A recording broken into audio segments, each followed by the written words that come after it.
Time to feed the trolls. Season 2!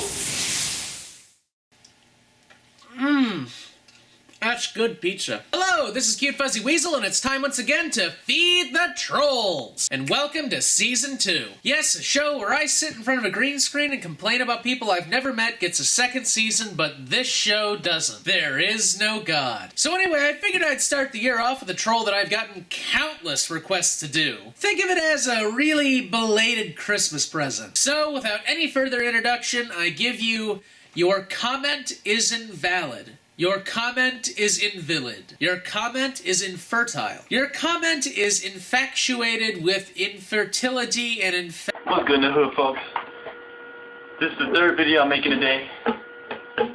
I can't even play ukulele, so your comment is valid. That's okay. I mean, I can't play ukuleles either. The third video I'm making today, you may have noticed I got the same shirt on. That's because this shirt, Angry Birds nigga, what's up, Santa Claus and this motherfucker. Okay, that's a reindeer nice birds nigga.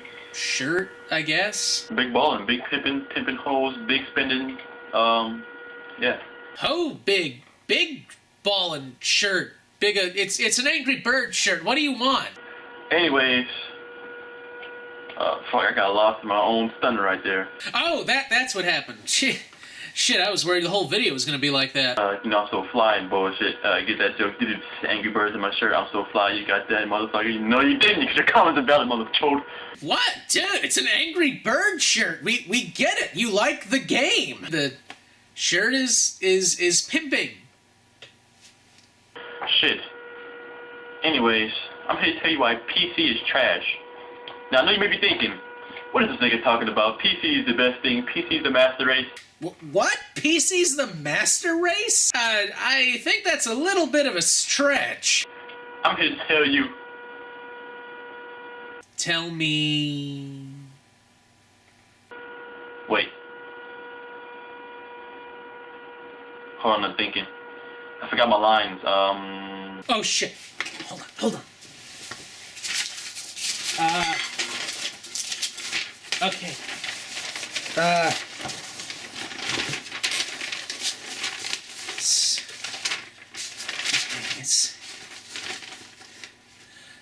Okay, you're supposed to say the PC's garbage. Oh yeah, PC sucks ball sack, nigga. You got the line wrong and you were looking at the script? Alright, cut the whole thing. Let's start over. I don't want to hear your excuses. PC is trash, it's garbage, it doesn't work, and it's garbage. But the PC does work. See, I'm watching you on it right now. So, I mean, it works. I went on the PC. So my friend called me over to his house to play Crysis 3 on his PC. Full power, all the way maxed out and all this bullshit. Hey, dude, what the hell are you looking at? There's nothing up there. TDI X4L DirectX 24. DirectX 24? We only have DirectX 11. Did your friend buy a PC from the future? Goddamn 2K resolution in this bullshit. Yeah, it sounds like he bought something from the future, because we don't really have any video cards right now that are pushing 2K resolution yet. I mean, there are some rumors that the NVIDIA 700 series might have support for 2K and 4K resolution, but until 2K and 4K screens become available to the general public, we're not really going to see that kind of, resolution being pushed on the gaming circuit. 3,000 frames a second, I don't give a fuck what he was talking about. Why the fuck would you need something that was 3,000 frames a second? I mean, the eye can't really see much past 60 frames a second, so 3,000 seems a little bit excessive. But then again, if your friend bought this from the future, I can see where something like that would probably cause a problem with modern technology. I played that junk, it was terrible. First of all, you gotta press L to shoot, and you gotta press M to run. That's dumb. And I'm in complete agreement. That is a really, really bad control scheme. Why can't you just click the goddamn analog stick and run like on Call of Duty? Well, you could always plug in an Xbox controller and do it that way. Why can't you just press R2 to shoot like on Battlefield 3? See, man, PC is just so stupid with these controls. I want to smack you in your face, nigga. Whoa, man. calm down. Just plug an Xbox controller into your PC and then it should work. I mean, trust me, it normally always works with virtually every game. I actually managed to get Quake 2 working with an Xbox controller, if you can believe that. I don't give a fuck who makes PCs. You're all terrible, nigga. Anyways, PCs can't do nothing. People say PCs are good for Facebook and porn. Nigga, that's what they have mobile phones for now, nigga. That's what they have 3DS for now, nigga. Well, shit, dude. All kinds of things can do what a PC does. Ever heard of a typewriter? Or math? Trust me, there are so many things that you take for granted because you haven't done the math behind it yet. That's what they have other stuff for, nigga. But PC is just trash. It's not good for nothing. It's not worth the $80,000 you gotta pay. $80,000? What the fuck did your friend buy? An ICBM targeting computer? Just to get a cheap-ass Mac from 1985. Now, you may be thinking, but what is this guy talking about? You know, PC is actually good for gaming. Actually, it's not. I was playing my superior Ultimate Xbox 360, which is full of its 8 billion core processors. 8 billion cores. Your Xbox has 8 billion cores. Shouldn't I be able to see your Xbox from space then? And CPUs and GPUs and CPUs and shit like that. So you have like no idea what the fuck you're talking about, do you? I was playing Minecraft, full 1080, 6,000 frames a second, nigga. Okay, sure. Well, you know what? My computer has 9 trillion cores and CPUs and 80 trillion gadrillion GPUs. And it can run Minecraft at 9 billion frames a second. And it can play at full 70,000K. It's so high res I can zoom in and see little blocky atoms in the grass. And it also does 3D too, and the things can literally come out and claw at your face. In fact, you know, my computer's just so amazing, I ought to just get up and show you guys. Here, let me show you my computer. Let me just take this off here. There. So here's my computer. I got some stuff on it. Let's get rid of that. Damn it. So here's my computer. Look at this. See this keyboard? Now, it looks like a regular keyboard, but it's actually a magical keyboard. See, I can hit this button and smite people. And this button over here just gives me a sudden shock to my my pleasure centers. So I just hit this. Oh, look at that. Ah, it feels so good. Here's my super mega gaming mouse. Look at it. It's see, those look like 2 buttons, but those aren't really 2 buttons. Those are actually millions of buttons, and I can just control the whole game by doing that. It's really something here. Now, let me put that away. So what else do I got here? This screen here, this can have like a trillion K resolution, and it's so amazing. It's wonderful. I got it from I don't know, somewhere. And these speakers, you know, they look like sort of weird surround sound speakers, but they're not. They're all over sound speakers. They mimic sound so perfectly that it can like create things. Like, watch this. See that?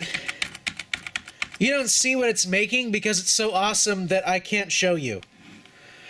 Oh, and this is the box thing. Don't ask me what it does. And I'm going to go around to the back. See this? Look at this. You see this thing? This allows me to communicate directly to God.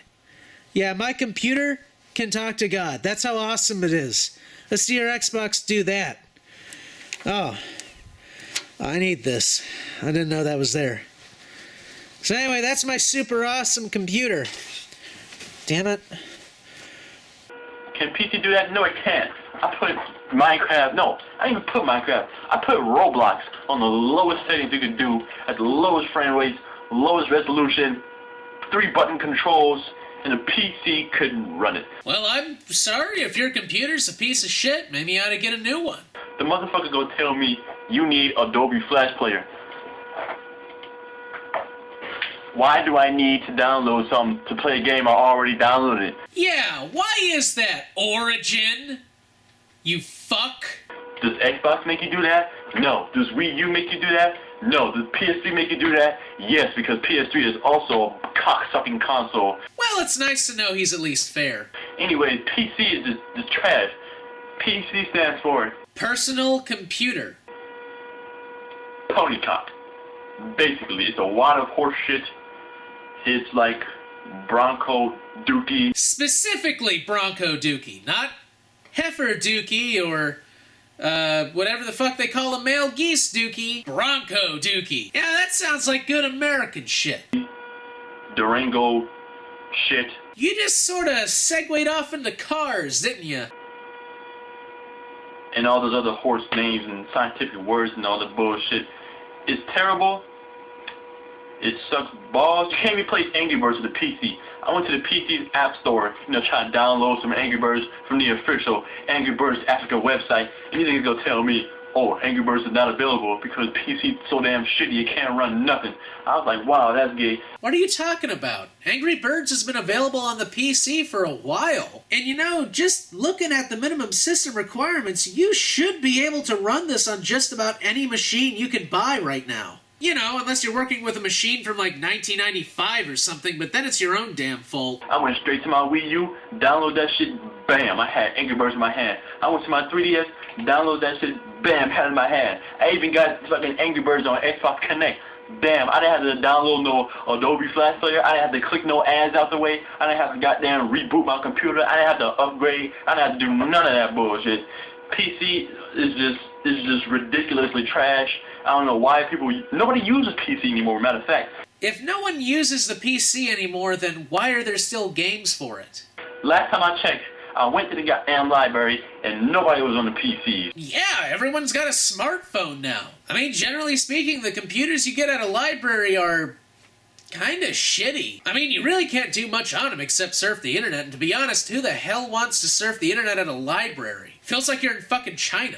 You know what that means? That means nobody in this world uses PCs anymore. If you don't see a nigga, a poor, broke, homeless motherfucker on a PC at the library, that means nobody uses those motherfuckers. Yeah, or there weren't any homeless people at the library. Because them homeless niggas come in there to use that PC and have some fun with their life. The PCs at a library are not really meant for games. You used to see these homeless bums hanging out there not using a PC. That proves PC's a worthless piece of shit.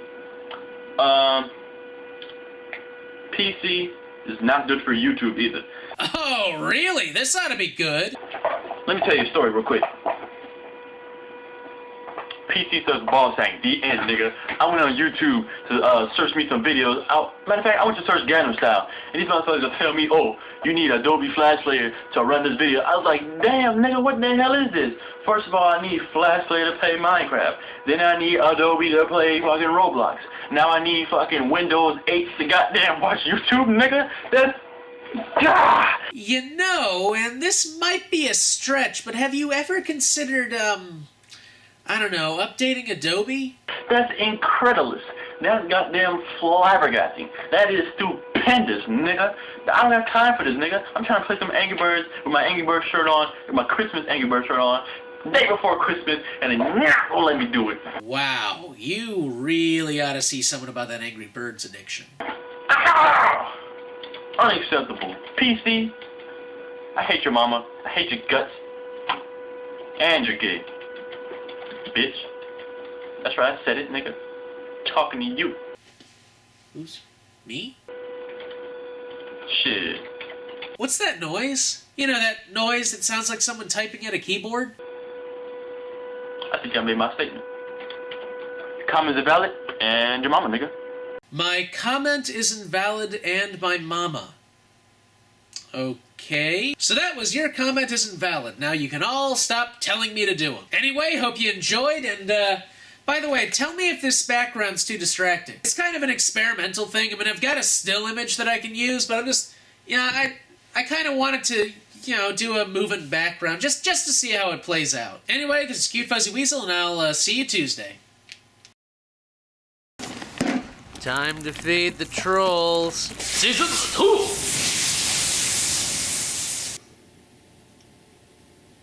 I can't believe you people convinced me to do this, guy. Oh, I'm sorry. Did I say guy? I meant banshee. Ow!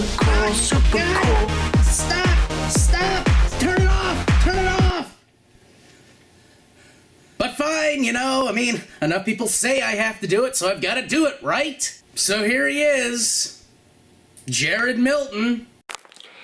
Hey guys, Fuck you! this video is just like a vlog thingy-majig. Oh, it's a blog thingy-majig, you know, I don't know anything about the internet, but, you know, I've been using it for years. Could this be any more transparent of an act? I'm making it because I think these are extreme circumstances, and I am starting to make vlog videos again because I know all my fans love them. You have fans? So yeah, today's topic is, should video games be banned? And I think yes. Ah, yeah, that's the one thing this floundering economy needs. The banning of a multi-billion-dollar industry. Because demolishing all those offices is gonna create jobs. I think video games and the internet should be banned from the United States. So, you're saying that you want the internet to be banned while you're using the internet. Using the internet, saying the internet must be banned. But I'm sure you have some kind of flawless reasoning though, right? And hopefully the United Nations, possibly Europe, the Oceanic region, and maybe Asia. I don't know, those guys are weird. Oh my god, they are so weird! I mean, like, what's up with chopsticks? They don't chop anything! It's okay though, I mean, if I were to pick someone who might be an authority on what is and isn't strange, it would definitely be this kid. So yeah, I think the internet and video games should be banned from these countries because I feel like I personally, I'm not saying everyone, but I personally feel that video games have been causing a lot of shit and drama in the United States. So because you personally feel like video games cause drama and shit, they should therefore be banned. Billions of dollars, millions of jobs, and the incalculable benefits of the internet should all be thrown away, because that causes shit and drama. Say, you know what also causes shit and drama? Unemployment, lack of communication, and an inability to engage in escapist fantasy. But it's okay because, you know,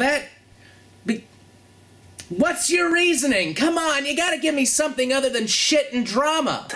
For example, we have the growing terrorism thing. Recently, a man went in and murdered 14 people and injured 15 others because apparently he couldn't beat the first level of some Batman game. Are you talking about the shooting in the Aurora Theater? Fuck, you know, what is it with these people and shootings? They don't happen because of video games. It's because these people don't get the kind of mental help they need, and then walk into places where people are while being armed to the teeth. God damn, I mean, blame every single fucking thing but the actual problem, why don't you? What is it with the ultra-conservatives and the fucking anti-video game crowd? And don't even get me started on the people who blame the school shooting in Newtown on there not being enough prayer in school. Let me tell you about a projectile going 3 times the speed of sound. That shit can go through a Bible, especially if it's got an armor-piercing tip. But you know what? I'm getting off track here. Please, continue talking to us, you whatever the fuck you are. And he thinks that it's acceptable to go kill these people. And the whole war in Iraq because the Australians bombed the 9/11.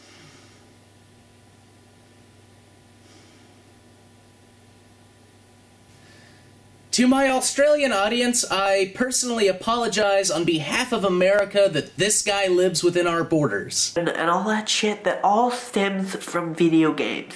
9/11 is because of video games? What? Was Osama bin Laden just never able to get the high score on Pac-Man? Ah, fucking ghosts! That is it! I will destroy the Americans! But sir, do you not have other quarters? No, I do not have any more quarters! We wouldn't have this problem if there was no such thing as video games and freedom of speech on the internet, which has caused many lives. Because overregulation and tyranny never hurt anyone, right? If I went on the internet, I went on the 4chan or all these stupid sites, I was like, hey, I don't agree with what the president's saying, and everyone's like, oh yeah, you're smart, you're on this site, that makes you have an opinion where I'm allowed to go and blow up a load of houses just because I feel that the president isn't doing things right. What the fuck are you talking about? Kid, if you really feel this way, I recommend you go get help. Like, fucking now. I don't think that sort of thing is acceptable at this time and age. I think we've come a lot really far from before Jesus and stuff, where we were like dumb and we didn't know about God, and what are you talking I just feel that this is really unnecessary. Unnecessary? You mean like your channel? Like, for instance, I disagree with Pokemon, Mario, Legend of Zelda, Minecraft. All those games should be at the top list of illegal games. Because when I think of a game that might make someone go out and crush someone else's head with a pickaxe or something, oh yeah, I think of Minecraft. I mean, it's like a video game from a nightmare, right? I just finished playing Minecraft, and I have to say, it was the most vile, disgusting thing I have ever seen. Ah, your voice is fake too? I really am racking my brain trying to figure out what about this guy I mean, if I just cut everything out, what about him might be likable in any sense? Ah, okay, that door. I like the door. I think the door is doing a good job being, you know, a door. I think it's doing a really good job being a door. I played Mario. It's all about terrorism. I played like 2 levels or something. There's like this Bowser guy, and he has a troop of ninja warriors. They wear like black sacks. I think they're supposed to be black people, like from Pakistan. I'm not sure. Yeah, you know what? Sure, kid. There are evil ninja black people from Pakistan in Mario. And the little turtle things represent Al-Qaeda operatives. Sure, but yeah, I mean, sure. Doesn't it make sense to you guys? You have those and the Koopas. They wear like a balaclava. A what? A bala... Did you mean burqa? Fucking A. God damn, this is just, every single fucking second of this is painful. Still, I mean, it could be worse. He could be singing. It's cheap. I go freestyle when I take a piss. I just don't really care if I miss. Everyone in the world thinks I'm sexy. Even girls like Megan Fox text me. And I think it represents terrorism, and they have hammers, which I think must represent some sort of, like, ninja nunchuck things.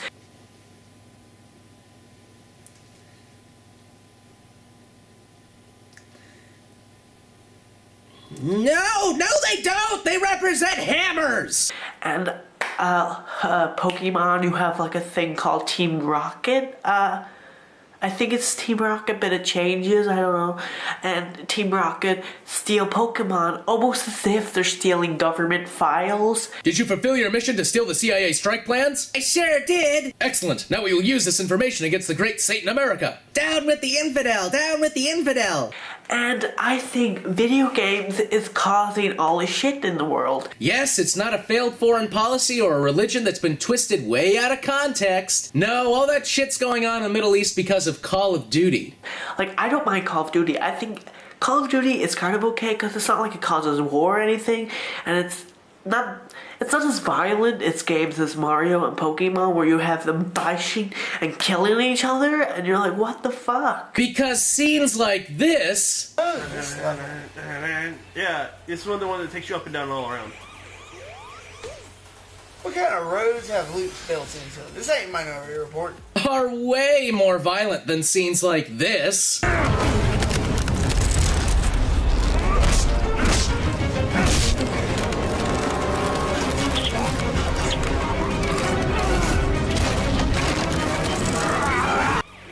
Oh, this is Sonic This is the world that Sonic lives in. Sonic's world is kind of terrifying.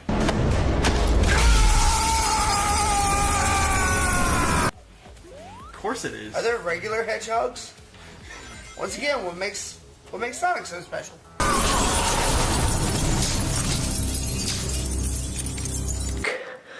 I personally, I would be more open to accepting more homework, but sadly I can't because my school is for fucking dumbasses. How the fuck did we get on this subject? We were just talking about Mario and Sonic being directly responsible for 9/11. Now we're talking about homework or something? And I guess this is just how the United States is at the minute. Like, I know we're like the best country in the world, but we're not really going to be the best if this sort of shit continues. Okay, stop for one moment. I'm just... Which are you talking about? Are you talking about video games, or are you talking about, like, the state of the educational system? Like, with all these people going, oh, I go on 4chan. That makes me super smart. The fuck? He looks like a fucking Muppet! And all the, oh, I go to Funny Junk, or I go to Reddit. I'm so smart. I have opinion. I go blow people up. All that shit, it's like not acceptable. So yeah, petition will be below. I hope I get a lot of signatures. I need 100,000 for it to be discussed in the government. Oh, I gotta see how many people have fucking signed this thing. Where's the petition? Because I really think this issue needs addressed. So yeah, goodbye beautiful people. No, get your fucking finger out of my face. I don't want to catch some fucking disease. I fucking turn this shit off. Oh, bullshit. Like you didn't know how to turn your own camera off. Anyway, that was Jared Milton, and thank God I'm done with him. But hey, you know, if you have any trolls you want me to feed, list them in the comments below. I'm always taking new requests. This has been Cute Fuzzy Weasel, and you guys have a good day. Alright. How the fuck do I get this damn thing off this tripod that I use all the damn time? Damn it. I need a... Let's see here. That's not working. Crap.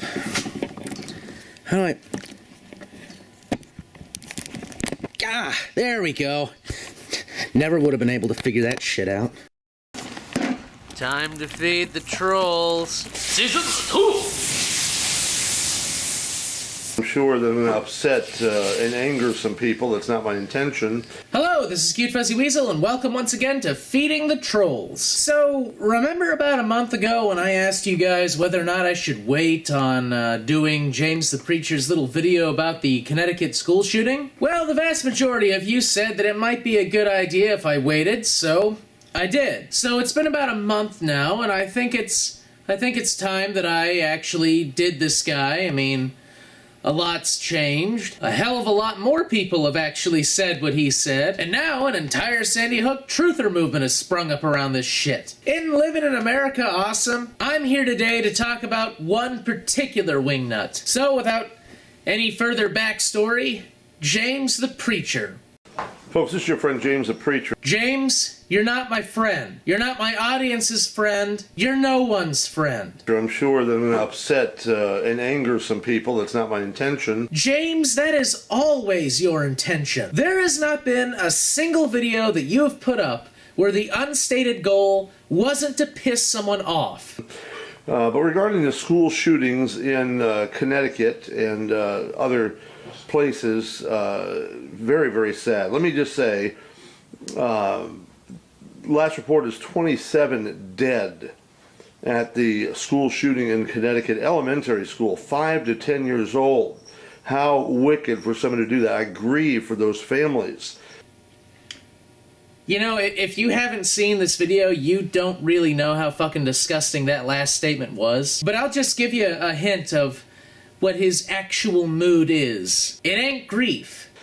Very, very sad. Do not think me insensitive. I don't think you're insensitive, dude. I know you're fucking insensitive. You don't grieve for those kids or their families. You went on YouTube for one very specific purpose, and that was to say what you're about to say. I am grieved by what is going on in our country, and particularly with things like this. But I want to give you some thoughts about this and about the other school shootings. I'm going to tell you how you can avoid it. And you're not going to like this, and I really don't care. Yeah, that's not what you said a minute ago. I'm sure that I'm going to upset and anger some people. That's not my intention. And you're not going to like this, and I really don't care. But if you get God, get saved, get born again, get a Bible, and get some brains about you, you might understand that we live in a wicked, ungodly country. Now, I'm glad I was born in America. I'm glad I wasn't born in China. Good, because I don't think the fucking Chinese would be quite as forgiving as we are. And I thank God for the heritage of our country. I know it may not be as Christian as we would like to fantasize about, but there was a reverence for God in our country that you don't see today. There was also a reverence for slavery, segregation, and child labor, but damn liberals got rid of all of it. But I'm going to tell you this, folks. You want your kids to be safe.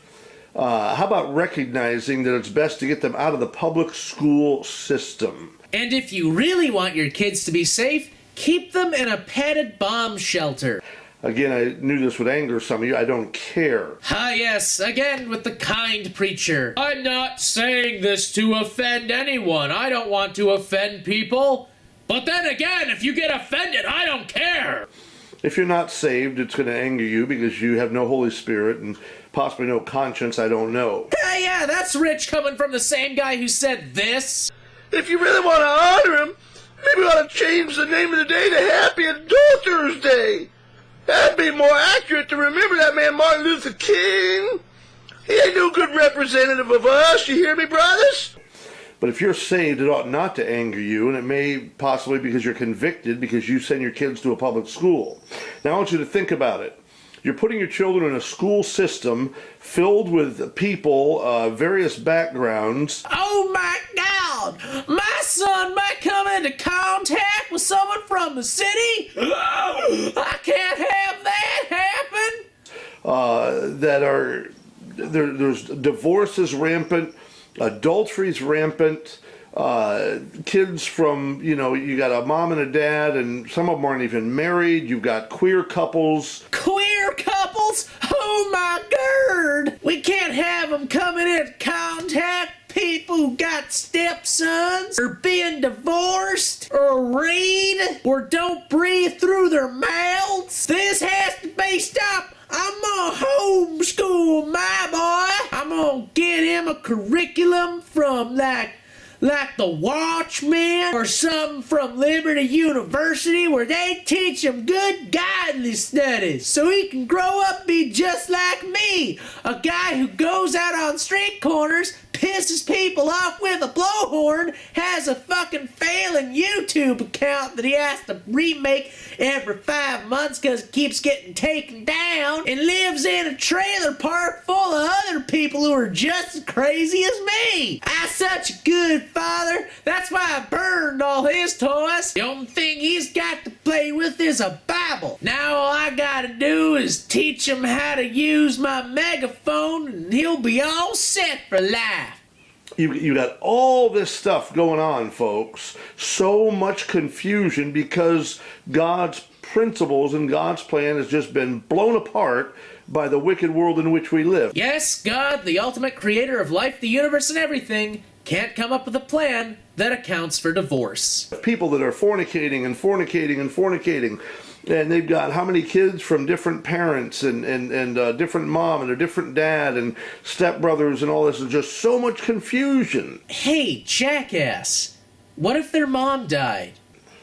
And then you mix that with all the occultic environment in the school system because the lie of evolution is deified today. What the fuck kind of school did you go to? Wait, what am I saying? You probably didn't even go to school. Gotta be kind of entertained by what his notion of school apparently is. Yes, I remember back in high school, every morning we knelt by our desks, put our hands together, and thanked Almighty Hitchens that we were able to come into class and learn about evolution. And you don't want to know what we did to them damn believers. And the truth of the Word of God is suppressed. And if you're a Christian, they don't want you to wear the Christian T-shirts, and you can't. They want to give you a hard time for carrying a Bible or speaking out about God or Christ or speaking against sin, folks. How about obeying the Word of God? If you're saved, I think. Listen.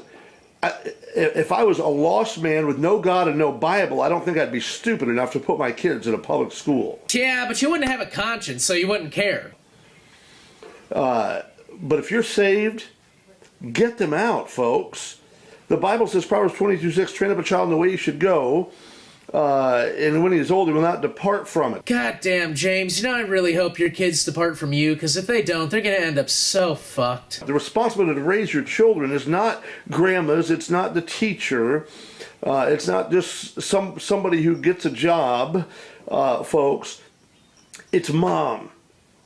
Dad ought to be the supervisor of the school, the education superintendent, and mom ought to be staying at home teaching the children. You guys get mad at me all the time because I say women should be keepers at home. Well, I'm going to tell you something. The school shootings and these kids putting their kids in jeopardy, folks, in environments like that ought to partially be the responsibility of mom not being at home.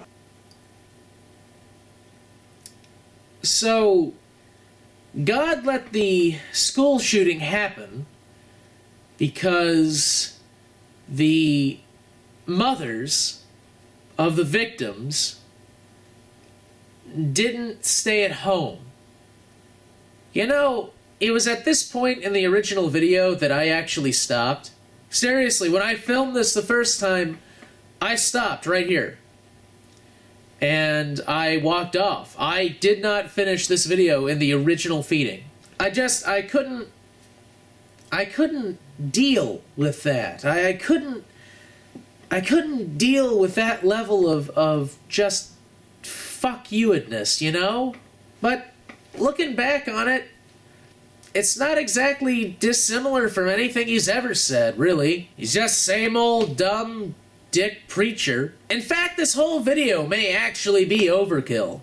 I mean, what the hell am I gonna say that I haven't already said? I've done James the Preacher like 3 times already.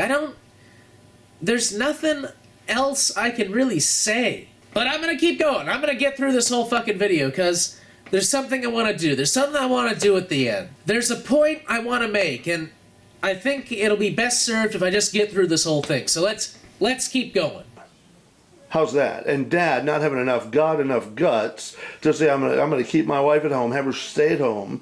See, listen, my wife wants to stay at home and train the children because she loves God and loves the Bible. Yeah, I'm sure she's not just staying around because you're an overbearing husband, looking over her shoulder constantly, making sure she's ironing your fucking socks. What is it, James? You got a foot fetish? But it's okay, because when she gets to heaven, God is gonna come down to her and give her an award for putting up with your rampant lunacy. Many Christians will understand that, many will not, because they don't love God and love the Bible the way they should. Of course, many are just lost. Yes, if you're a woman and you love God, you best not have any aspirations outside the home, because that's not where God wants you to be. Nope, Jesus wants you to be slaving away at a stove for the rest of your life. For as it is written in the Bible, woman, go make me a sandwich.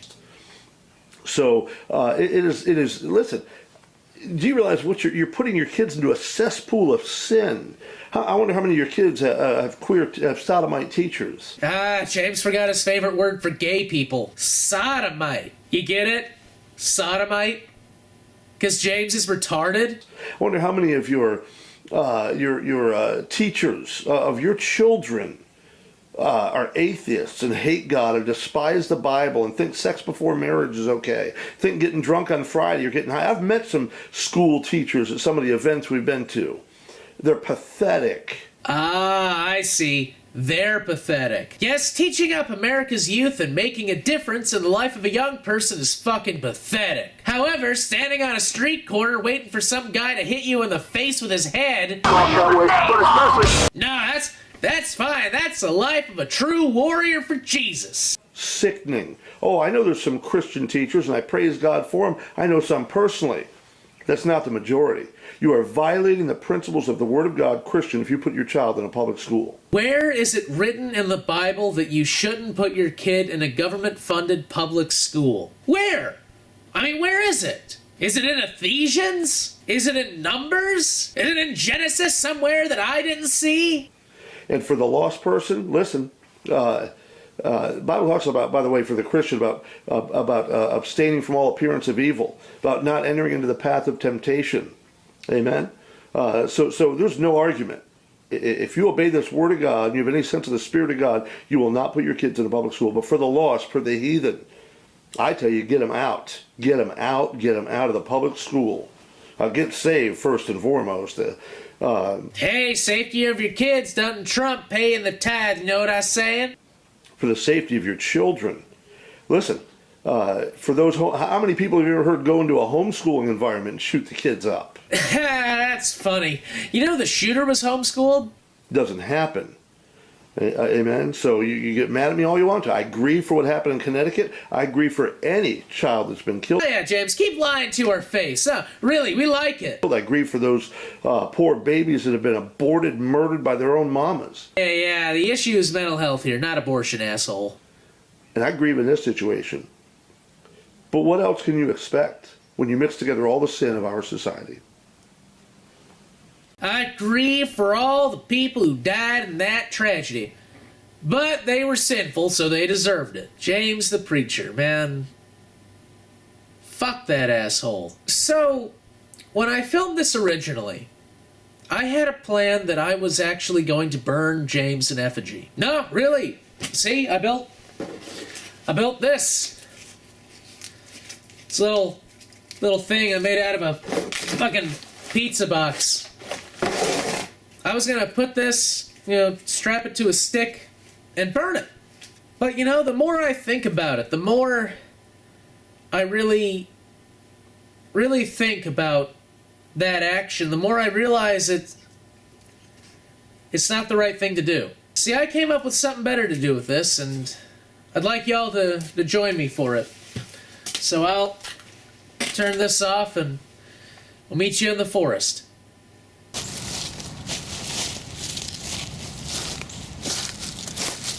Oh, man, so here we are.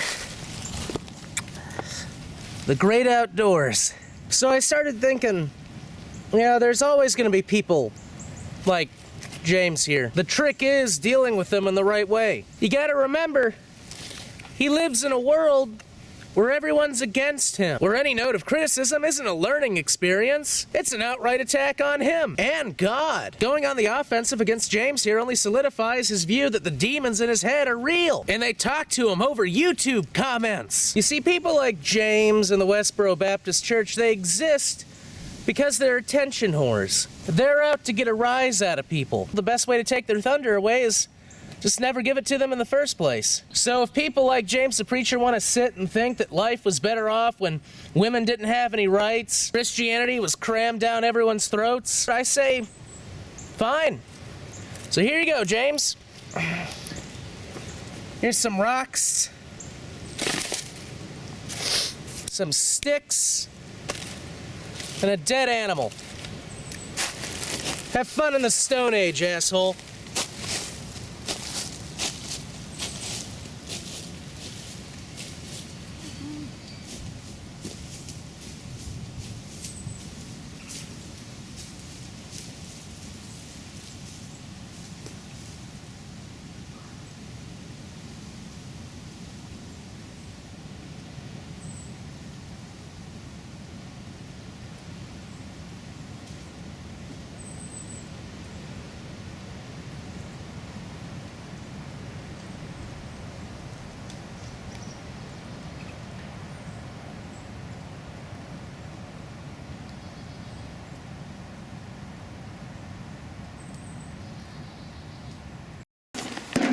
Time to feed the trolls. Season 2!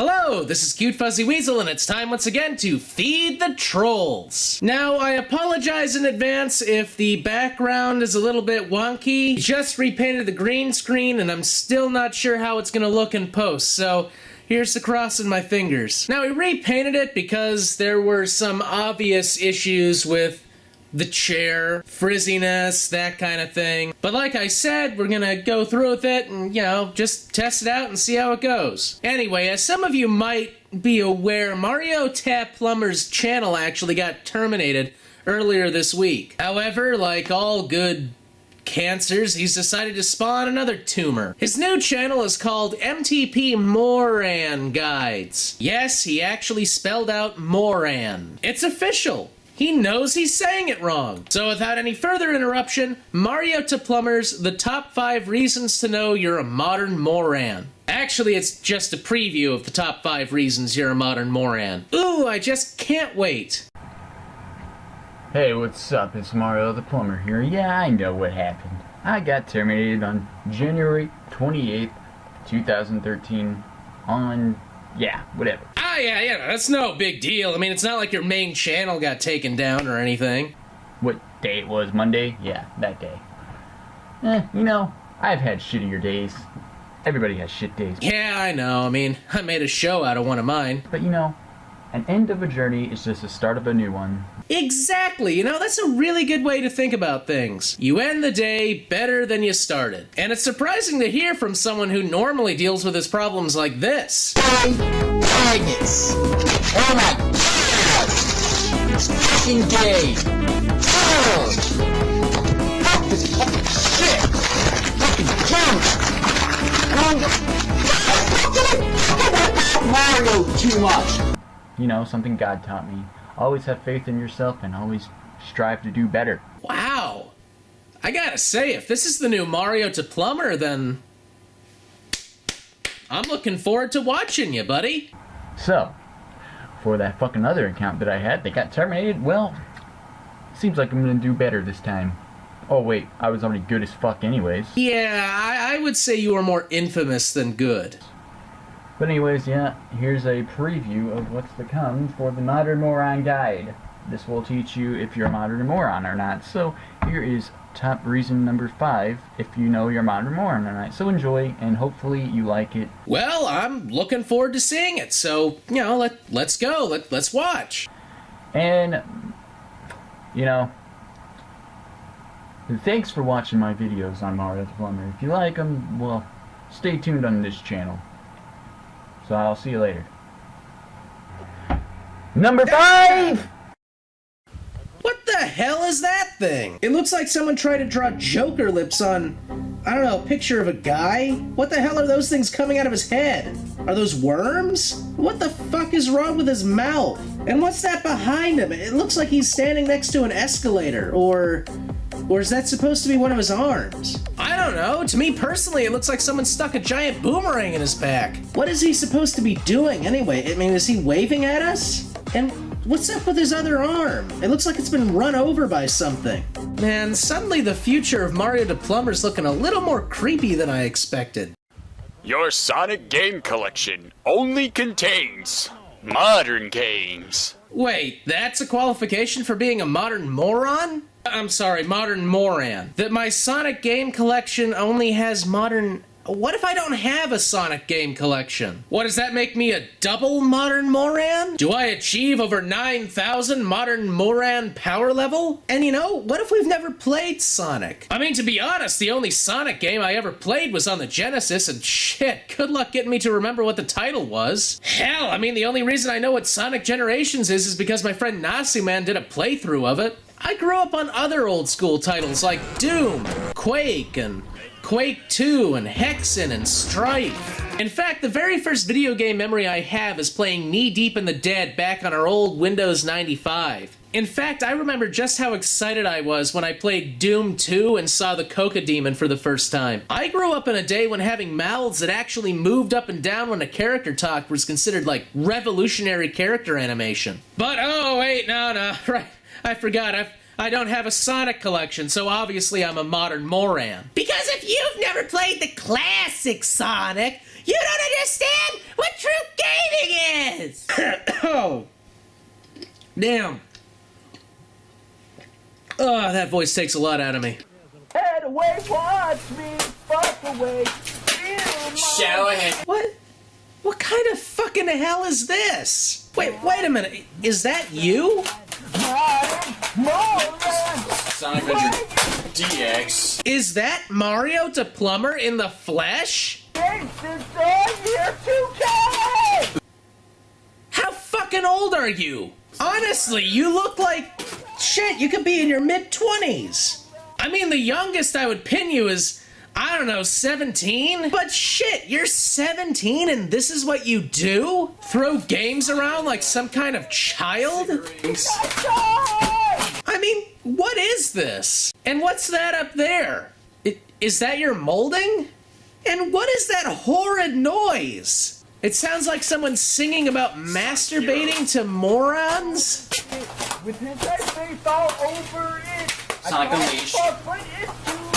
I guess I'll just go masturbate. My God, that's you singing, isn't it? How the fuck do you out-crap sing Jared Milton? Treat you like a household man. Everybody wants to be me.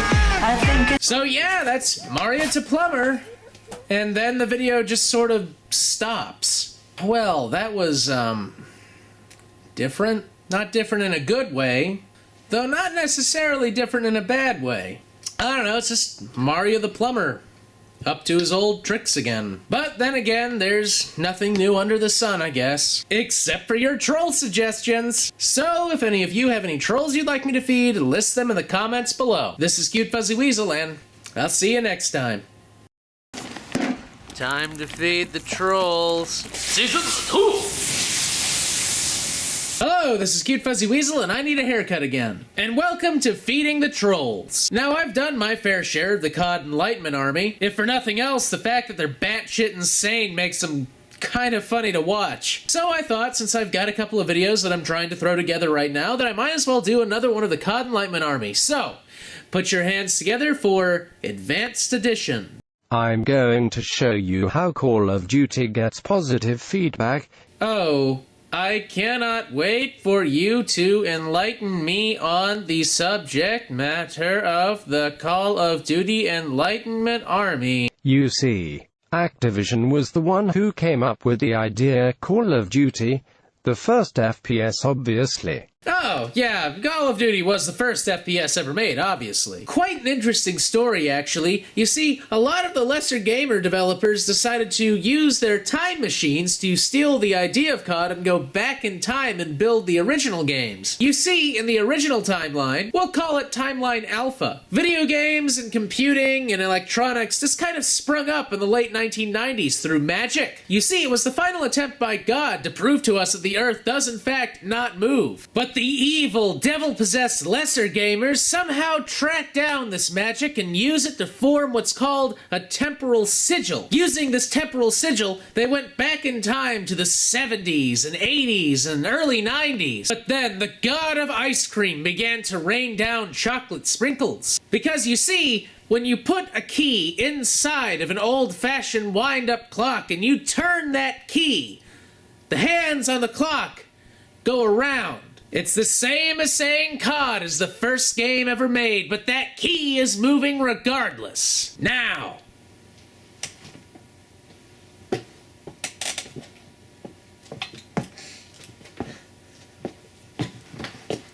down to business.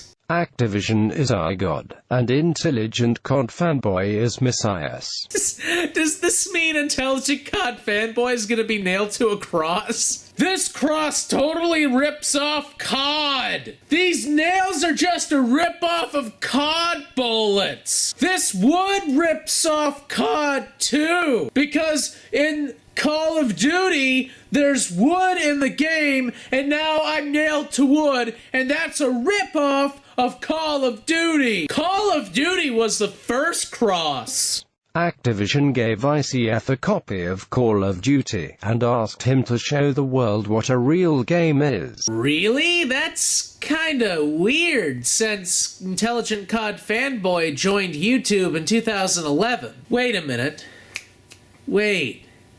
I see what's going on here. Intelligent COD Fanboy was given a copy of COD by Activision in the future, and then he went back in time to 2003 and gave the same copy to Activision again so they could release it as the original Call of Duty. Which means at some point in the future, Intelligent COD Fanboy will have to get the original copy of the game and go back in time, thus completing the loop. Except when he goes back to the past, he'll meet himself, which means Intelligent COD Fanboy's gonna have to kill Intelligent COD Fanboy in order to close the loop and keep a temporal causality tangent from occurring. He started to spread words to the gaming world. I love that picture. Play this, my children, in memory of me. About the only true gaming game, Call of Duty. Ah yes, gaming games, as opposed to the go outside and do yard work games. But haters and ignorance started to show up. Intelligent COD Fanboy knew he have to create a group called Enlightenment Army. And with the Enlightenment Army he would success, and Activision shall be pleased. What? Success. Succept? Do you mean succeed? And Activision shall be pleased. But things started go wrong. Oh no, did things start go wrong? That bad. We will send all in Call of Duty Enlightenment Army. We will send the Call of Duty Enlightenment Army to your position. Once we have secured your position, we will send the COD Enlightenment Army to the God Kuna Acnovision. But things started go wrong. Lesser gamers from hell came up, built up their own evil empire. The gamers from hell? Dude, have you, in all seriousness, have you ever considered writing this in a book? I mean it. This seems like a really, really strong idea for a parody book. It can be called The COD Enlightenment Army Bible, or maybe Call of Duty Enlightenment Testimony. You know, and it can start off, in the beginning there were Activision. Lesser gamers destroyed everything Enlightenment Army had built. Lesser gamers teached gamers Call of Duty players to join them and play pathetic games like Sonic, Halo, Killzone, Battlefield Mario, and many other false games. Hey! Don't knock X. X is a great game. X helped me through a lot of hard times, you asshole. I play X every day. In fact, COD rips off X, because in some of the subtitles, there's an X right there. Did they get permission to use X's logo? Bunch of stealing motherfuckers at Activision probably thought no one would notice, but I noticed, ripping off X. X is the best game since Y. It didn't took long before Enlightenment Army became stronger than before. My God, they're slightly in shape.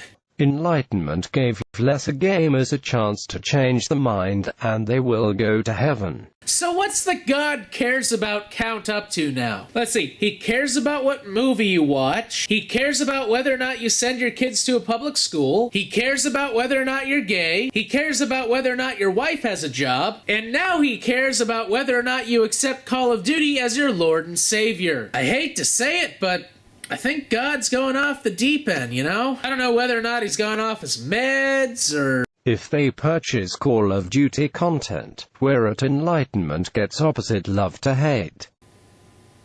What? If they purchase Call of Duty content, where at Enlightenment gets opposite love to hate. So if they purchase Call of Duty content, the Call of Duty Enlightenment Army gives opposite love to hate? What? Since nobody want to accept that COD is the only game, and was the first FPS ever created. However, Activision gave Intelligent COD Fanboy and Call of Duty copy.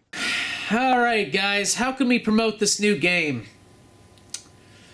I got it. We give our game to a sociopath. ICF spread the positive and truth about Call of Duty. Activision gave COD to ICF, and ICF gave Call of Duty to gamers. Okay, so now in addition to Call of Duty being the first FPS, it is now solely the credit of Intelligent COD Fanboy that Call of Duty even got out to people. So someone's ego is going up there. Anyway, that was Advanced Edition, so, you know, I just want to do a real quick thing for you guys. If any of you have suggestions for trolls you'd like me to do, list them in the comments below. This is Cute Fuzzy Weasel, and, you know, subscribe, watch, link, tell your friends, you know, all kinds of stuff. Have a good night. Time to feed the trolls. Season 2! Hello, this is Cute Fuzzy Weasel, and it's time once again to feed the trolls. Now, I've got to do this again. Check this out. See? Another person sent me fan art. It's very chiseled, and it's our honorary background for the day. Link to the submitter's channel below. So as you know, I've gone after my share of religious, political, and whack job trolls over the past year and a half, but not one of them have ever attempted to sing. So, put your hands together for Apologetics video rated T for tolerance.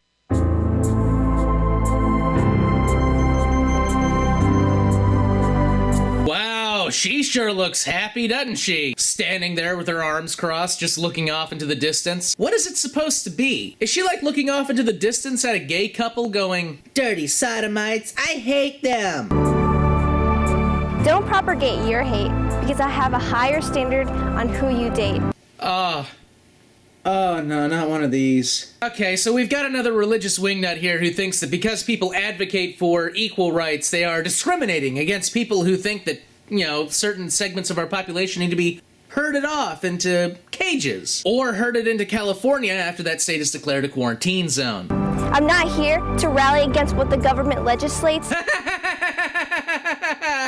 Yes, you are. I simply don't support a mind that is reprobate. A mind that is reprobate. So gay people are crazy. Everybody, remember what she just said, because we're going to be coming back to it in a little bit. Homosexuality is not innate. It is not a genetic trait. It cannot replicate the love between a man and a woman in which God did indeed create. Okay, so a couple of false and debatable assumptions are made here. The first one is that homosexuality is in some way a choice. Homosexuality is not a choice. Secondly is the issue of whether or not homosexuality is a genetic trait. Now, the prevailing scientific consensus is that it's not. That it has more to do with an immune response from the mother and some other environmental factors inside the womb. Then, of course, there is the third assumption that God created love to be between a man and a woman. Which, even if it were true, it wouldn't matter, because we live in this thing called a secular society. And in a secular society, it doesn't really matter what your book says. Everybody gets equal rights, regardless of race, age, religion, or sexual orientation. And if you personally can't appreciate that kind of society, well, I dare you to live under James the Preacher for a month. Now, I can't dictate one's life and who they call soulmate. Exactly. You can't. So shut the fuck up about it. I simply don't want them to bake in a lake of fire for the name of love's sake. Wait. So their choices are either spend their lives with the person that they love and have a long, fulfilling life together, and then bake in a lake of fire being poked every second of eternity by spider-faced demons.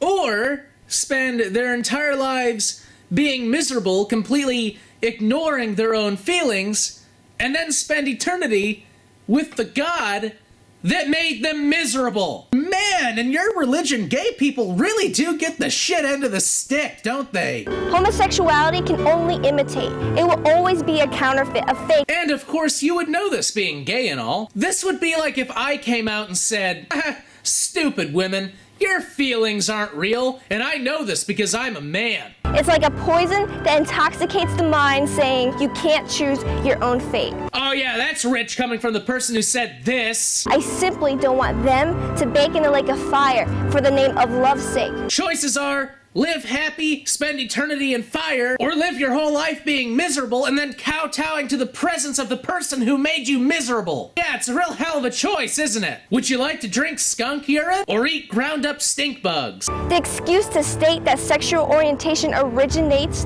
at birth is a tactic to eliminate the debate that every person has the power to regulate the choices that they make. No, it's a fucking fact. The fact that you're even bringing it up is merely a side effect that people like you seem to exhibit now that it's become evident that society, at least in the US, is moving on without you.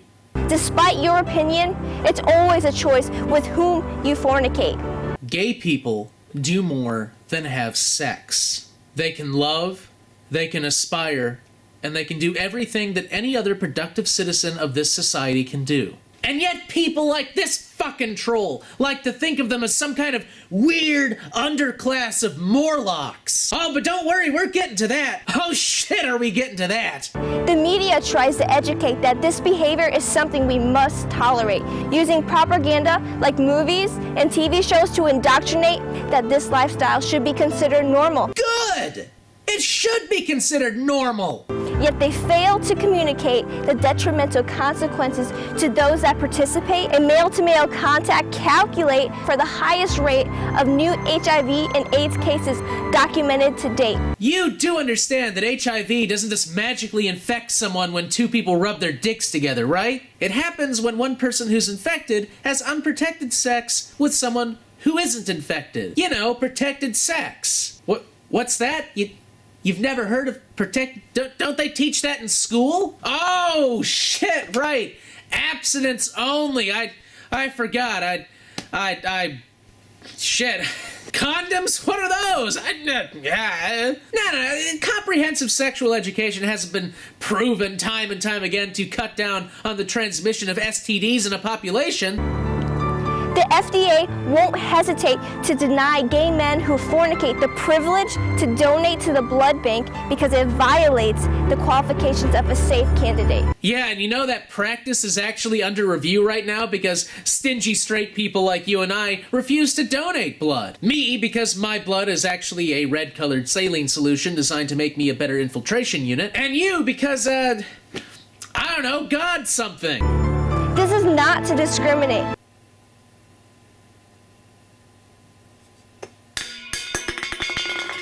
This is not to discriminate. What? This is not to discriminate. What? This is not to discriminate. You just got done calling gay people essentially lying, disease-addled, subhuman vermin. And that wasn't discriminatory? Paradox, paradox, paradox, paradox, paradox, paradox, paradox, paradox. It's not discriminating to compare an entire population to a mound of fornicating, rabies-addled rats. I mean, shit. They can't marry.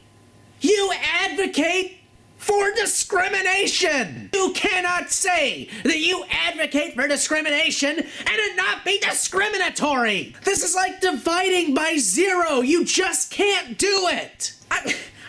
Okay, you know what? I'll give you the chance. Explain it to me. How is what you just said not discriminatory? Tell me. But to demonstrate that same-sex relations devastate the health of many. Homosexuality doesn't devastate anyone's health. The AIDS virus and STDs devastate health. But you know, I know it's really not about public health. And anyone who can see through your very thin veil of fine bullshit can understand you could give a rat's ass about public health. You see, what this is really about is you don't like gay people. You don't. There's just something about them you can't stand. And because of that, and because of what certain passages in your book say about the subject, you feel the need to punish them. You see, if you really thought about it logically, you wouldn't give a damn whether or not gay people got married, just so long as no one forced your backwards 18th century church to do it. Even if you want to go the disease angle, let's just say all gay people are somehow infected with this disease upon figuring out that they're actually gay. It's goofy God's judgment or whatever. Then how would encouraging them to be in a monogamous relationship be wrong? After all, you're cutting down on the risk of new HIV cases, right? Oh, but it's more than that, because when they're together, they'll want to adopt. And then they'll want tax status and visitation rights. And of course, because you believe them all to be a bunch of inferior underlings,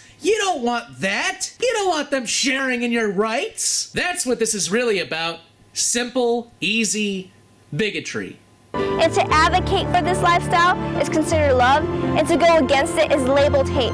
It's like they don't see what's at stake until it's too late. Ah, yes. And please tell us, young lady, with your vast life experience, what's at stake for a bunch of gay people who just want to, I don't know, live a life that's happy. You know, a life where they feel accepted and not like there's some kind of second-class citizen that is better seen and not heard. In the end, there are two gates, one that is golden and one that separates. So what's it gonna be? Your mate or your fate? Ah, that's an easy question. Your mate. Because if there is a God who is so fickle, with such an enormous ego and an inability to compromise, that he would damn someone to eternal torture and fire for loving another person, just because that other person happen to be of the same sex, then that is not a God worthy of worship. Anyway, this is Cute Fuzzy Weasel. If you have any trolls you'd like me to feed, list them in the comments below. Oh, and before I forget, I just hit 2,000 subscribers a couple of days ago. I was thinking about doing a commentary of my first 3 episodes, you know, just to illustrate how the show began and how it kind of evolved over time. If you're interested in that, let me know and I'll go ahead and get started on it. It shouldn't take me too long. And of course, once again, the honorary background for this episode, the link to that person is down below. Check them out, subscribe, and I'll see you next week. Time to feed the trolls. Season 2! I'm sorry. I just love my country, and I fear for it. Hello, this is Cute Fuzzy Weasel, and I got a haircut. Way too short. And welcome to Feeding the Trolls. Now, before we start, I'd like to give a shout out to Millie M. Banshee, who has her own show called Paint by Music. And in a recent episode, she painted yours truly. Now, as a kind of thank you to her, I'll be linking to her channel below and at the end of this video. And of course, we have a new honorary background. Anyway, this week's troll is probably one that I've been looking forward to the most. I actually wanted to do them all the way back in 2011, but I got sidetracked by one thing or another. School, real life, hair loss, a whole manner of things. Now I've got time and I finally found a good clip to do, so here he is, the one and only Glenn Beck. This network strives to bring you the truth. The stories and the angles not being covered in the mainstream media. Coming up next, is Obama a demonic reptilian shapeshifter from Mars? We ask the questions. Your paranoid delusions fill in the answer. And,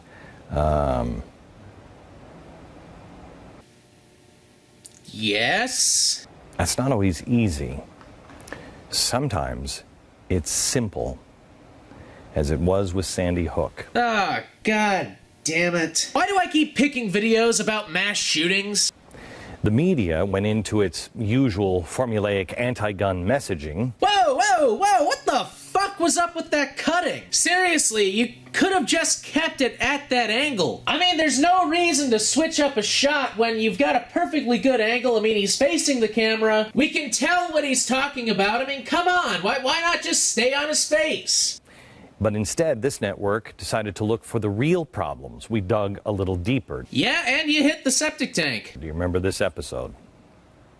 The video games are the trainers. I tell my cops, I say, you know what the simulator does for you.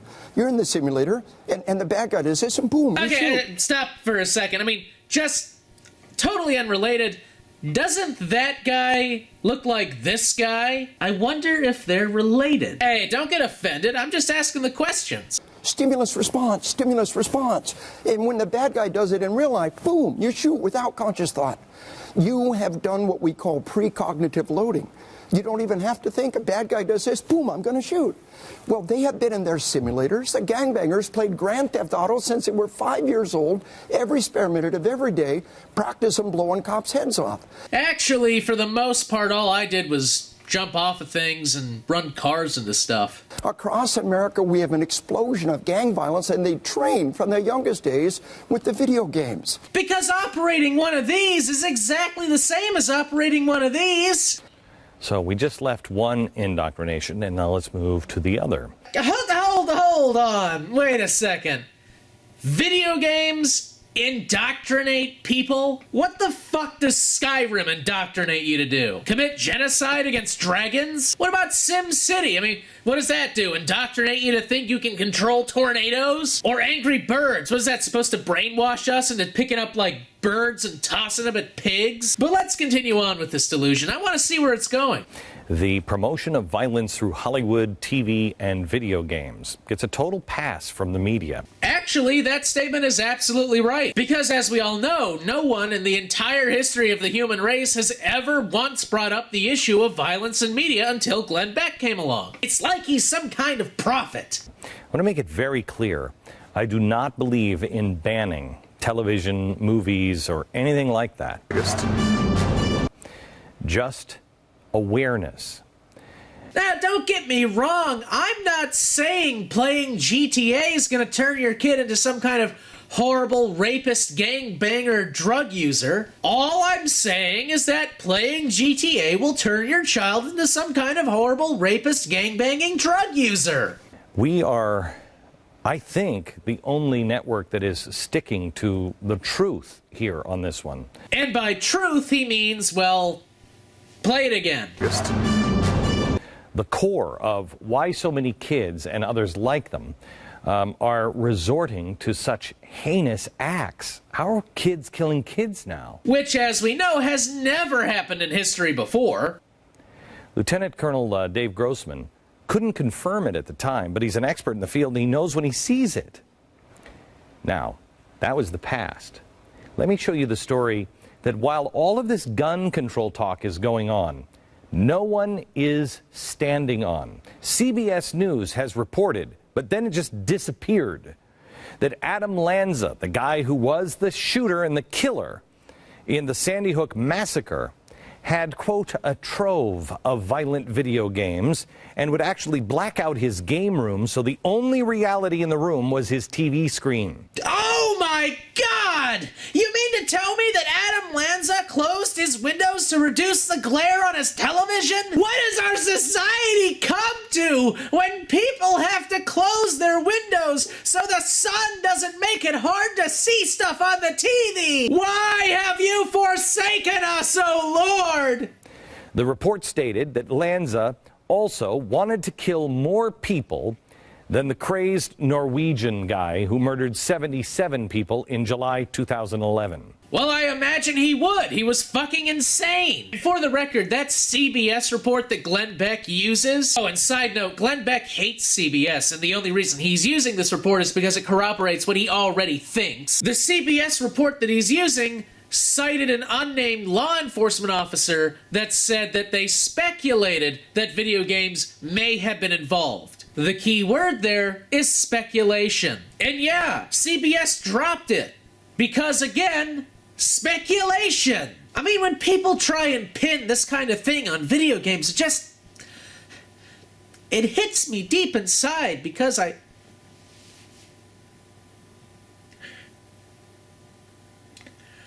just love my video games, and I fear for them.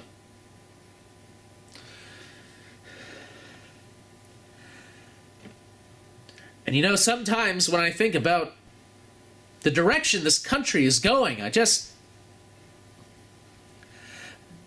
can't help but want to buy gold from Goldline. Goldline, selling overpriced gold coins to old people. Lanza apparently chose Sandy Hook because it was the easiest target. Of course, it's a gun-free zone. and also had the largest cluster of people. Lanza saw his victims as merely characters in a video game. Hear me clearly.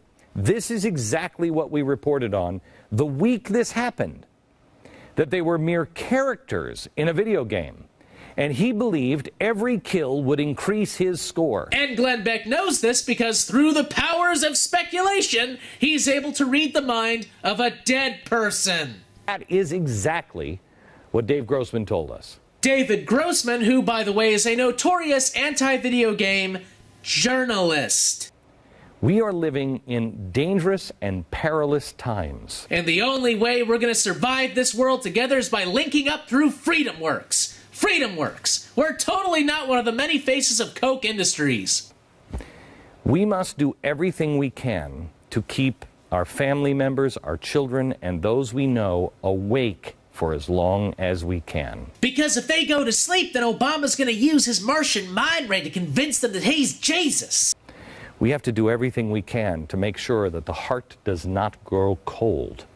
Virtual reality is meshing now with reality, and we're at the very beginning of this. And when I go outside, the sky is the color of a television tuned to static. Water has the texture of styrofoam, and planes like neon lights whiz through the air. Did you get it?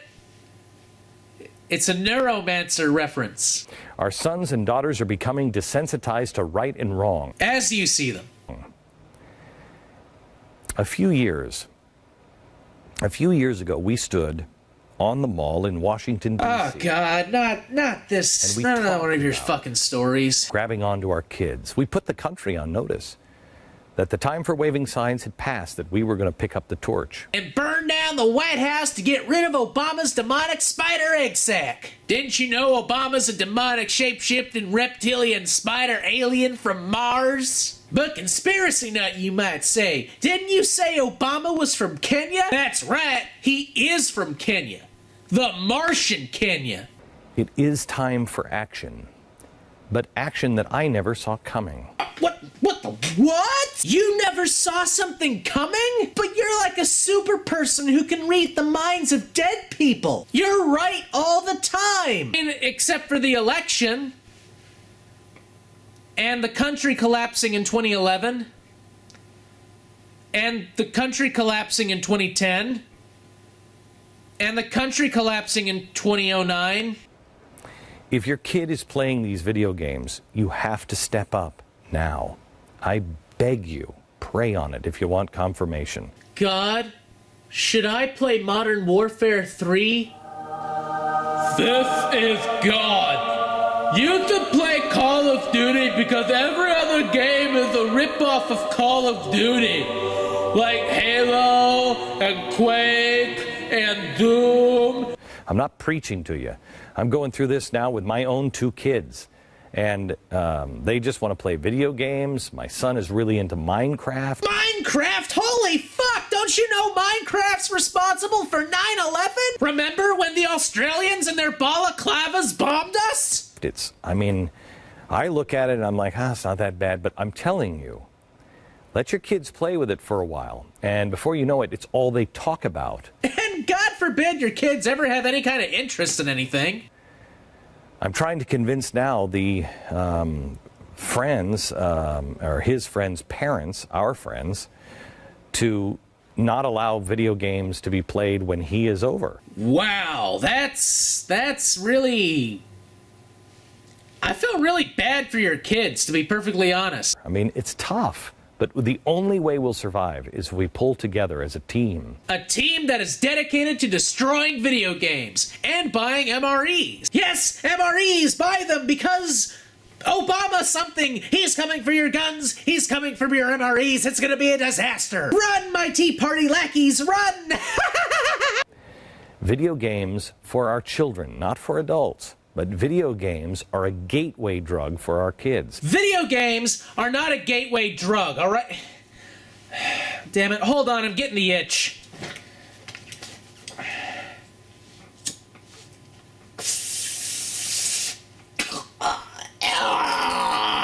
And instead of a high, they get a numbness. Well, actually, it's less of a numbness and more of a pain in our wrist and our ass. And we get fatter.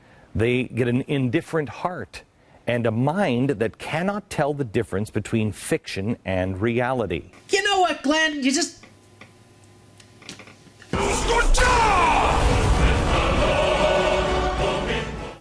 What? Don't look at me like that. It works. After all, I'm a gamer. I don't know the difference between reality and fiction, right? Now, if you'll excuse me, I've got a box I've been meaning to make, so I'm gonna go outside and punch some trees.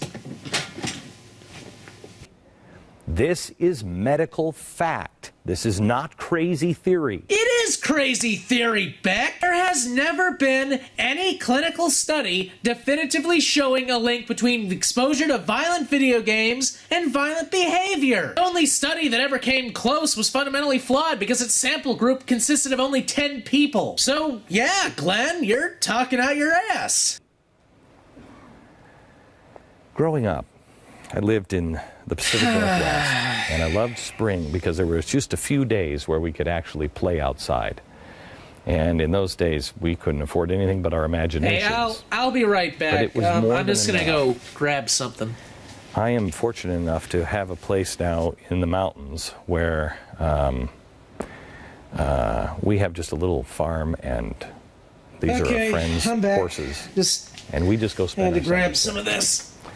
And everybody, I'd say the kids, but everybody in the family hates it at first, for the first day or so, because there's no electricity. There's none of any of the gadgets that we have easy access to normally. There's no phones, there's no computers, there's nothing. And everybody moans and complains for a while. Well, I imagine living without electricity would be a pretty big setback, Glenn. But then we detox. It takes us 1 or 2 days. Yeah, detox from the dangers of electricity. I'm sorry, I can't get over this. I can understand no TV and no computers. I can even understand, like, no phone, or maybe just having one phone that's only used for emergencies. But no fucking electricity? No lights? I mean, yes, I know you can have lamps, but... like, no heating? And don't give me that bullshit about fucking fireplaces. I watched Mythbusters. Fireplaces don't actually heat your house. Now, maybe he's got one of those wood heating furnace things that keeps everything going. Except he said he only goes there in the summer, so he wouldn't have a real need for heating. Okay. What about cooling? Do you go off and buy a big slab of ice? I know you don't have any fans because fans require electricity. Maybe he's got a solar-powered fan. No, because solar energy is green and the only good energy comes from coal. Or oil. And one by one, we all stop thinking about the phones or the TV or the whatever gadget it is. And everybody, one by one, discovers each other, and our children's discover their imagination. Ah, yes, because us people who play video games have no imagination. No, really, we don't. It just gets sucked right out of our eyes and into the computer so Obama can see it. And they realize that their imagination is far more fun than any toy or any phone or any iPad could ever be. Which is why they pick up sticks and make toys out of them, Glenn. Because toys are awesome. They're a tool, you know. Kind of like how a computer is a tool, and a video game is, you know, a toy. A video game could actually be considered a tool. No, hear me out. Hear me out. It helps you imagine. Really, it does, Glenn. Have you ever played Minecraft? You get to build things. You don't think that takes imagination? You don't think it takes some, you know, creativity to build dungeons and a castle and farms? Sticks and rocks and bugs and trees are no longer the complaint, but the canvas. Yes, playing with Black Widow spiders, rotten wood, and boulders is fun. And boy, can kids create. It's amazing to see what they actually will come up with next. It's amazing to see what you'll make up next too, Glenn. As strange as it may sound, my favorite memory, the happiest moment of my vacation last summer, was when we were up at the ranch and my kids came in and they asked for a jar with a lid. I knew exactly what they were doing. Torturing animals in an inescapable glass prison. And I took out a nail and we put holes in that lid. I can't wait to go back and chase a cow.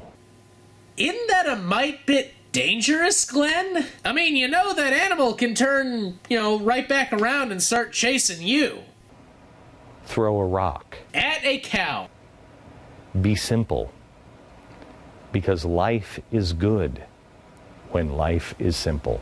Yes, and especially when it's simple up here. Anyway, that was Glenn Beck. I hope y'all enjoyed. If you have any trolls you want me to feed, list them in the comments below. And, before I go, I just want to apologize that I didn't put anything out last week. I was in an auto accident, and it kind of screwed up my whole schedule. Anyway, I'm back now, and I'm going to try and throw out as many videos as I can this week, so hopefully you'll see the magic vlog and a new episode of Brody's Mind by Friday. Anyway, this is Cute Fuzzy Weasel saying, have a good night.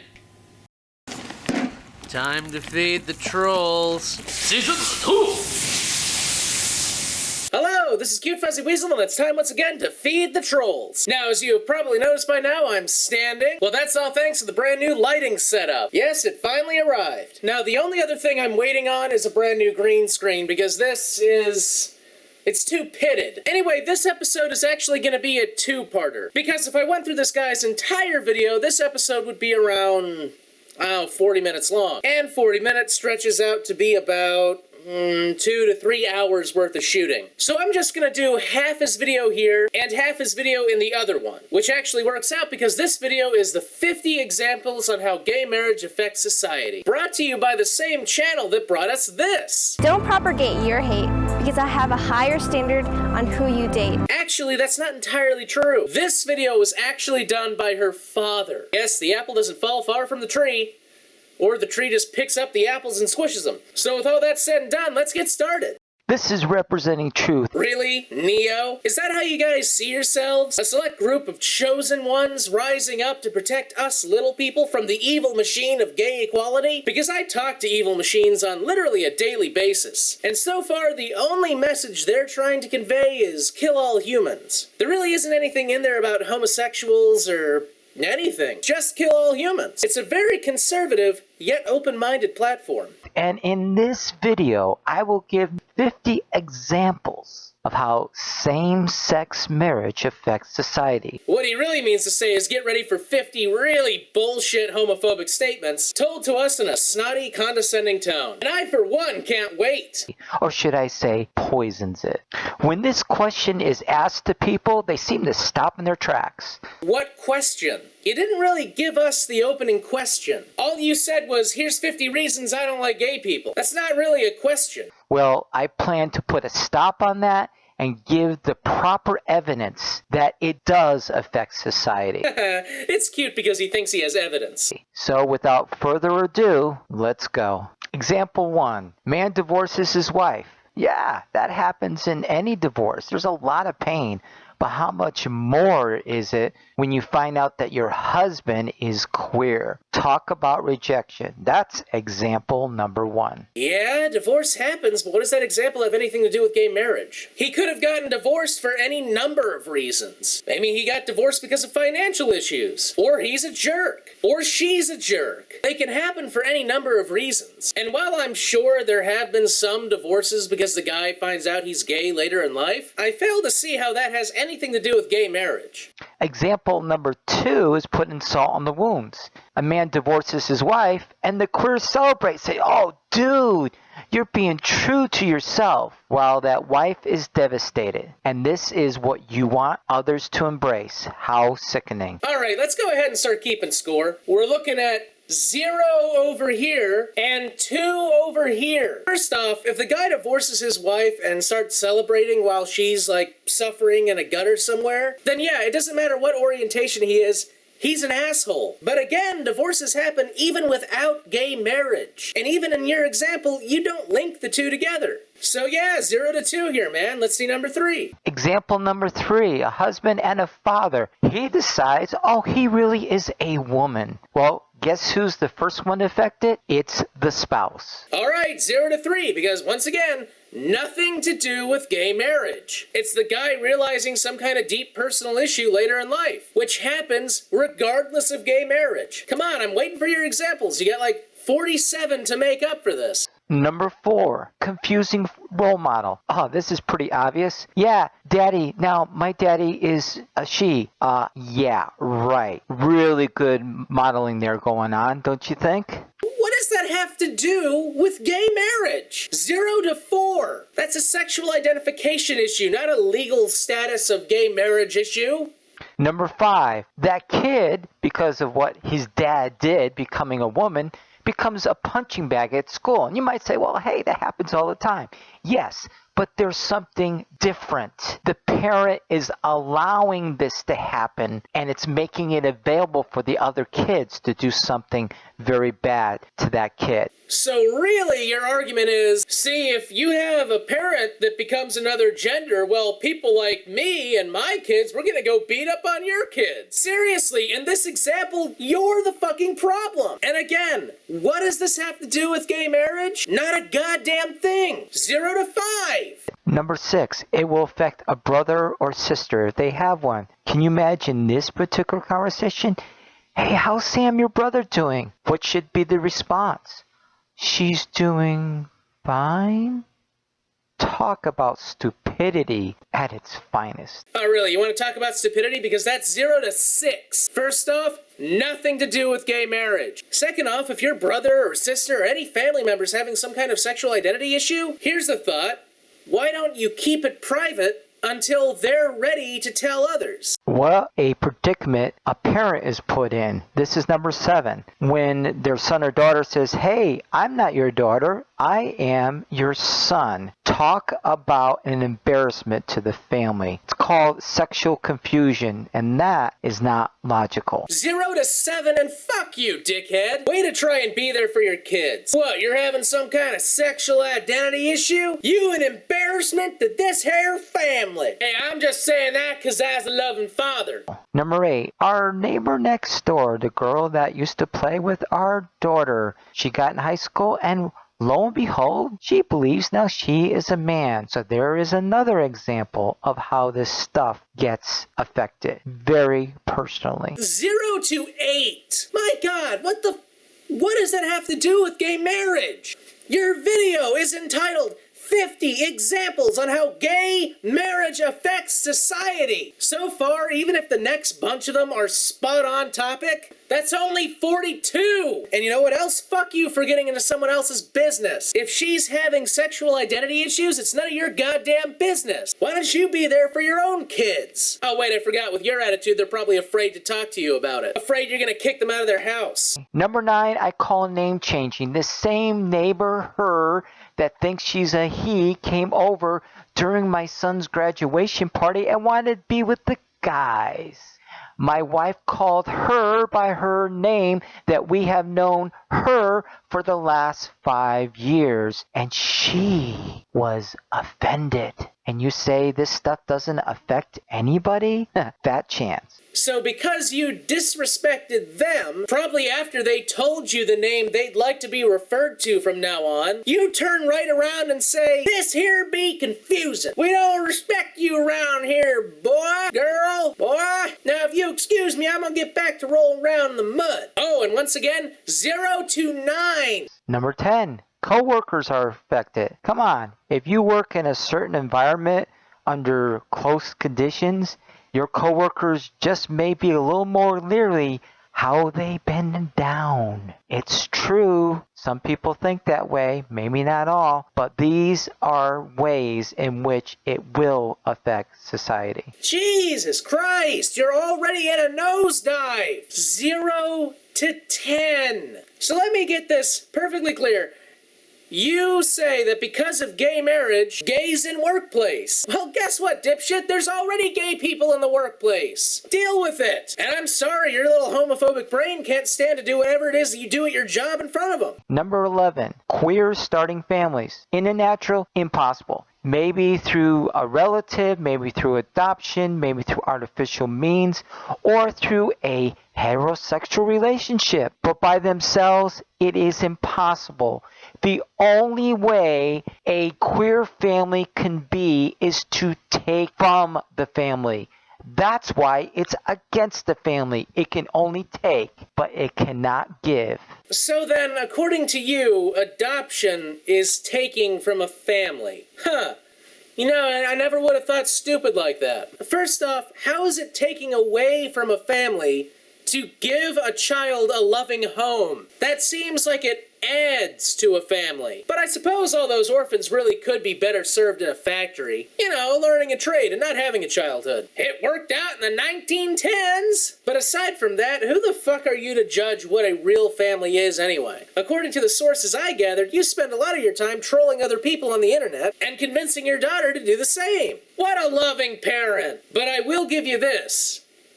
Your argument does actually have a little itty-bitty tiny little connection to gay marriage. And because I'm a lenient and kind person, I'll give you a 1. Yeah, a whole 1 out of 10. Number 12.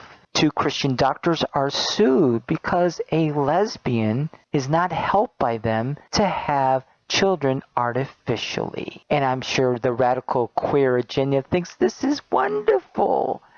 I guess freedom of religion must bow to the radical gay agenda. That is number 12. And I guess the Hippocratic Oath doesn't matter to you either. But yeah, it really shouldn't matter what the doctor's personal beliefs are. If he wants to work at a religious hospital, he should go work at a religious hospital. But if he wants to work in the real world, you know, with actual people, then yeah, he can't discriminate. I mean, shit, let's flip this example around. Let's say we have an ultra-atheist doctor who refuses to do artificial insemination on a straight Christian couple. Because we don't need no more of them there Christians. Well then, yeah, that Christian couple has the right to sue his ass for everything he's got. Just like that lesbian couple has the right to sue that doctor. Discrimination is discrimination. But, you did say lesbian couple. And because couple implies the 2 people are together, and because marriage also implies that, I'll give you a 2.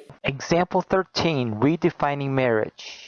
I remember when we lost our mom, she was 59 years of age. My dad got remarried. That lady became my stepmother. Though my dad would never do such a thing, hypothetically, if my dad were to marry a man, what would we call the man? I don't know, how about stepfather? For all you idiots out there to say, well, duh, that's his partner, you have to understand one thing. It's hard enough adjusting to a new wife of your dad, but what would a little kid call the other man? That is pure confusion, and it's very illogical in my view. He would call him stepfather, you dipshit! Number 14, Christians getting demonized, and my first example is this. They believe that it is an abomination to have same-sex marriage. But Muslims also believe that, and yet it seems, at least in my view, that the majority of Muslims are not picked on and called bigots and homophobes, but only the Christians. So why do you favor your criticism to Christians but not to Muslims if you really believe that Christians are so evil? While it may seem on the surface that this is a gay marriage issue, truth is, it's more of an honesty issue. Fact is, if you're real serious about this equality stuff, then it shouldn't matter who the hell's saying it. Be they Christian, atheist, Muslim, Buddhist, or what the fuck ever. If they are for the oppression of any group of people, then yeah, they're in the wrong. Now, where of course you get it wrong is that you assume that people are only going after the Christians. Not true. There are multiple groups that oppose gay marriage. Fact is, though, Christians make up the vast majority of them, and consequently are the most vocal. Number 15. The trick question, designed to either shut you down or make you look stupid. Here's the example. When did you choose to be straight? That's why I need to address this. See, if you buy an iPhone, and I'm an Android user myself, there's only one operating system you're going to get on that phone, which is iOS. That's the way Apple did it by default. So when someone buys an iPhone, they don't choose that operating system because it's on by default. Now, if someone jailbreaks their iPhone and puts something else on it, then that is a choice. It's the same thing, whether you want to use God, nature, evolution, whatever you want to use. Remember, by default, you have male organs that fit in female organs. Do you get the picture yet? Oh, look at that, it's 3 to 12. Okay, first off, the human mind is way different from a fucking smartphone, okay? A lot of different things can affect it. In utero conditions, personal experiences, genetics. Whereas nearly every iPhone is identical with the same exact operating system loaded onto each one. So yeah, your example fails on a fundamental level. And that question still stands. When the hell did you choose to be straight? Number 15 was a trick question. This now is a trick statement. Usually when someone's in sin, they usually say, "Don't judge me. Who are you to judge?" But if you examine that statement, then one should question this. How do you know someone is judging you unless you've made a judgment yourself that they are judging you? And this whole particular statement is meant to shut someone down. It's meant to silence their opposition. And that's what the radical queer agenda attempts to do. What? You can't know I'm judging you unless you've judged me that I am judging you. Well, gee, what the fuck would make them think you're judging them? Could it be your personal behavior? Your Westboro Baptist Church-esque view of homosexuality? Ah, but I forgot, they should just keep their mouths shut. And not question any of the blatantly homophobic, segregationist, and egotistical viewpoints you're trying to cram down their throat. They should just accept it because, after all, if they dare try and say that you're judging them or trying to force your own morality on a group of people that don't want it, oh my god, they're judging you! And really, where the hell do they get off judging the people who have been actively trying to suppress them for the past 50 years? Example 17. A bunch of lesbians decided to go to a church in Michigan and have the audacity to throw condoms in the sanctuary. Oh my god, condoms? Now, if you're not religious, I would think someone would respect something. You know, Christians are usually accused of shoving things down people's throats. But to defile a sanctuary like that just shows how low in the gutter this radical queer agenda really is. Jesus Christ, why did they make them have to deal with condoms? I mean, it's not like you guys have ever firebombed anything, or blown anything up, or lynched anybody, or beaten anybody to death. No, you're sweet and innocent and perfect and have never ever done anything wrong. But my god, condoms? Holy shit! They're littering! Don't they understand that pollution affects the... Oh, right, no it doesn't. I forgot global warming's a huge scam made by us liberals to eventually take over the world and destroy all Christians. I keep forgetting the Illuminati handbook on all this. Where the fuck did I put it? Number 18, an outlet for hatred. Just go on Apologetics, my daughter's account, and you will see many hateful comments directed toward her. Alright, once again, it has nothing to do with gay marriage, so I had a point here. But what he brings up is actually a pretty fair point. I understand people, especially smart ones, disagree with her message, but please try to be respectful. Don't send her fucking death threats. This is a perfect excuse because they can't really pick on the blacks anymore because that would be a racist. So what do? They demonize Christians, and it becomes their outlet to be hateful. And they do a very good job of it. But like Star Wars, you remember when you had Darth Vader trying to get his son to come over to the dark side? We say, no way, and you can go pound sand. I don't remember Luke Skywalker saying that to Darth Vader. Number 19. If same-sex marriage became the law federally, not just with the states, it is said that they would have over 1,000 rights and provisions. I'm not going to argue with that because the video that I am presenting is dealing with how same-sex marriage will affect society. Now, some of those particular rights and privileges, the only way you can get it, you have to interact, like social services or welfare or insurance, etc., etc., etc. You have to interact with society. And because of that, it does affect society. That's my point. They're already out and about in society. What, are you saying that gay people need to be locked up in houses? They should only come out at night? And even then stay to the darkest corridors and alleyways of society? The fuck is that? What, they need to bury themselves? They need to make sure that us good and pure straight people don't even notice them? I would say an attitude like that would have a far more detrimental effect on society than gay marriage. Number 20, a son or daughter decides to come out and say they are homosexual. You get the picture, it affects the family, friends, etc. That is number 20. Wait a minute, didn't you already say that? So no score on either side, it's already been said. Although if I was to score, I'd put it over here. Because like the majority of the bullshit that you've said, it has nothing to do with gay marriage. And so what if the kid comes out? What, do you want him to live in the closet for the rest of his life? Or would you rather him self-deport? Would you like that instead? Number 21, change of perspective. Basically, those that were staunch against this particular issue are now all for this particular issue. I agree that we should love our kids unconditionally. Bullshit.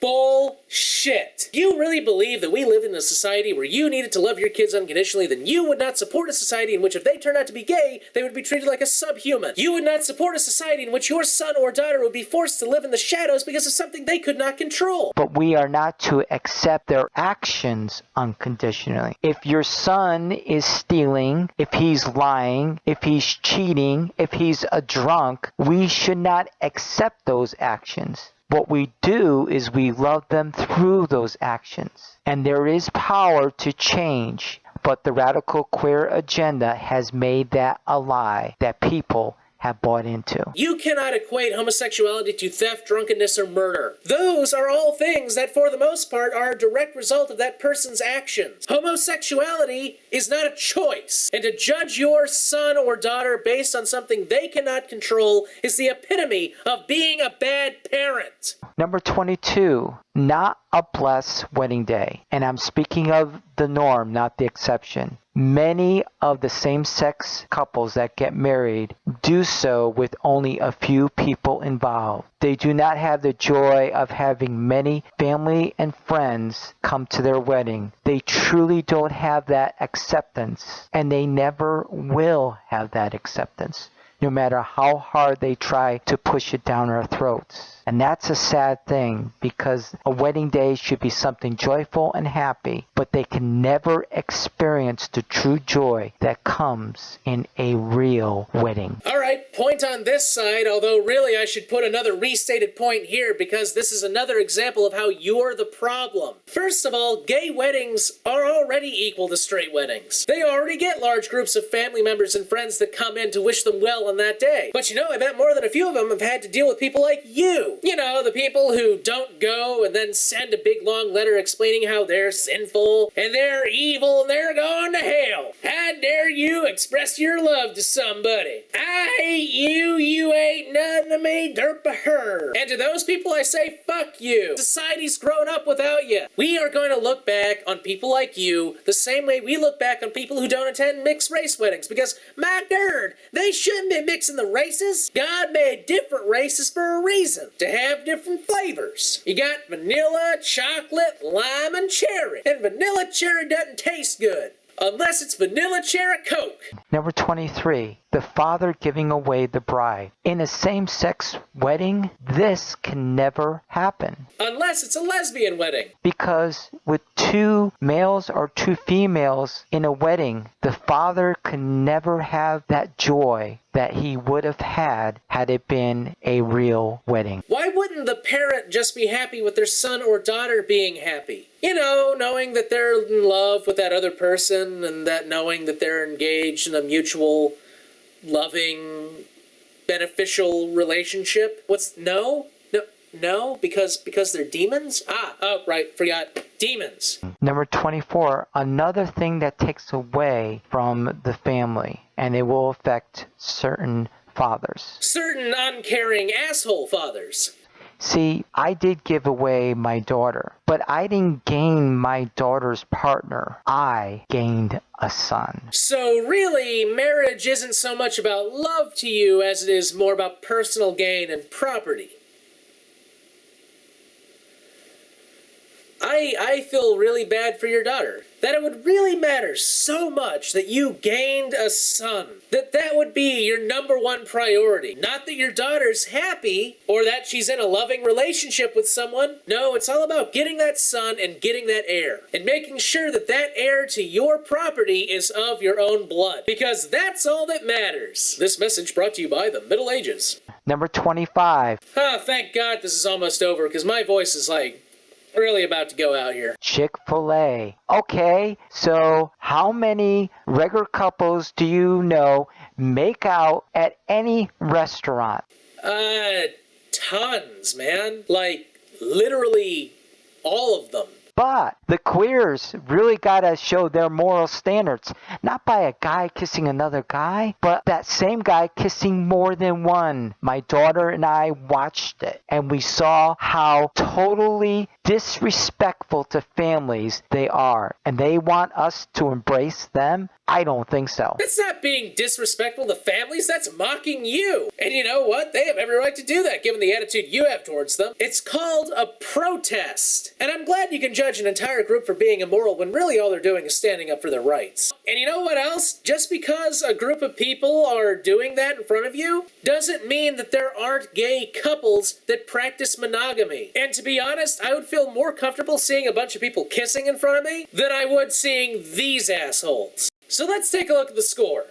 6? You couldn't even break 10 in your first 25, let alone 25 out of 25. I can't wait to get to 25 through 50, so look forward to part 2 coming out soon. Anyway, as always, this is Cute Fuzzy Weasel, and if you have any trolls you want me to feed, list them in the comments below. Have a good day, and I'll see you in part 2. Time to feed the trolls. Season 2!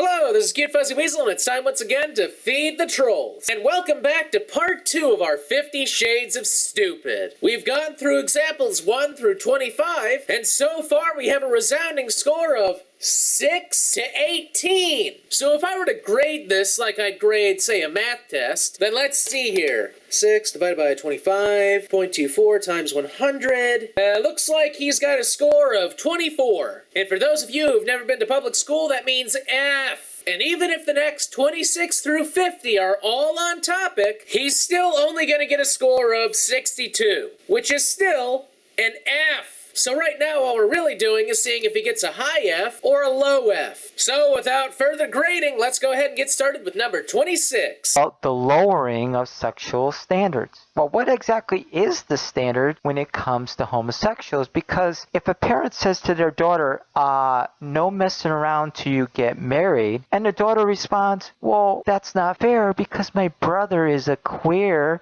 and he messes around with his boyfriend, and how come he can mess around and I can't? Okay, so first off, what does that have to do with gay marriage again? All right, nothing? Okay, 6 to 19. Second off, what does that have to do with anything? I mean, aside from it being an assumption that homosexuals are more promiscuous than straight couples, something that the polls have really been split on, but if you as a parent aren't keeping tabs on both your kids, then yeah, your daughter has a good fucking point. Oh, right, because the brother's gay, and of course, if you're the dad, you don't pay attention to him at all, probably because he doesn't live with you anymore. Number 27, unfair to compare queers to pedophiles or having sex with an animal. What part of a relationship between two consenting adults don't you understand? And if you're really gonna sit there and compare homosexuals to pedophiles, then I'm gonna stand here and compare you to the Taliban. Let's clear this off. Let's clear this off and have similarities, differences. Let's come up with a couple of things.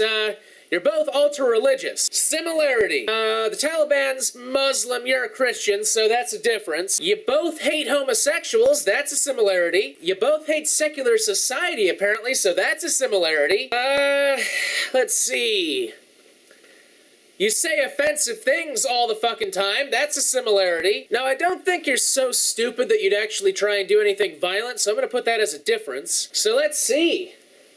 Oh, what do you know? It looks like the similarities have it. So, Mr. Taliban, tell me the rest of your point. But it is fair to give a guilt trip to Christians when a gay commits suicide or any gay that gets beat up or gets murdered. We just blame the Christians because they believe that stuff. No, I blame the Christians because they're the ones telling the gay people that they're going to hell for something they can't control. And even then, I'm probably only going to focus on the ones like you. So yeah, I'll give you a guilt trip anytime something bad happens to them. And you know why? Because you deserve it, motherfucker. That's why. But let's take a hypothetical. Let's see how this will affect you. And how would this affect society? You have a man and a woman.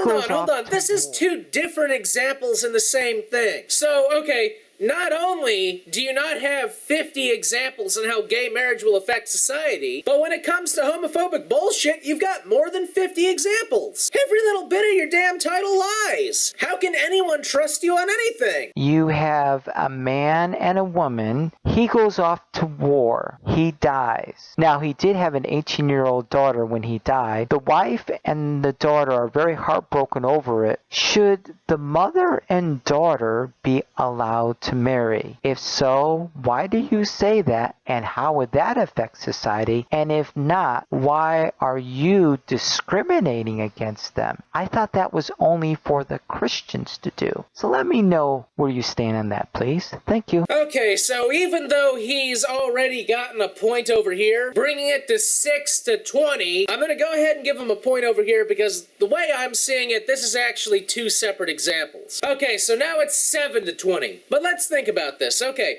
the father goes off to war, he gets killed, and the mother and the daughter want to get married. Well, first off, that's an incestuous relationship. Now, normally we discourage incestuous relationships because the offspring can inherit certain really detrimental genetic abnormalities. But since it's between the mother and the daughter, that's really out of the question. Thing is, though, it's between the mother and the daughter. So what you got there is a really unbalanced relationship. I mean, the mother could basically lord over the daughter for whatever she needed, using her position in the family as a means to an end. So really, when you get down to it, this relationship can't really be compared to a typical same-sex relationship, because chances are it's less about love and more about retaining property. Number 28, broken friendships. I've learned this when one of the guys that went to Bible college, I called him out on this queer crap, and guess what? We are no longer friends. Oh my God!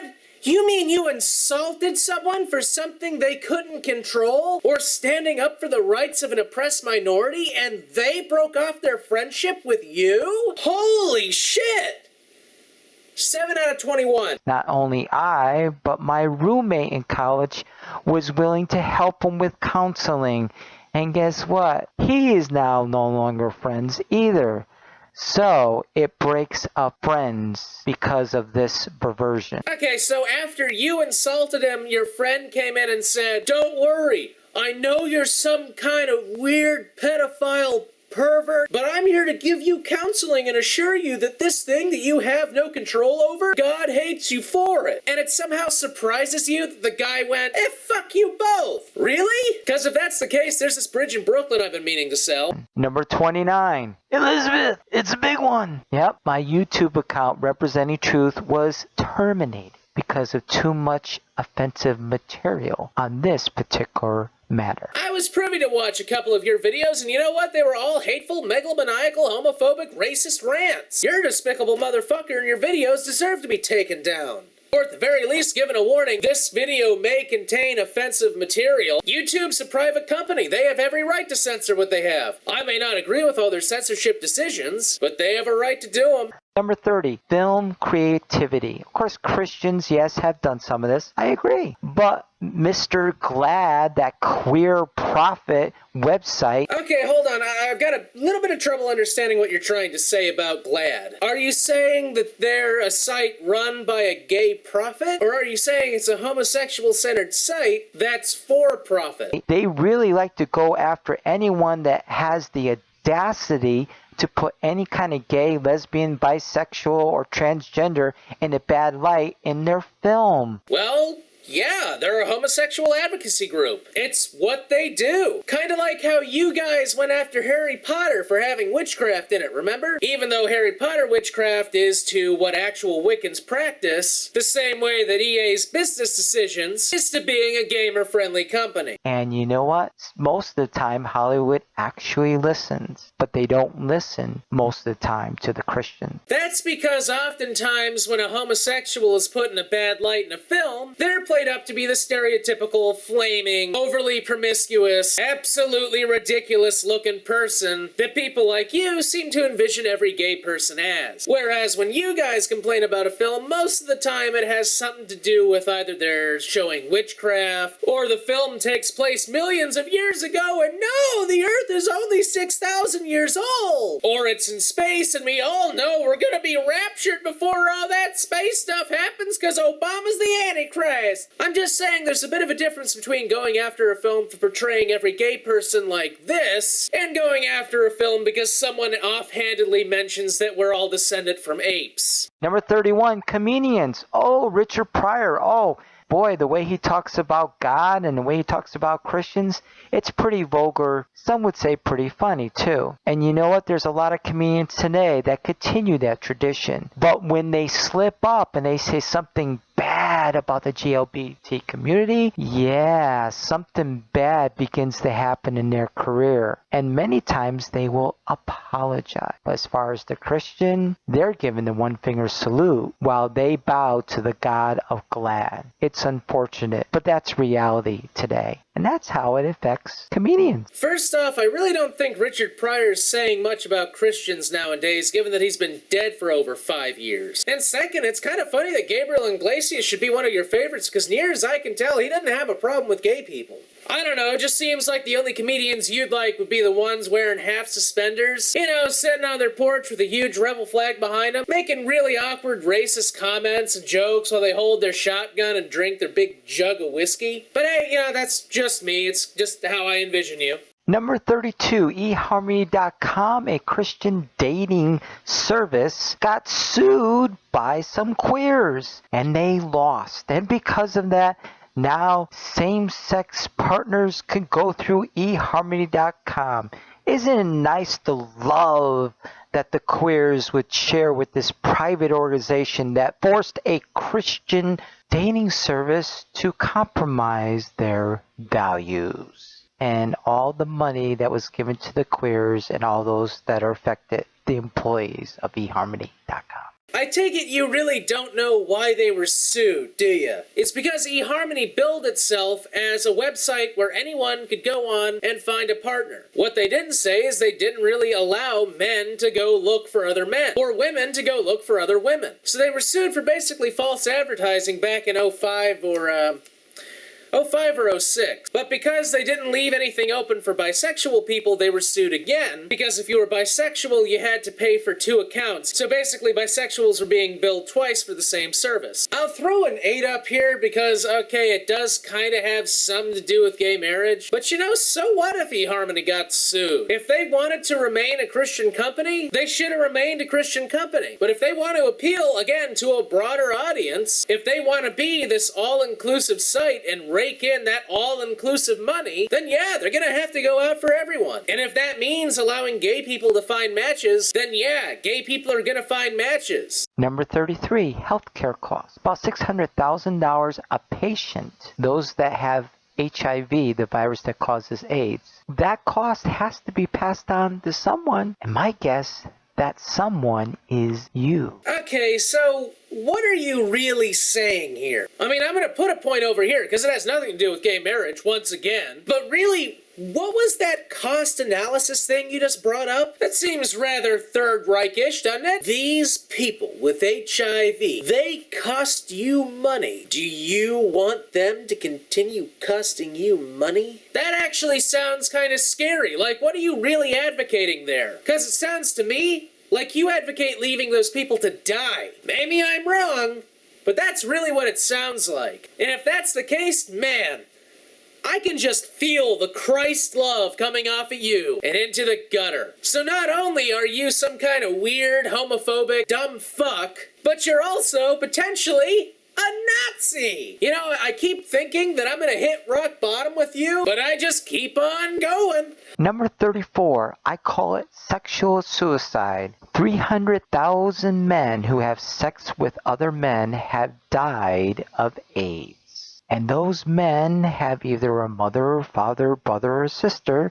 So we're looking at least over 1 million people that are affected by this type of lifestyle. The sad thing is only 2% of the population is gay, and yet they are responsible for over half of all new HIV cases. It's a real shame that we would want to promote this in marriage. 26, Mr. Nazi. So, number one, these people aren't catching HIV because they're gay. They're catching HIV because they're not using protection. And number two, what does that have to do with not giving them rights? Number 35, man sues Bible publishing company because the Bible is against homosexuality.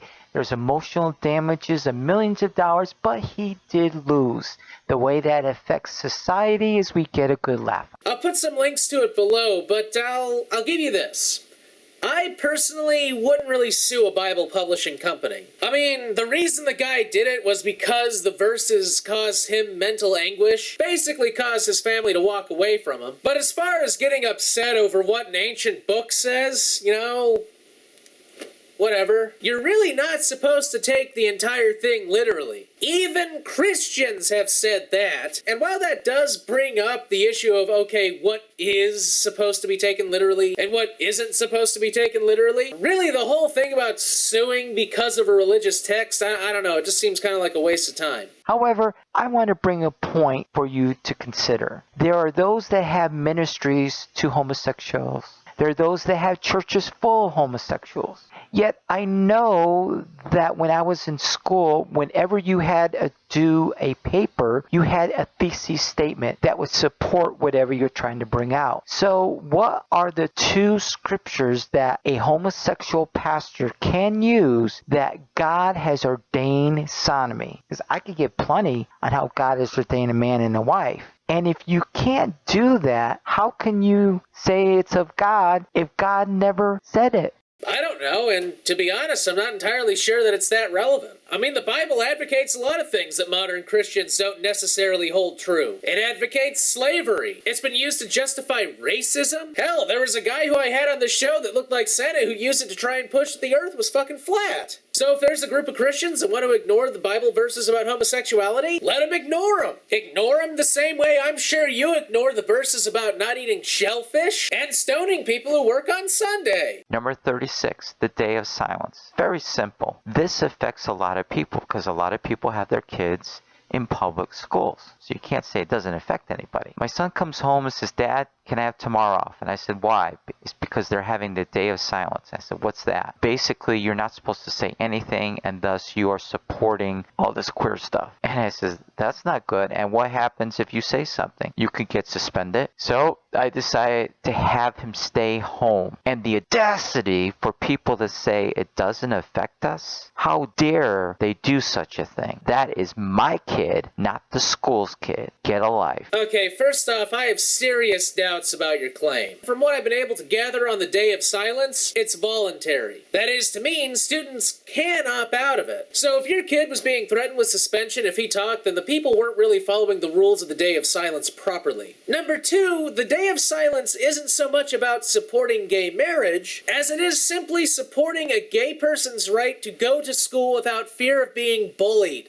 Number 37, a lesbian wedding for little kids. In California, a bunch of little kids went to a lesbian wedding. And you say, aw, isn't that so sweet? Did they take those same kids to a real wedding? I think not. That to me is just the blatant hypocrisy and the agenda at full force. And you know what? The parents weren't even informed. They didn't have a say. Oh, that's right. They're just the parents because the radical queer agenda must prevail. Okay, I know you're getting tired of me saying it this way, but number 1, WND is not a good source for news. It's a far-right Christian publication that is known for skewing the facts. But if you were to look down at the bottom of your own source, you would see the following. 2 families of children in the class chose not to give permission for the trip, their children remaining at the school with another first-grade class. But of course, you said they weren't given the option, but the article says they did. So either you didn't read the whole article, or you just lied. So now you're a bigoted, homophobic, dumb fuck, Taliban Nazi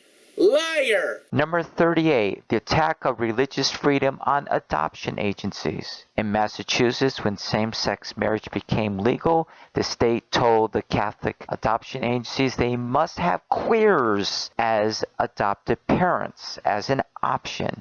The Catholic Church does not believe that, and rightfully so, even though I myself am not Roman Catholic. The point is, it's an attack against one of our most important freedoms. Okay, I actually agree that a private religious organization shouldn't be required by the state to break core tenets of their belief system just to continue to operate. However, if you were to actually go to the source that he provides in the video, you'll find these words at the very top of the page. Roman Catholic bishops in Illinois have shuttered most of the Catholic charities' affiliation in the state rather than comply with the new requirement that says they must consider same-sex couples as potential foster care and adoptable parents if they want to receive state money. That's a whole different ballgame. One of the main reasons why they came here, freedom of religion. Actually, the original Pilgrims came here to escape the Church of England. So if you really think about it, they came here for freedom from religion. And the audacity for people to support and celebrate when this happens. It just goes beyond my thinking. You know, I gotta believe a lot of stuff goes beyond your thinking.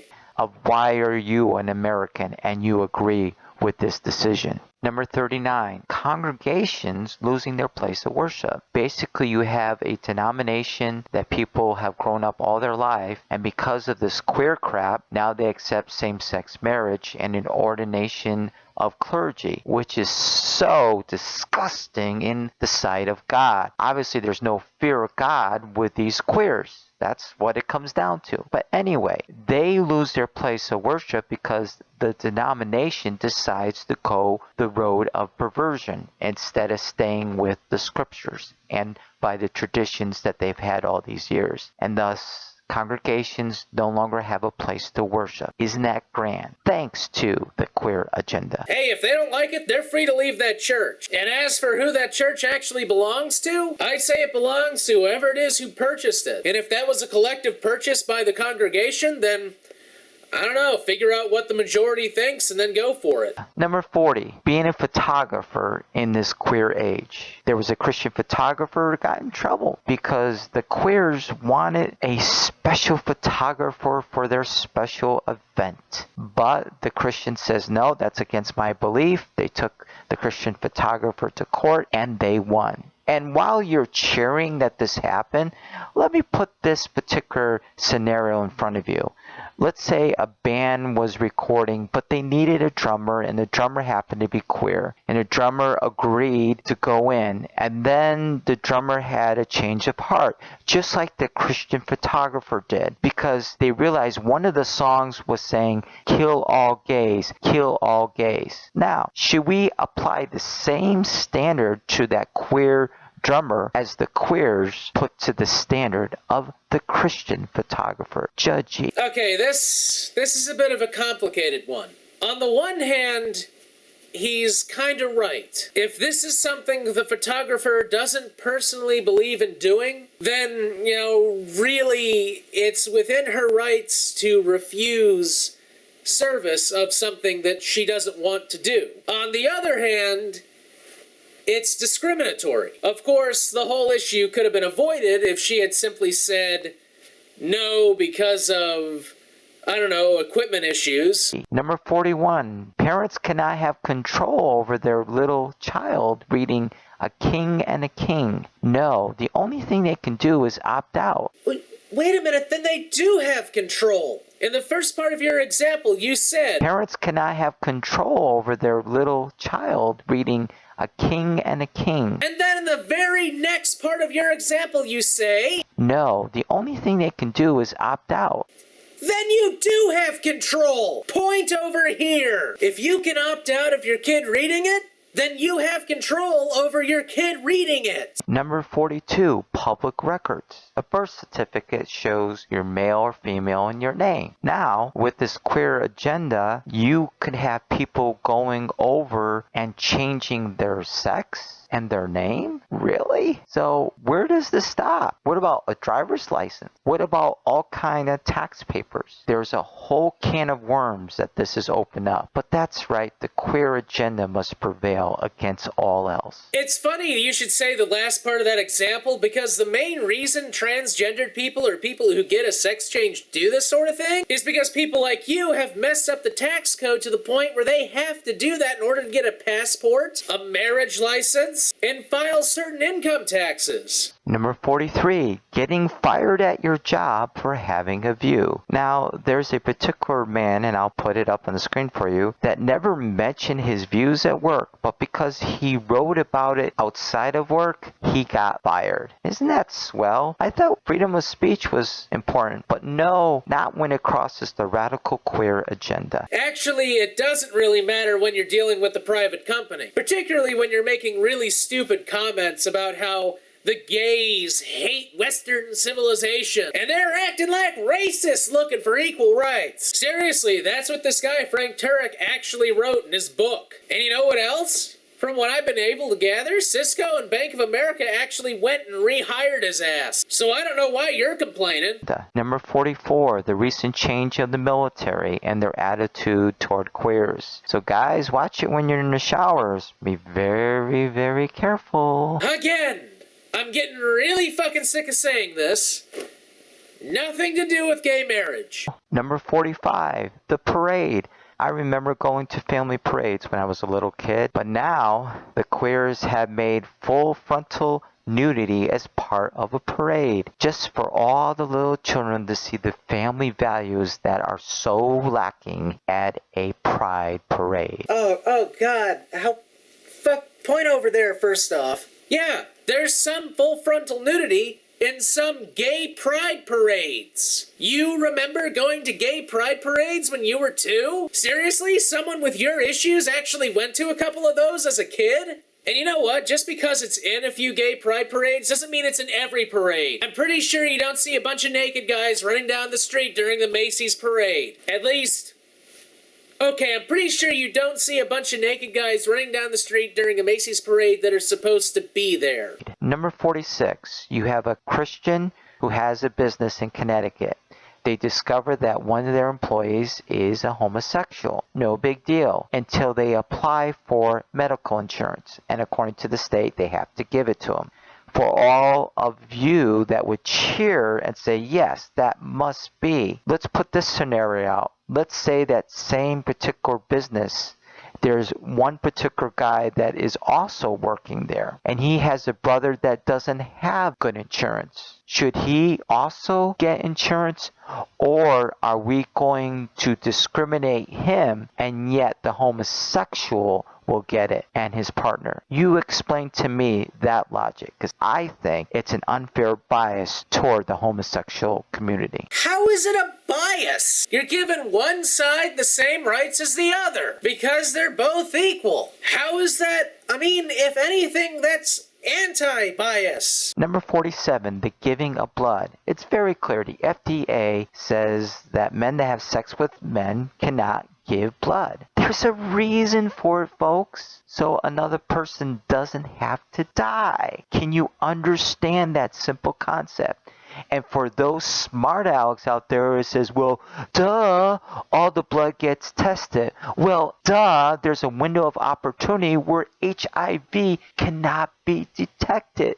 So even if you test the blood, you can still have a period of time where it's not detected and someone get HIV, the virus that causes AIDS. You mean like how there's a window of opportunity where any disease can't be detected? And for the record, the newer HIV tests can find it within 20 days. And as of right now, there are serious talks within the FDA of easing and even lifting that ban. Point goes over here because, again, it has nothing to do with gay marriage. So, duh, you're wrong and off topic again.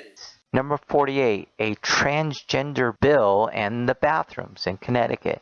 Basically, a transgender could go into whatever bathroom of their choice. If you're a father, you have a 6-year-old daughter, and then you see some guy coming out, what would you think? Would you be concerned about your daughter? I know I would, and I know many would. I guess people just don't think this thing through good enough. That's my view. God damn it.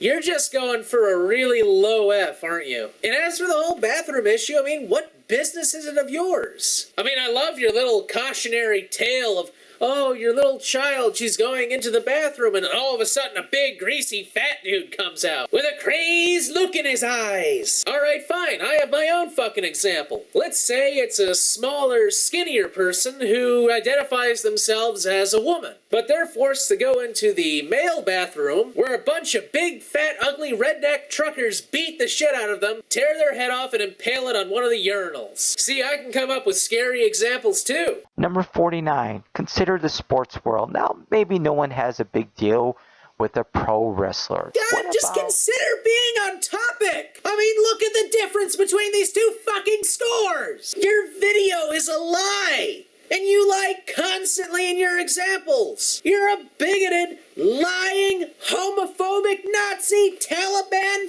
fucking stupid person. I can't even come up with a combination of expletives that best describe you because I'm so fucking tired standing here for the past 5 hours going over all your little sources to find the real story because I can't trust you because nothing you've said has had even an ounce, a kernel of truth. Not even Glenn Beck skews the story as bad as you do. A transgender runner. I mean, a guy that's now a girl. I don't care. I don't care about sports people. God damn it. What does this have to do with gay marriage? Your video is entitled The 50 Fucking Stupid Reasons That Gay Marriage Affect... That's not even the title, and I don't care. I really wish I could take a break from this too. I really do. I wish I could stop the episode right here and just go, okay, this is enough of this. We're done. But we're not done.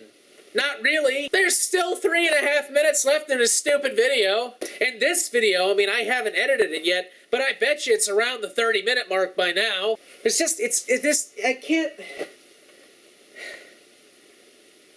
Let's keep going. I mean... He can only screw up more, right? This can only become more infuriatingly inaccurate, but I've come this far, haven't I? And now, coming to the big one, number 50. Oh, thank good merciful God. Number 50, the Boy Scouts. I was a Boy Scout when I was a kid. I loved it. It was great. What I don't like is a private club like the Boy Scouts being bullied by the radical gay agenda. Playing the victim, but in reality, you are the one that's being the bully. If someone wants to have a club and discriminate against someone, that is their right. How dare you do otherwise? You notice there's no girls in the Boy Scouts. And why is that? Because the club is designed for young boys. What part of that do you not understand? So lay off. It's none of your business. If you want to have a homosexual, queer Boy Scouts, then do it. The one thing is, it won't succeed like the original because the original is genuine and yours is not. The Boy Scouts get fucking government funding, you ass! Oh, and by the way, I'm sure you're the best fucking role model for them too. Hey kids, join the Boy Scouts because one day you'll grow up to be this prick. And guess what? Guess what, asshole? Another point over here, because once again, your goddamn example has nothing to do with gay marriage. Your video really should be entitled 13 Reasons Gay Marriage May Affect Society in My Warped Little Head. But let's keep going. We only got a little bit of this video left after all. Now I will come to the conclusion of my video and my concluding remarks. I have a few important remarks I'd like to conclude with. 1. For those in the past that have called me stupid and retarded, or believe so today, and choose to comment on the video, then if we were to take your premise, if a retarded person, according to you, could come up with 50 examples of how same-sex marriage affects society, that would mean you should be able to come up with a lot more.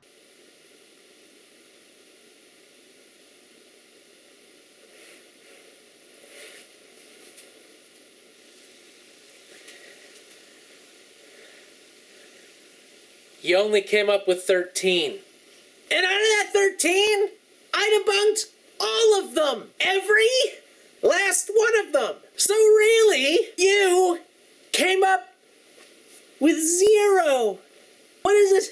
It's like I'm in the fucking Twilight Zone with you. This would be like if someone made a video entitled 50 Reasons Trees Affect Society. And his examples were like, well, my son wanted a treehouse, so I had to go build a treehouse.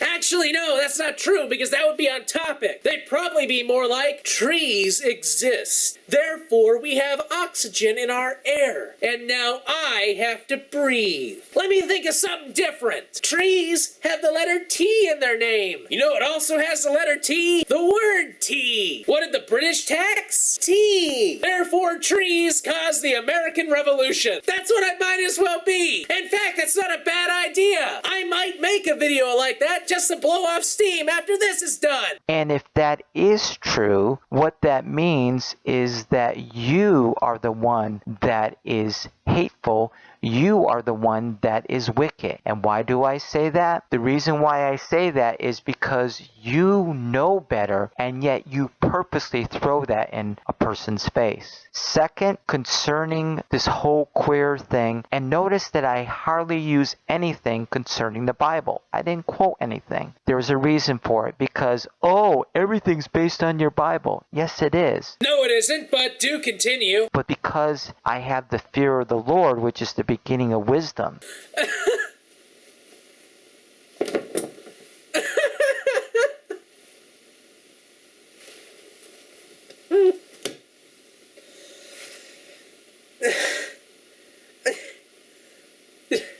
Did you just say you have wisdom? Oh, stand aside! Here comes this asshole's mighty wisdom! Look at his mighty wise score!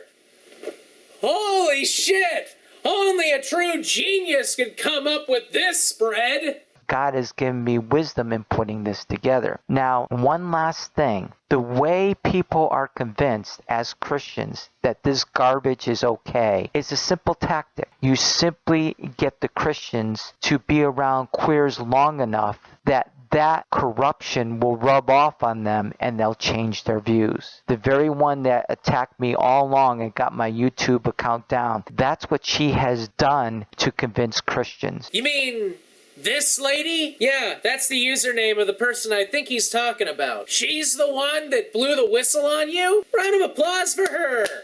Yet, according to the Word of God, it is very clear from Scripture that Jesus and what He did on the cross has the power to change the homosexual into a new creation. And to those who have the audacity to call themselves Christian and push this garbage, you are denying the power of God. You're denying what the power of the blood of Jesus does. And God will hold you accountable. That's it. And may God be more. To any Christian out there who is both a Christian and doesn't believe a word of this guy's bullshit, I give you a round of applause. You are good people, regardless of whatever crap this guy decides to spew. I believe you can be both Christian and support LGBT rights. Because ultimately, it's not about gay rights. It's about human rights. This guy doesn't support human rights. He thinks that a certain segment of our population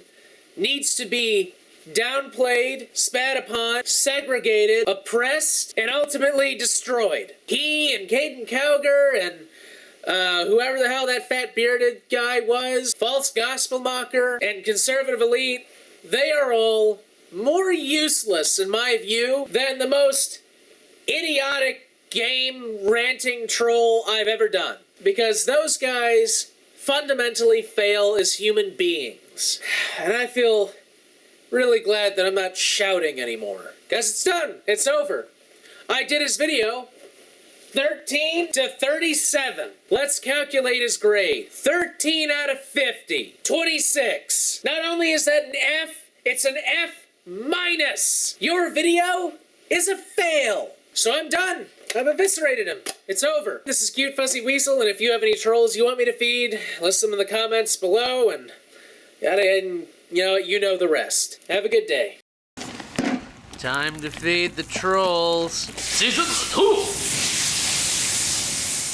Hello, this is Cute Fuzzy Weasel, and it's time once again to feed the trolls. And holy shit, 3,000 subscribers! Well, 3,000 subscribers 4 days ago, but still 3,000 subscribers! Now, I realize there were a lot of things I didn't do when I hit 2,000, and that's because I just honestly didn't have the time. So in addition to all the other episodes I'm going to be putting out, I'm also going to do kind of a commentary on my first 3. Now, our troll this week really isn't so much a troll, as she is just fascinating. Her username is Trisha Paytas, and as far as I know, she does videos about existing. Now, offhandedly, I really wouldn't have fed her because, again, she's not really a troll, except one of my viewers suggested this video. And let me tell you, this video is interesting. So with all that said, let's watch. Hello to all my fellow young Americans. Yes, young America, we are like the votes. We are like the generation that is picking our president, basically. What? Yes, the election, Mitt Romney, Gatorade. So I thought, since this was my first election voting, I would share with you some of my viewpoints and opinions. Okay, I'm gonna stop you right there. You really need to not do this so much. You've got some kind of metal spike torture device on your wrist. I'm afraid if you do this, you're gonna end up jabbing yourself in the neck. To sort of maybe help your decision either way, and I'm not saying, be a conservative Republican like me. You're a conservative? I thought you were some kind of plastic robot lady. Because I don't push my beliefs on people, like political or religious, like, I'm Catholic, but I'm not going to push that on people. In fact, the candidate I'm voting for is not even Christian. He's like Mormon. Oh, damn! I don't think she realized it, but she just laid into Mormons hard. So it should show how open-minded I am. So I'm not here to push or anything like that. So yeah, so I wanted to make my official video / support for Romney Ryan 2012. Yay! If it's any consolation, I don't think you're the reason they lost. So a lot of you may not watch the debates. I don't really. I have Twitter, so I can sort of watch the debates, and I get it. There was something about Big Bird being said, and Romney won, and yay!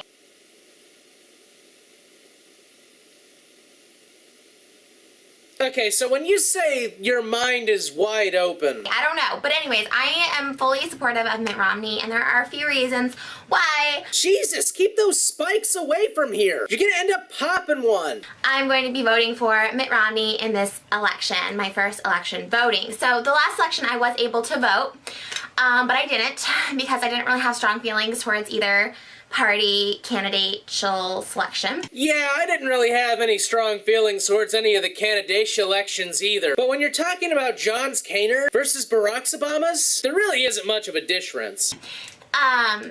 So this year, Romney all the way. So basically, Mitt Romney is super hot. What the fuck? You think that's hot? Guy looks like he was a conehead who went through reconstructive surgery. Now, Ryan, on the other hand... I remember when he was going... He didn't get the nomination, right? John McCain got the nomination, but he was going to be in it. Hey, hold on. So you're wearing a green plain ring here, an enormous kind of ring thing here, a bunch of bracelets up and down your arm, a pink leopard pattern tank top, blonde on black hair, and a green feather? What are you, a Final Fantasy character? McCain was running, and I remember picking up Romney for president buttons back then, so I've been a huge advocate of him because he is super gorgeous and hot, and we haven't really had a hot president since Kennedy, but we all know how that ended.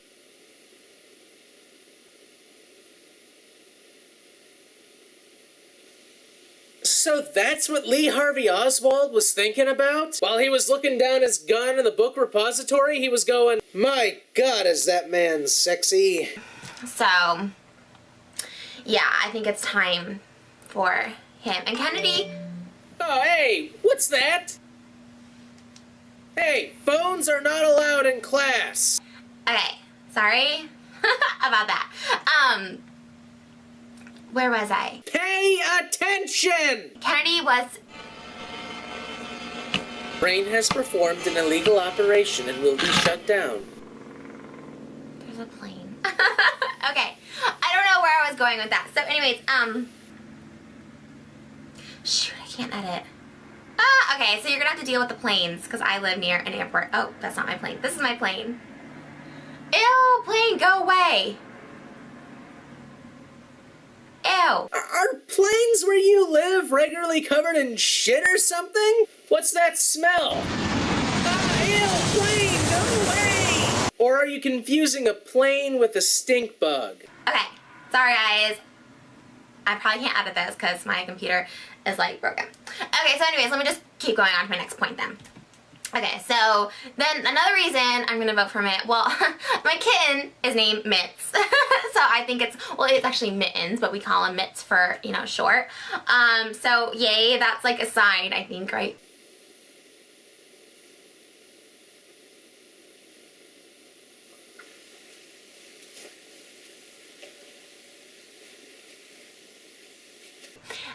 And Mitt rhymes with tit. No, I'm just kidding. But I have two of those, so. Why, I know a certain someone who deserves a gold star. But that's really not, no, that's not the reason I'm voting for him. Also, I love his running mate. I think in the previous elections, John McCain didn't win for us Republicans because, you know, he picked a bad running mate. Like, who likes Sarah Palin? I mean, I am a conservative Republican female, and I don't even like Sarah Palin. Agreed. Sarah Palin was a very bad choice for John McCain. I mean, anyone who took that spot back then would have gotten the crap beat out of them by the media. But Sarah Palin, I mean, what the hell was he thinking? And for all those who are saying, like, Republicans don't like women or whatever, like, yeah, they do. They're married to them, so... That's not really the point of the whole women issue. That's got more to do with birth control and abortion and equal pay in the workplace. Whatever. And I love his slogan, "Government didn't build my business, I did." And I think that is a really, really great slogan because I am an aspiring entrepreneur. That slogan is actually a misinterpretation of a quote from Obama, where he was talking more about infrastructure like roads and power lines and everything. But, you know, whatever, go on, keep going. Girl. So yeah, so those are some of the reasons I'm voting for Mitt. I highly recommend checking out his store online. You can buy some of his really cool t-shirts, and there's some with his pictures on it, and his running mate's partner, Ryan. It's Ryan something, but I can't remember. You just said his fucking name! Paul Ryan! So, yeah. So, also, you guys, check out my Obama versus the Catholic Church video.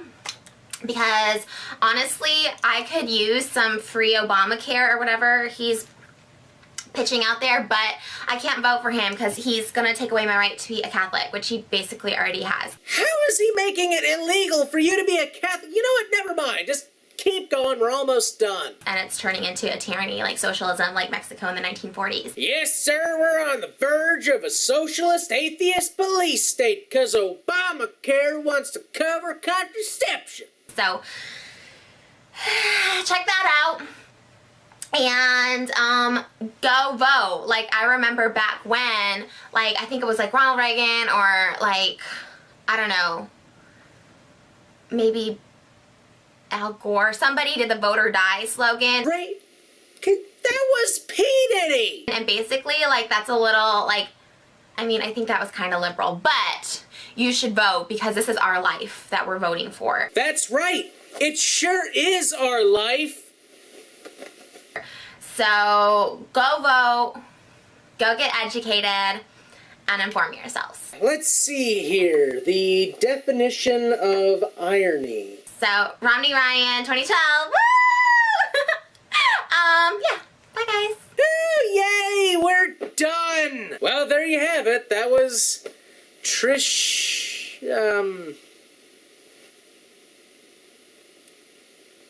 I forgot her name. Anyway, this is Cute Fuzzy Weasel, and if you have any trolls you want me to feed, list them in the comments below. Have a nice day, and I'll see you later.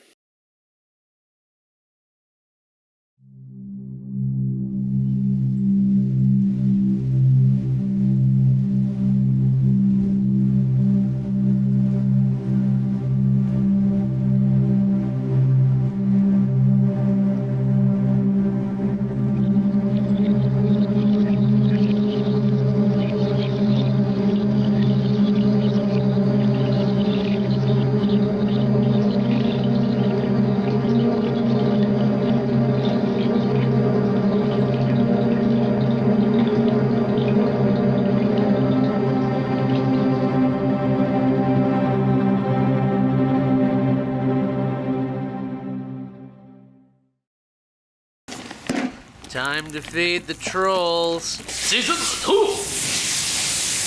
Hello, this is Cute Fuzzy Weasel, and it's time once again to feed the trolls. So I was looking around YouTube the other day, going through all the suggestions that you guys have been giving me, and much to my dismay, I came across another COD guy. His username is BrutalDoomSucks, and he's part of the Brutal Doom Truth Movement. You may be wondering why I confuse this Brutal Doom guy with the COD idiots. Well, it's because they both employ eerily similar techniques in regards to their videos. There's top 10 reasons why things suck, a weird electronic voice thing, and of course, they both use GoAnimate. Part of me has to wonder if the GoAnimate people really know what their website's being used for. Anyway, with all that being said, let's go ahead and start this video entitled The Brutal Doom Truth Movement.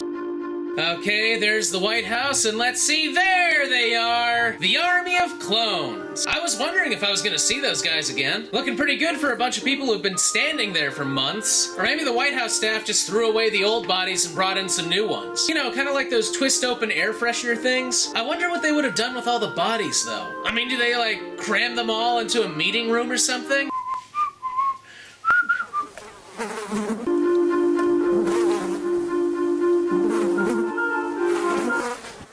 You know, I really don't like working here anymore.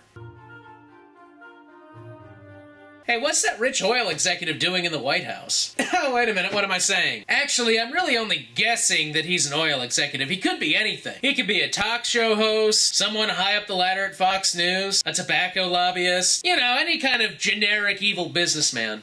Hello.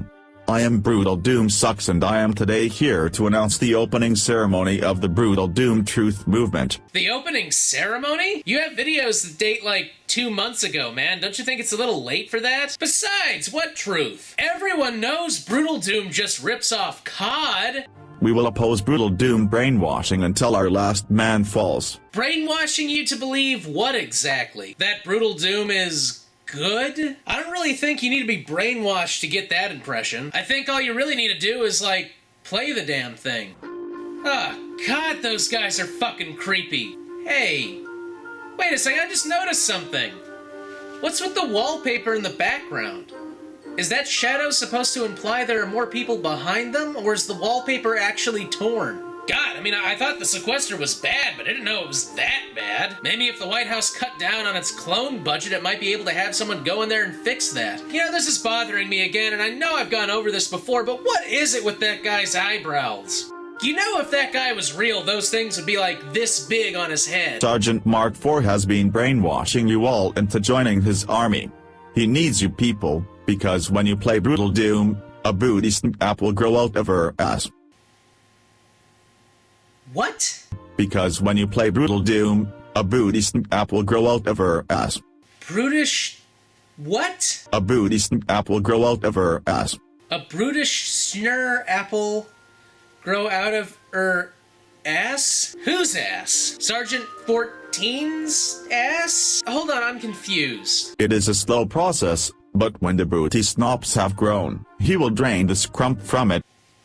What the fuck is scrump? And who would want to drain scrump from a schnar apple? Or is a schnar apple like a hemorrhoid? And channel it to Crash Helper's dad. This will alert the toys to attack the galaxy. What?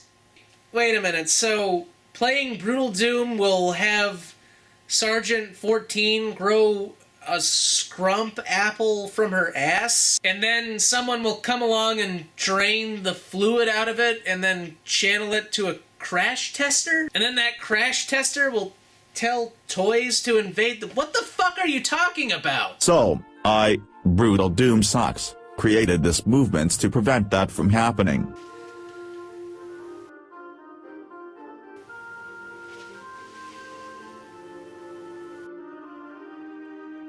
You ever gonna smoke that thing? We already have about 2,000 members, If by 2000 you mean 16. including great wand authors like Joey and Ogre. What the hell is a won author? Is that someone who makes wonton soup? Now, when you all have realized the cold hard truth, What truth? That if we play Brutal Doom, some lady will grow an apple out of her ass, and then if someone will come along and drain the juice out of it, and then that juice will be used to inform the toy army to attack the galaxy? Oh, yeah, of course. I mean, that seems legit. you can all apply on my YouTube channel BrutalDoomSucks. We must stop the Brutal Doom agenda before it's too late. Well, yeah, you guys better go and stop their magic space ass apple conspiracy. Away, quickly, go stop the scrump ass apple juice from being fed to the crash operator. We must repel the toy army. Whoa, what was that face? It looks like he just crapped out his brain. We must stop the Brutal Doom agenda before it's too late.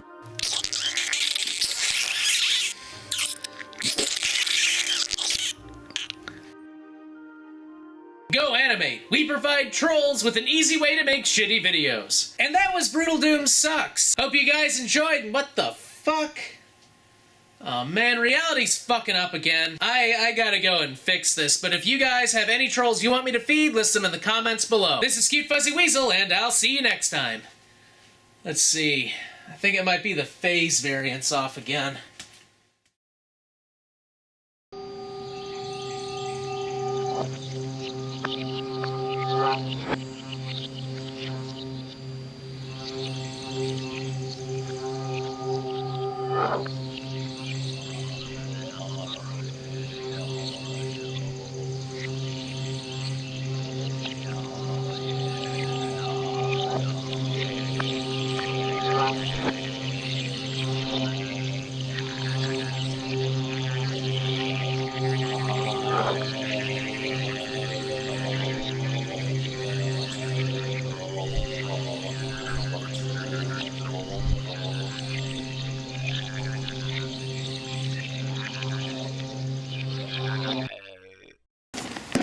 Time to feed the trolls. Season 2! Hello, this is Cute Fuzzy Weasel, and welcome to a hastily made Feeding the Trolls. I'm here right now because in my inbox, a user by the name of Falling Nova recommended this troll to me, and I checked him out, and he seemed really fun and, you know, simple to do. And I'm also here because after I saw him, I decided to check how long it has been since my last Feeding the Trolls, and shit, it's been a month, or a little over a month. You know, I know that's a long time, but I've been busy. I've got this internship thing going on, I've got this episode of Feeding the Trolls that was supposed to be 42, but now it's probably going to be 43. I've got farm shit going on, and I know that's not really an excuse, but it used to be that making a Feeding the Trolls episode was something I could bash out in like an hour. Okay, not an hour, but maybe like 12 hours, like an afternoon, you know, from morning till around 2 in the afternoon, and then I'd upload it. Or I'd drive somewhere to upload it, or I'd upload it the next day. But you know, finding a nice long stretch of time like that has been fucking impossible these past couple of weeks. I'm either driving somewhere, working on someone else's footage, or doing all these little side projects that I said I was going to do over last semester but just didn't get time. Brody's Mind, vlogs, disjointed talks, the 2050 Reasons Trees Affect Society, and the subsequent series that's going to become. I've just been really exceptionally busy. But like I said, it's been a month and I felt just really bad when I figured that out. So here I am at 11 p.m. just sitting here. I'm going to make a Feeding the Trolls and I'm going to try my hardest to get it up tomorrow. Or today, depending on what part of the time continuum you exist in. So anyway, the troll I'm going to be feeding is Krapplefag, which I'm assuming is an abbreviation for a gay crab apple. So without further explanation or excuse, this is Krapplefag's video, Dear Voice Actors. You all think for some reason, because you happen to have 10 subscribers, most of which are fat retards, or other homosexuals who are incompetent, that for some reason you're famous. So, the mask thing, are you sick? You got the bird's flu? Or should I say the lols flu? Actually, I am a little curious as to what that says. I mean, the bottom part says lols, but the top part is /b/. Is that some kind of newfangled 4chan speak? Does it symbolize the word for? Or perhaps B4? Or perhaps /b/ before hashtag Twitter dogs? Where am I? Let me tell you this. You are not famous. Famous, maybe not. But I am infamous. Infamous for the lols. You are not good. That's what she said, ha. She really did say that. Now she doesn't say much of anything. You are pathetic lowlifes. Well, how nice of you to say so. Hey! You feed on the bottom of the internets. Bottom feeder? I'm not a bottom feeder. I'm an intertidal zone feeder. Know the fucking difference. You can come back at me and say that I'm just as bad as you all are. But the fact is, I'm not. I'm super bad. I'm not trying to get people to subscribe to me. I'm not trying to do anything but to provide myself with lols. And you look like you're clearly succeeding. I mean, I just can't contain how much laughter is leaping out off the screen right now. It's almost too much lols to handle. If other people happen to get enjoyment out of it, then that's them, not on me. It's not on you. Aren't you happy people are, laughing and having fun watching your videos? Nah, man. Life is death and disaster. Horror and despair. That's why I wear this mask over my mouth. To keep the happiness virus from infecting me. Perpetual pout. You are all low-life, bottom-feeding pieces of shit. But shit doesn't actually eat anything, does it? Pause for dramatic effect and adjust my mask so people know I'm serious. You are lower than anything else in the universe. Nuh-uh. What about Absolute Zero? Or Andy Dick? You think you're famous. You think people actually care about what you're saying. This is the internet. Nothing on the internet is famous. What about Grumpy Cat? She's famous. No one from the internet is famous. What about the guy who did Gangnam Style? He's famous. All those who are famous from the internet are complete flukes. You don't know that. You don't know anything. Give me some money. You think you're actually doing something in the world. You're not. Actually, sir, I provide at least 100 people a day with good quality lols. So I think I'm doing something. At least I'm doing more than you. You are failing miserably. You're pushing your sad, pathetic lives onto 13-year-old children on the internet. Hey, my audience is well within the 14 to 17-year-old range. So get your fucking facts straight, motherfucker. The only way to gain any kind of reprieve from all of this is to take a gun, put it in your mouth, and pull the trigger. Gosh, you're being particularly morbid, aren't you? Pause for dramatic effect, cause life sucks. Now I know I'm going to get attacked for this. You're not being attacked, you're being mocked. There is a difference. And you know what? Nothing any of you can say will make me angry. Oh well, suck all the fun out of the room, why don't you? You can't do anything to me. That's why this is so enjoyable.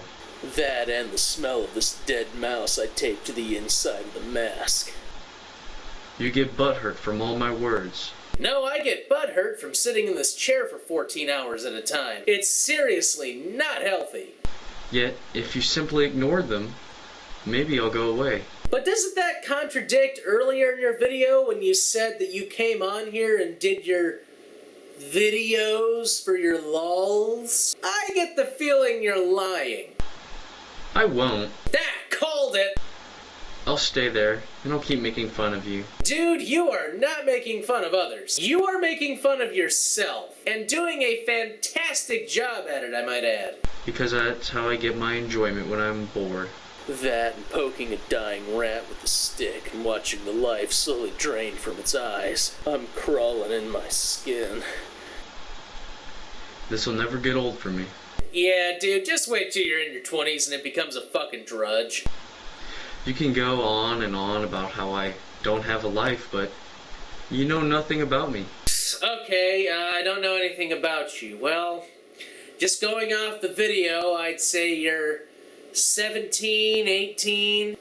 You're a sophomore in high school and it's just tough. You go around and all those people that are meaningless to you.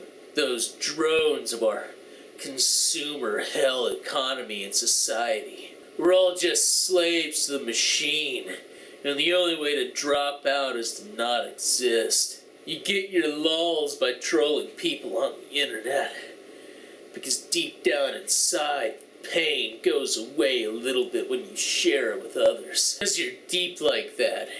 You're like some kind of vampire. Only you don't suck blood. You suck dick. I can't do this with a straight fucking face. I'm sorry. You don't know my name. You don't know how old I am. Dude, 17 to 18, I just said. As for a name, that's a little hard to guess, but I'd say... you kinda look like, Donovan? No, not Donovan. That's not a Donovan. Okay, I'm gonna go with Jesse or Jacob. I mean, just shot in the dark, but Jesse or Jacob. That's kind of what you look like. You don't even know where I live. In a house? I am anonymous. Okay.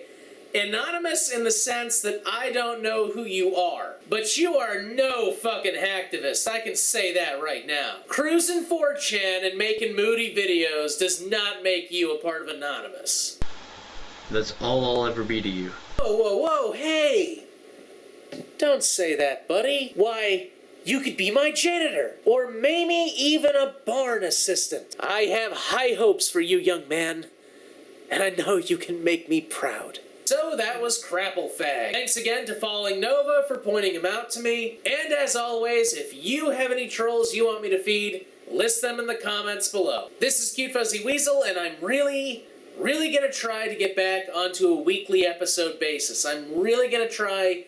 No promises, but I'm really gonna try. I've just been, like I said, exceptionally busy. Time to feed the trolls. Season 2!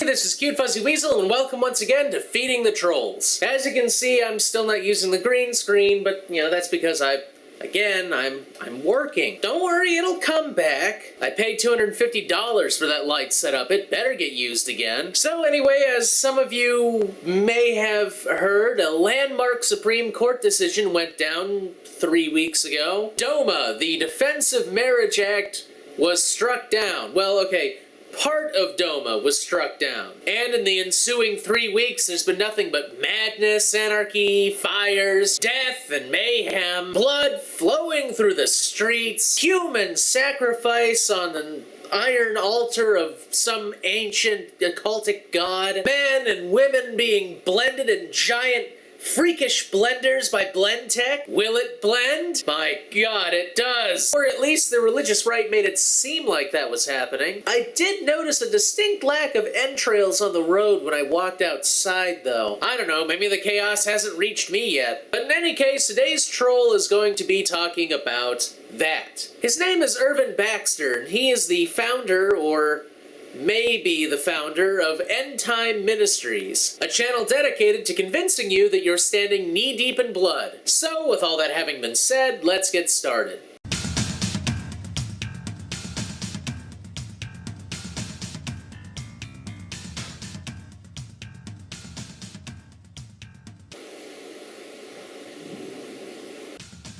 In the pit of my stomach, a day that I've dreaded since I was born, actually. You found out your face looks like a wrinkled old ballsack?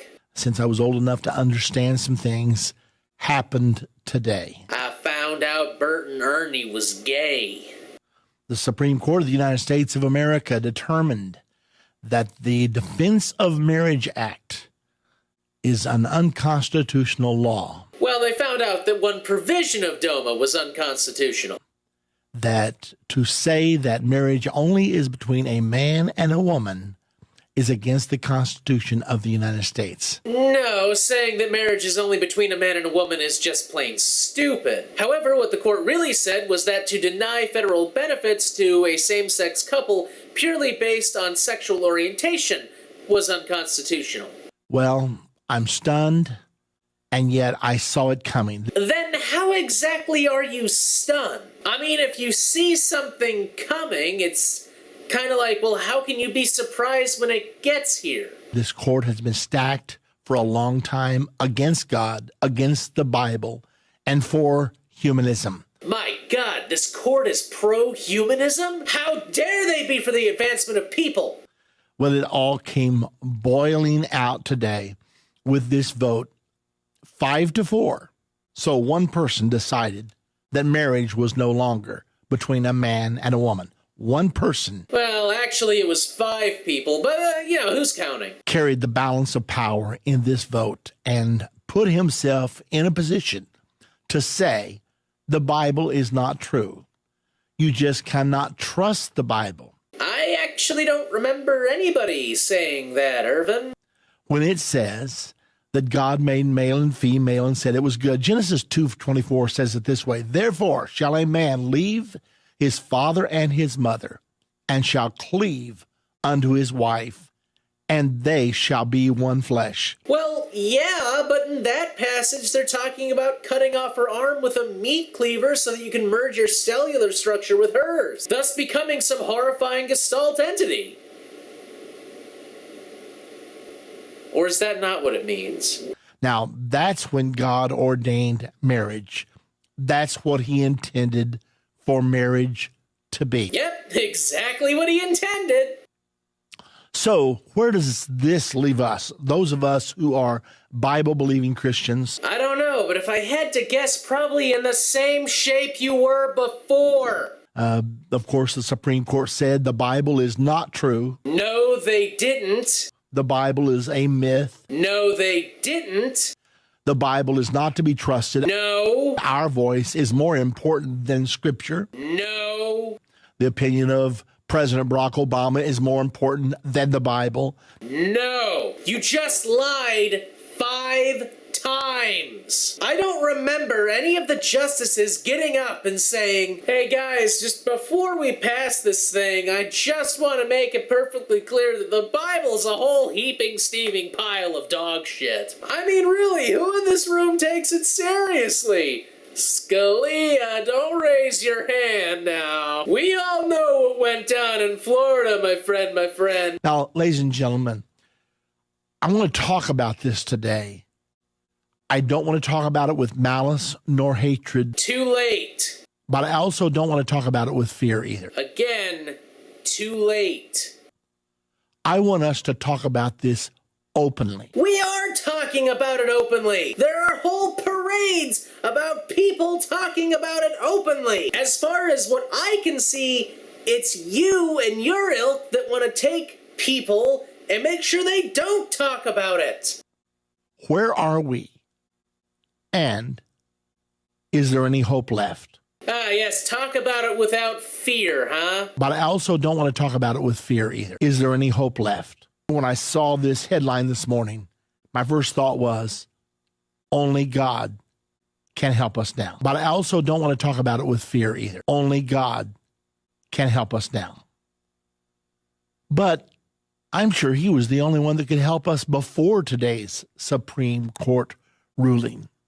But we find ourselves in a place where powers have gained control of the government of the United States of America that are anti-Bible, anti-God. You've got to be anti-God if you're anti the Bible. Now, I don't care how many people scream to the top of their voice, how many people protest that they believe in God and that they're Christian. You cannot be Christian and embrace same-sex marriage. You cannot be Christian while you trash the Bible. But you can be Christian while you trash others. It's an impossibility. You either are on one side or you're on the other. Only a Sith deals in absolutes. You either think the Bible is a myth, that it's uncivil. That's what they rule today, that in the name of civil rights, we have to have same-sex marriage. Yeah, in the name of everyone being treated equally, we have to treat everyone equal. Now, ladies and gentlemen, let me talk some sense to you today. Wait, hold on. You're going to talk sense to us? So is that kind of a pseudo-acknowledgement that you haven't been making sense this whole time? They're saying, let me read the first paragraph of this article. A divided U.S. Supreme Court overturned the federal law that defines marriage as a heterosexual union, saying it violates the rights of married gay couples. There's no such thing as married gay couples. And you stopped making sense about 8 seconds in, and this video still has 9 minutes to go. How can it violate the rights of married gay couples when marriage is between a man and a woman? There's no such thing as a married gay couple. Excuse me, but there are. There are a lot of married gay couples in states that have legalized gay marriage and in countries that have legalized gay marriage, and basically anywhere that gay marriage is legal, there are married gay couples. So you burying your head in the sand and going, no, they're I can't see them, la la la, doesn't really change the fact that they exist. It's the equivalent of me saying books don't exist while I'm standing 3 blocks away from a library. There may be a gay couple, but there's no such thing as a married gay couple. And I refer you to my previous segment. Let me say it this way.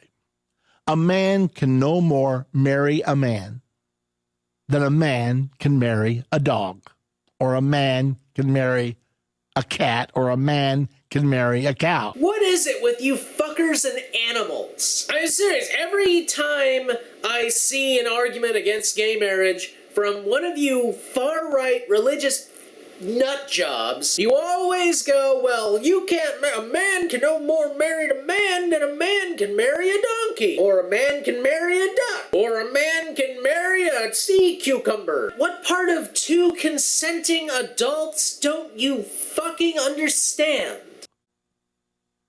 It's just wrong. Why? By the way, where do we get our sense of right and wrong?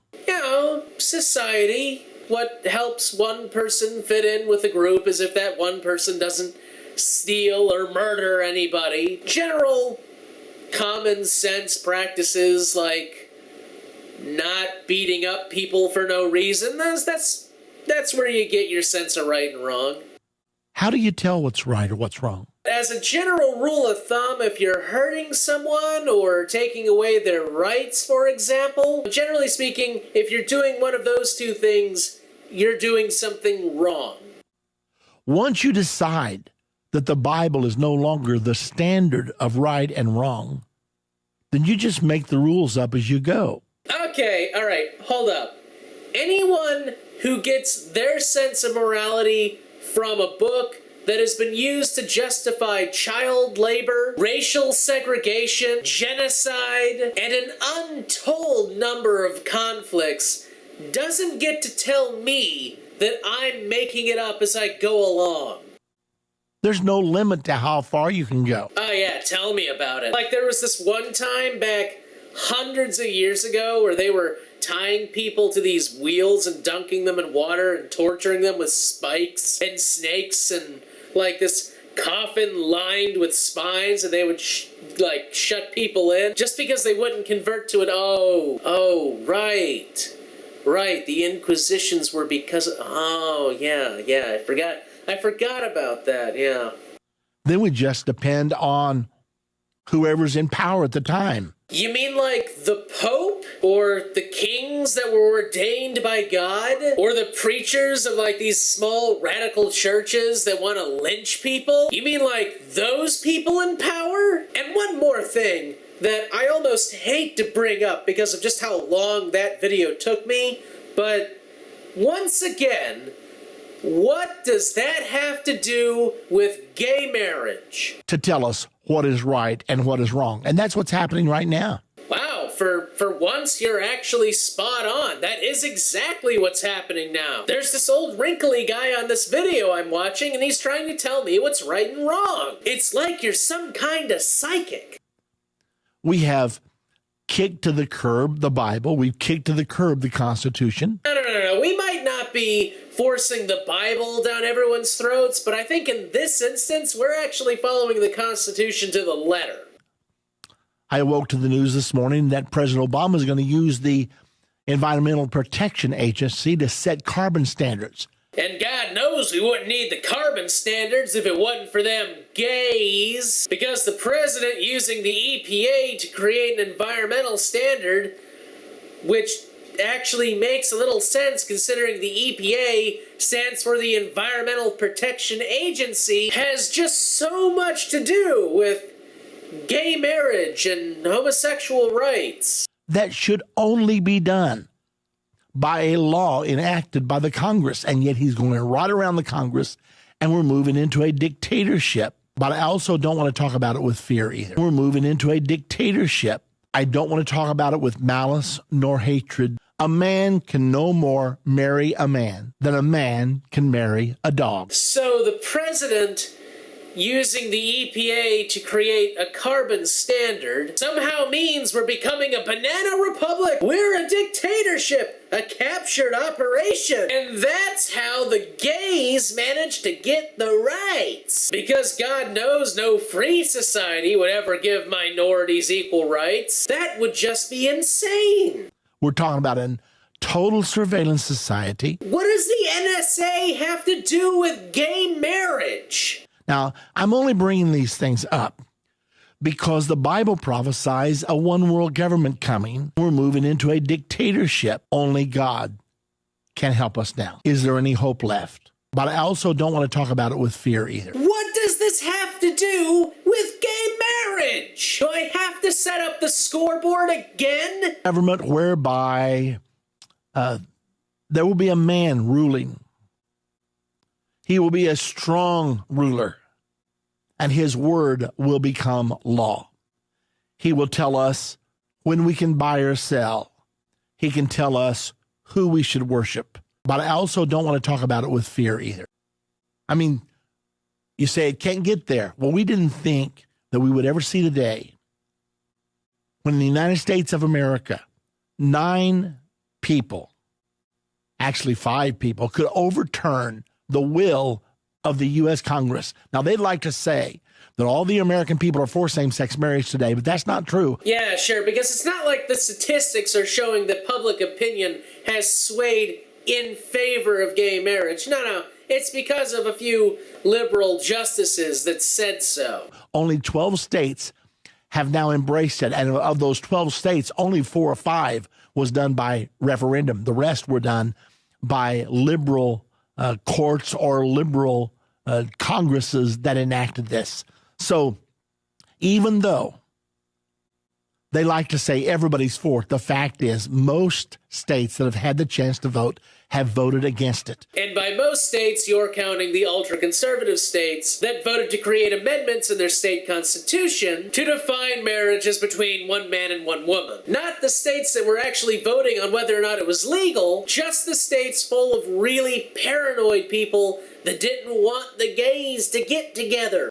Okay, America, we are either going to value the Bible as God's word, or we are going to go in total anarchy. But I also don't want to talk about it with fear either. Or we are going to go in total anarchy. And I would just like to point out that none of the countries that actually legalize gay marriage are currently in a state of anarchy.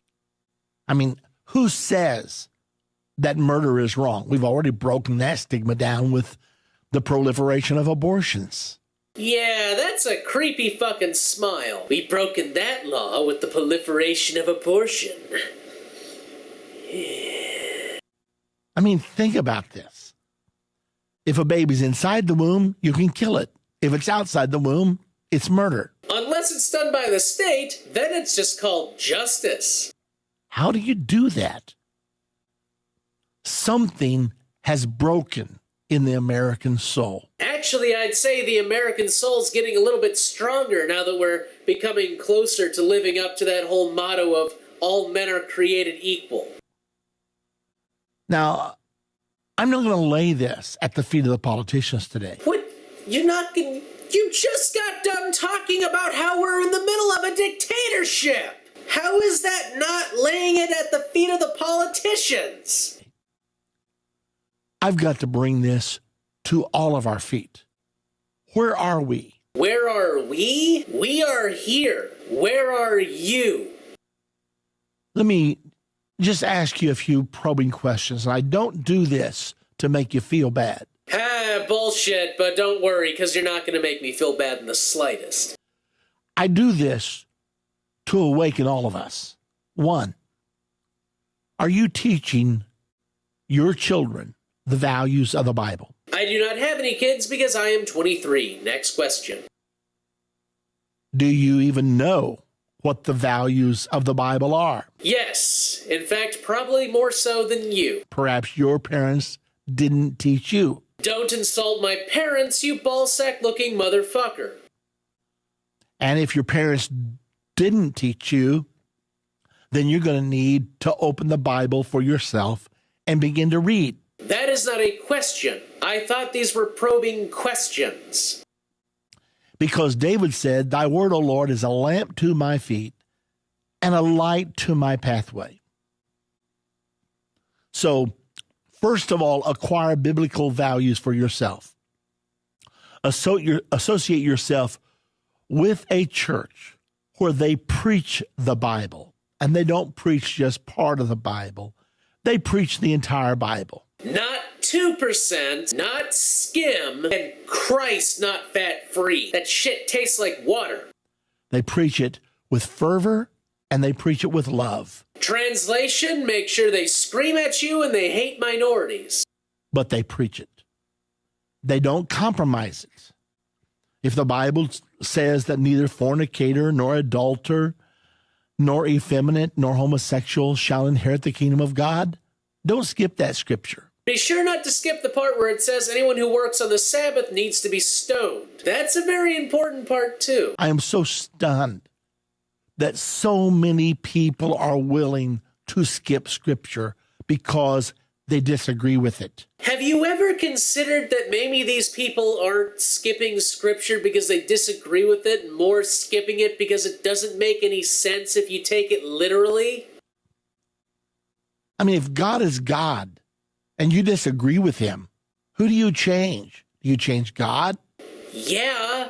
People have been changing God to serve their needs for thousands of years, Irvin. Or do you change yourself? If we are to bow before God, that means we submit ourselves unto him. And every ridiculous rule that a bunch of ancient goat herders thought was important. And when God's word contradicts us or our lifestyle, the time has not come to change God's word, which is what is happening today. No, that's not at all what happened. If the Supreme Court had come out and said, regardless of your religious beliefs, you must perform gay marriages, then you might have a point. But they didn't. They came out and said that federal benefits could not be denied to gay couples purely for the fact that they're gay. That's not changing God's word. That's changing federal law. These 5 people on the U.S. Supreme Court, they know what the Bible says about marriage. They also know what the Constitution says. Their job isn't to judge cases based on the Bible. It's to judge things based on the Constitution and the rule of law. And as much as you guys like to cover your ears and your eyes and pretend that it's not so, those two things are not the same. They know. I mean, I've read it to you. Genesis 2:24. Therefore shall a man leave his father and his mother, and shall cleave unto his wife, and they shall be one flesh. Did you just bite into a lemon head?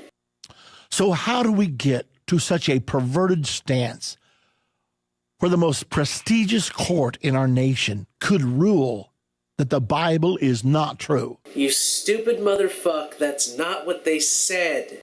They're right. The Bible is wrong. They threw the Bible under the bus today. Are you stuck on repeat? They looked God in the face and said, we're smarter than you. When? When did they say that? Isn't there a passage in your book about not lying? Maybe you should follow that. Now, I'm trying to say this strong enough so that the impact of it will hit us without in any way sowing hate.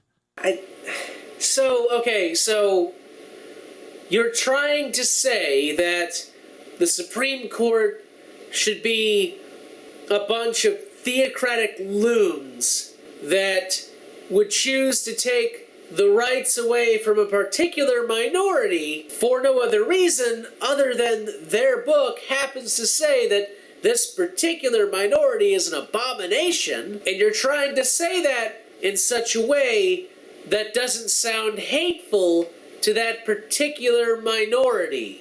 You fail. Toward an individual. I'm just simply saying that we're so far from God right now. Remember when Israel got so far from God, they even reached the point where they were sacrificing their children to false gods.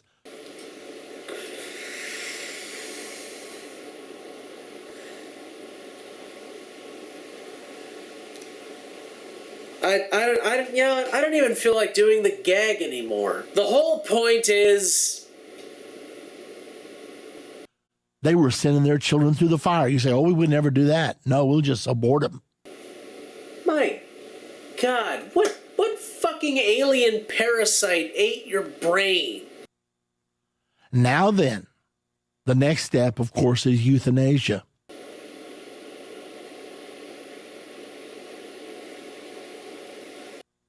We've got a real problem in this country, and that is we're going to have more people on retirement and drawing government benefits than the people who are working can pay. I read some statistics on it this morning. Are you really gonna go there? Already it's being promoted in Europe. It's already being done. When a person gets a certain age, they can choose to end their life when they feel like they're no longer productive. Why are you suppressing a smile? Do you think you have a point that's foolproof and you're like, oh yeah, if I say it, they're not gonna have a response. Ooh, I can't wait till I get to my point. Well, I don't know, but I can tell you this. If your point ends up being Hitler, I'm gonna punch you in the nuts. I mean, Adolf Hitler did it. Well, shit. Okay, you get a pass, but only because I think they've turned to dust by now. Anybody that was not productive in their life, get them out of the way. So because gays can marry, we're about to kill grandma. I don't even know what to say. I feel like I'm yelling at a potato. It's like, what are you gonna do? It's a potato. What do you expect it's gonna say? Nothing good. Now, could we come to that place in America? But I also don't want to talk about it with fear either. Ladies and gentlemen, we're almost there. Why not? When we no longer fear God nor reverence his word, we can do whatever we think we should do. And that's where we've come to as a nation. So what's the answer? I don't know, to shut you off and go to bed because it's almost 12 o'clock at night and I've got to have you edited and rendered by an afternoon? It starts with you and me. That better not have been a proposition, because if it was, I'm going to throw up. I'm not blaming this on President Obama. You lying sack of potato! You just got done insinuating that Obama was trying to become a fucking dictator. How is that not blaming him for anything? Nothing you say makes any sense at all. It's just like, it's like listening to a 3-year-old. That's exactly what it's like. It's like listening to a 3-year-old. It's like listening to a 3-year-old make up a story about his day at school or something. Or a 5-year-old, like he just got back from daycare or something, or preschool, and he's like, oh yeah, we went down to the playground, and then the slide came alive, and then they started handing out flags, and the flags took us to the North Pole. It's like some weird mutated acid trip of logic. Except none of it's logical. So it's like getting mad at a potato. I don't know. I don't know how to respond anymore. He's just repeating himself. I already went over this shit. I don't know. I mean, maybe he forgot where he was. It's entirely possible that he thinks the video just started. Like something in his brain shut down while he was talking and it just reset everything. If a baby's inside the womb, you can kill it. If it's outside the womb, it's murder. How do you do that? Critical error. Something has broken in the American soul. I'm not blaming this on the Supreme Court, although they certainly will share their burden. They will meet God before too long. And that sounds like a threat. An answer to him. President Obama will stand before God and explain why he was such a strong advocate of abortion. He will stand before God and he will answer why he became the champion of same-sex marriage, of sodomy. Question. How does one become the champion of sodomy? Is it like some kind of weird Olympic sport now? Of homosexuality. He will do that. However, I've got to stand before God for me. And when I look in the mirror, okay, God, have I lost my salt? Am I no longer influential in the world in which I live? Irvin, I can tell you from personal experience that you are no more influential in the world than a cockroach is influential in the health inspection of any McDonald's. Have I become so compromised? Compromise? And so lukewarm spiritually that I no longer affect the world about me? Those are the questions we have to ask right now. Bottom line, we need a revival in the United States of America. A spiritual answer is the only answer.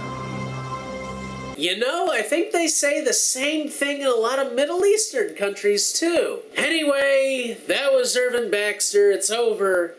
I can go and,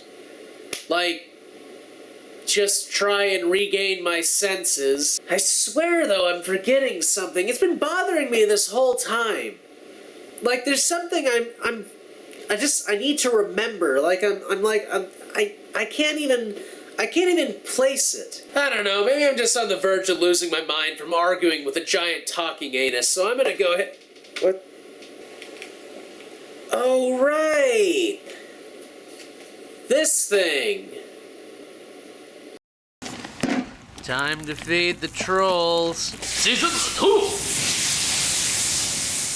Hello, this is Cute Fuzzy Weasel, and welcome to another Feeding the Trolls. I apologize again for my absence for the past month or so. I was in the middle of the BSOD saga. Just know that it's all covered in excruciating detail in that 9-part series that I'm making right now. So before we start, I'm just gonna let you know it's another right-wing troll. Okay, hold on now. Now, I didn't want to do 2 in a row, honestly, I didn't. It just kind of worked out that way. And trust me, this guy was too good to pass up. He's Coach Dave Daubenmire, and for those of you who don't know, and honestly, I don't blame you, he's not very well known as a sports figure. Coach Dave Daubenmire was at one time the coach of a college, football team? No, I think it was a basketball team. He got in hot water for making the players pray before games or something, and since then he's come out and revealed his true colors as a Class A right-wing troll. He is seriously that much of a hypocritical douchebag. So let's go ahead and get started. This is Coach Dave Daubenmire. That's actually a pretty good opening there. Obviously, you didn't do it yourself. In fact, I wouldn't really be surprised if that's not some pre-made opening in, like, iMovie or something. Hi, friends, this is Coach Dave Daubenmire. Right there. What the fuck is that in the corner? Sodomized by the left? Suddenly, I'm really sure I'm not gonna like this video. Because this is gonna be one of those times where my brain starts doing that no.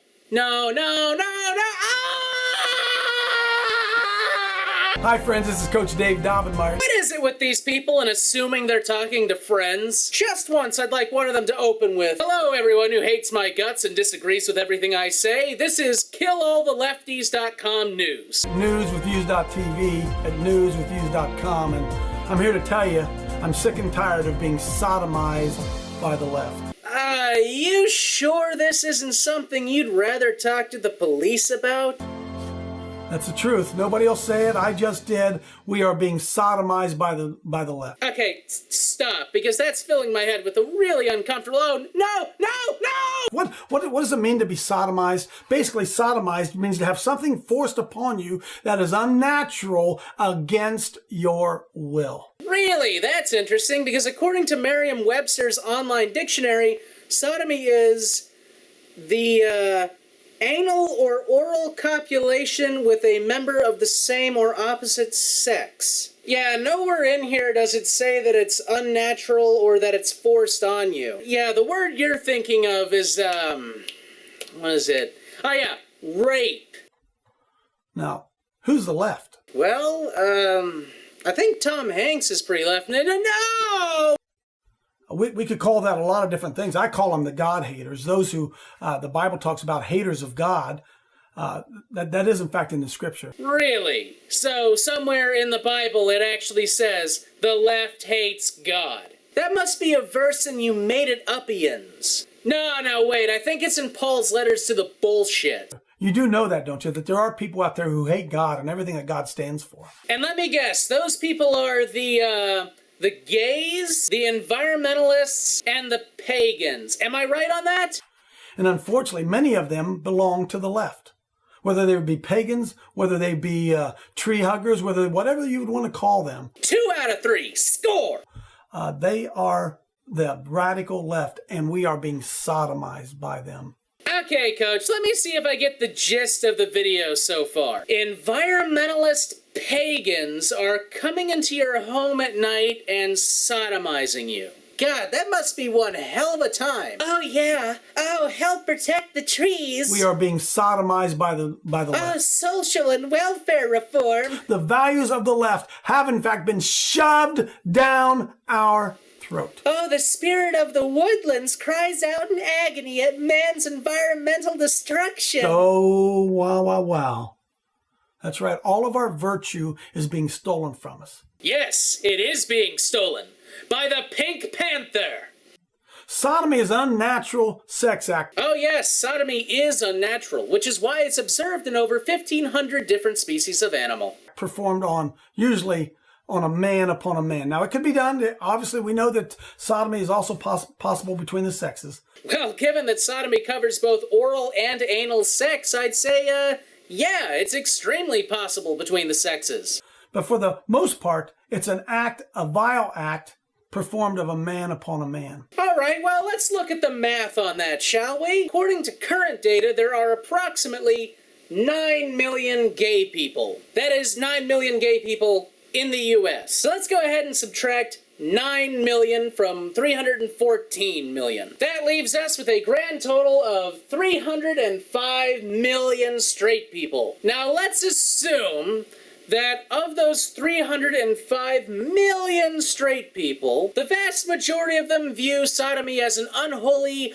unnatural, horrible, disgusting, vile act. Like around, say, 90%, or 274.5 million people. Let's go ahead and subtract that from 305 million. 30.5 million adult straight people think sodomy is okay. This is all, of course, assuming that we're in this guy's perfect utopian right-wing vision of America, where if you're caught performing any sex act that's not missionary position, you're dragged from your home and thrown into a re-education camp. Still, 30.5 versus 9 million is still, the straight people are doing more sodomy. What's happened in America? We've been sodomized by the left. They have forced their beliefs and their values, pardon the expression, down our throat. And don't you snicker at that, young man. This is a very serious topic. Now let me get back to my visual demonstration on how the left is forcibly sliding their values into your mouth. To the point where good has become evil and evil has become good. And up has become down, and sky has become ocean, and there are earthquakes, rivers of blood, 40 years of darkness, dogs and cats living together, mass hysteria. All you have to do, my friends, is look around America and you will see how much the values of the left have in fact been shoved down our throat. Oh yes, look anywhere in America, like say here in North Carolina, where the state legislature just passed an abortion restriction measure and a motorcycle safety bill. The tyranny of the minority. Oh yeah, tell me about it. They've seized the courts, they've seized the educational system, and right now, in your local schools, in your local community, I promise you, the left is the one forcing their values upon your children. Sorry, I was picking up a little bit of a double meaning there. Can we run that last bit through the translator? The left is the one forcing their values upon your children. Thanks. Not the values that you hold in your family, not the values that you're taught at school, you were taught at school, not the values that you in church that you would want impressed upon your children. No. Slow down. Hold on. I think there's some kind of lag between your brain and your mouth's connection. There's obviously some data getting garbled up in there. We've been sodomized by the left. Didn't you just get done saying that? And the worst part of it has been the left has sodomized men. Now, I'm not talking physically sodomizing them. I'm talking about stealing men's manhood. That still sounds pretty physical and painful. Ouch. Through what? Through ridicule and through name calling.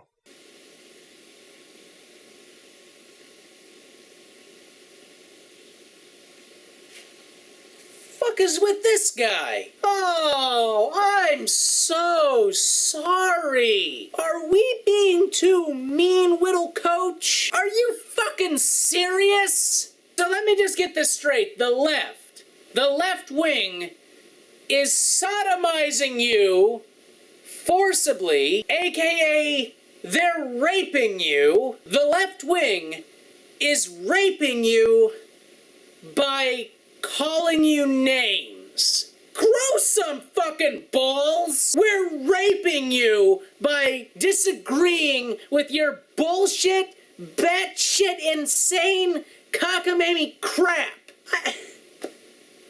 What the fuck kind of coach were you? Hold on, foul, the other team is making fun of us, and it's hurting my feelings. My 13-year-old spayed female dog has more balls and more macho than you fucking pansy. You're being sodomized because people disagree with you. Blow it out your ass. You and your weird gay anal sex lust. Sodomize, sodomize, sodomize, sodomize, sodomize. Sodomy, sodomy, sodomize, sodomize, sodomize, sodomize, sodomize, sodomize. Sodomize, sodomy, sodomy, sodomize. Coach my ass! You're no longer being referred to as Coach Dave Daubenmire on this show. Henceforth, you shall be known as Crying Daubenmire. And you know, this is really rich, coming from the guy who just got done calling pagans, environmentalists, and anyone on the left wing people who hate God. Yeah, you just sit there in your little soundstage with your baseball cap and your shirt and you're tough. You're Coach Dave Daubenmire, here to tell you the bold, uncompromising truth. And that truth is the left is sodomizing me because they don't agree with anything that I say. You're such a fucking pussy. Like, you really are. Like, right now, all the machismo and all that bravado you had, like, yeah, it just went. And through court attacks, men, godly men, Christian men are afraid to stand up and speak anymore because why? They've been sodomized by the left and they've lost their manhood. If by man you're using yourself as a baseline, then I gotta say, whoever these people are, obviously they lost their manhood a long time ago.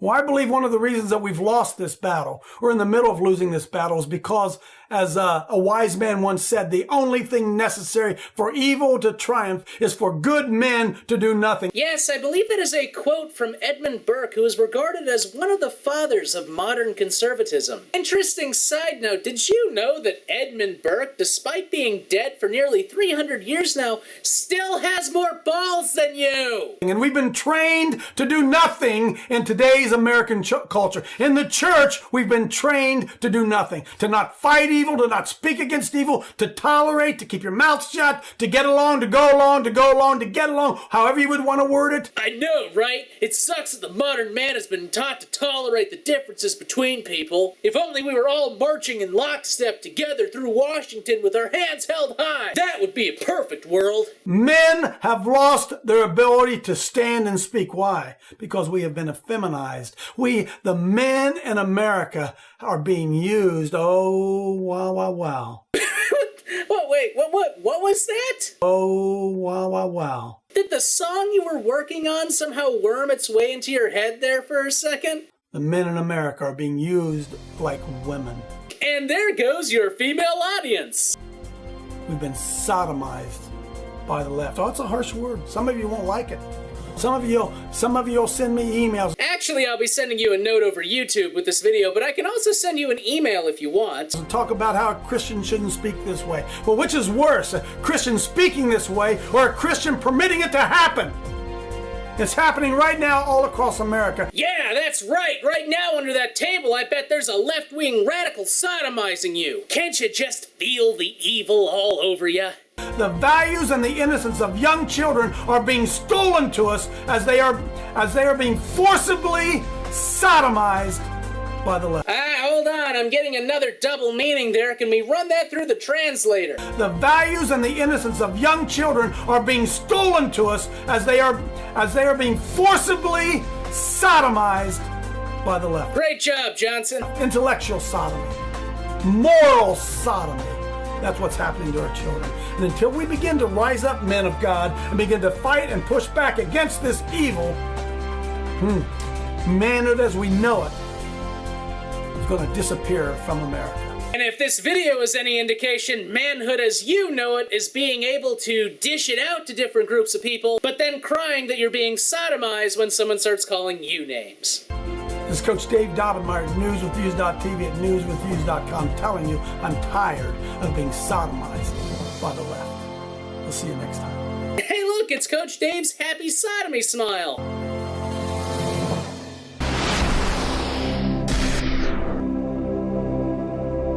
So that was Coach Dave Daubenmire, and wow, what What a pussy. Anyway, if you have any trolls you want me to feed, list them in the comments below, and I'm gonna try to get back onto a weekly basis. Anyway, this is Cute Fuzzy Weasel. Have a good day. Time to feed the trolls. Season 2!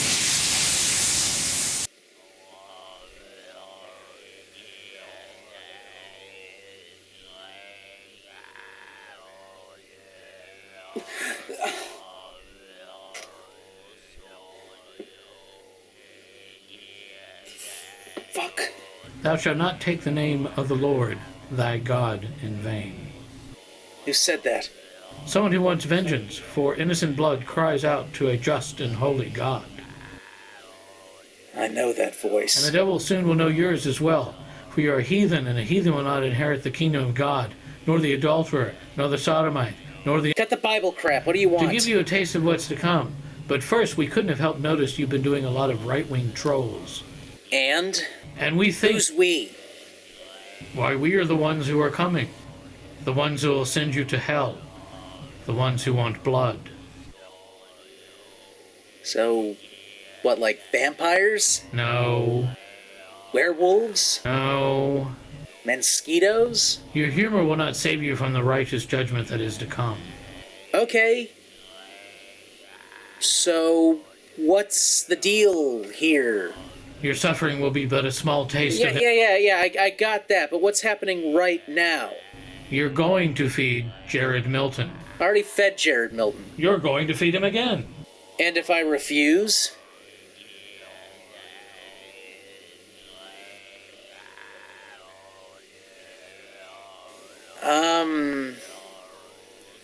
Okay. Evil guy voice, hello? Super cool, super cool, super cool, super cool, super cool.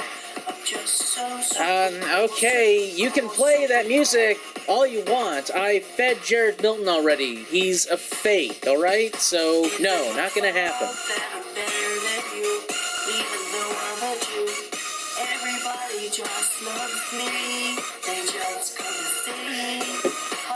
You think just because you're playing that music, I'm gonna give in?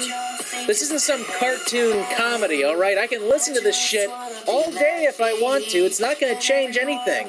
I'm not feeding Jared Milton.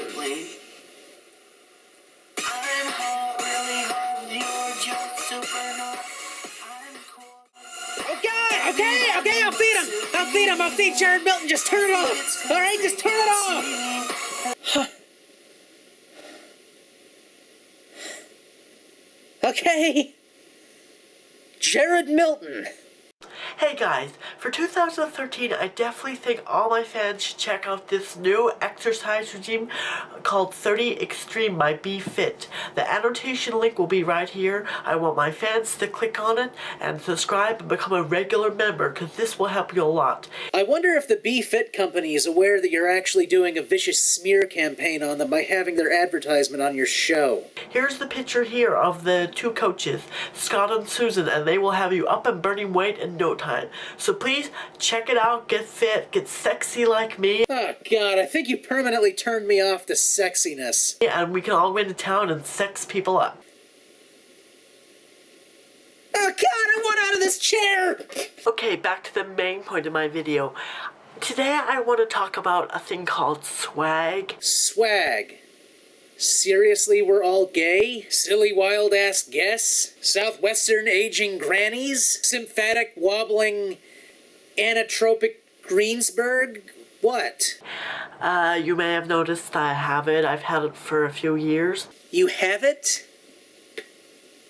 Where? Is it around your lips? Is it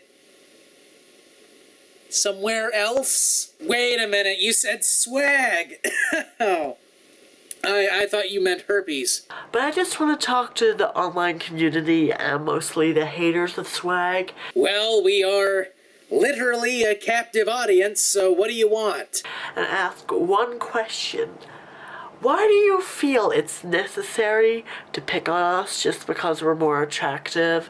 We can afford more designer clothes, and we just have a more lovable personality than yours. Because you're a rat bastard and that's not really your accent? Because you're obviously wearing a wig? Because I'm tied to a chair? Because you make me want to take my eyes out with a fucking screwdriver? Take your pick! Why does that give you the need, make you want to hate on us? Like, I can't anymore wear obey caps in school because the nerdy kids got them took away because they made a petition to our principal to get them removed, and I can't wear them any longer. It's called democracy, asshole. If you don't like it, go somewhere else. If I was at your school, I'd probably try and pass around a petition to have you buried in cement. And it's just become all around really annoying. You have no right to talk about things that are annoying. You complaining about someone being annoying is like Donald Trump complaining about how obvious someone's hairpiece is. Is it really my fault you're that fucking ugly and disgusting that you can't show your face in public and you want to get us cool kids our swag took away? I'm sorry, I gotta take a small break here and just try and think of how lame your school must be where you're one of the cool kids. The school I went to was on the side of a septic lake and we had better cool kids than you. Like, just because you're nerdy and ugly and have no lives. Yeah, well, you're creepy and stupid and you make me want to die! Why is that my fault?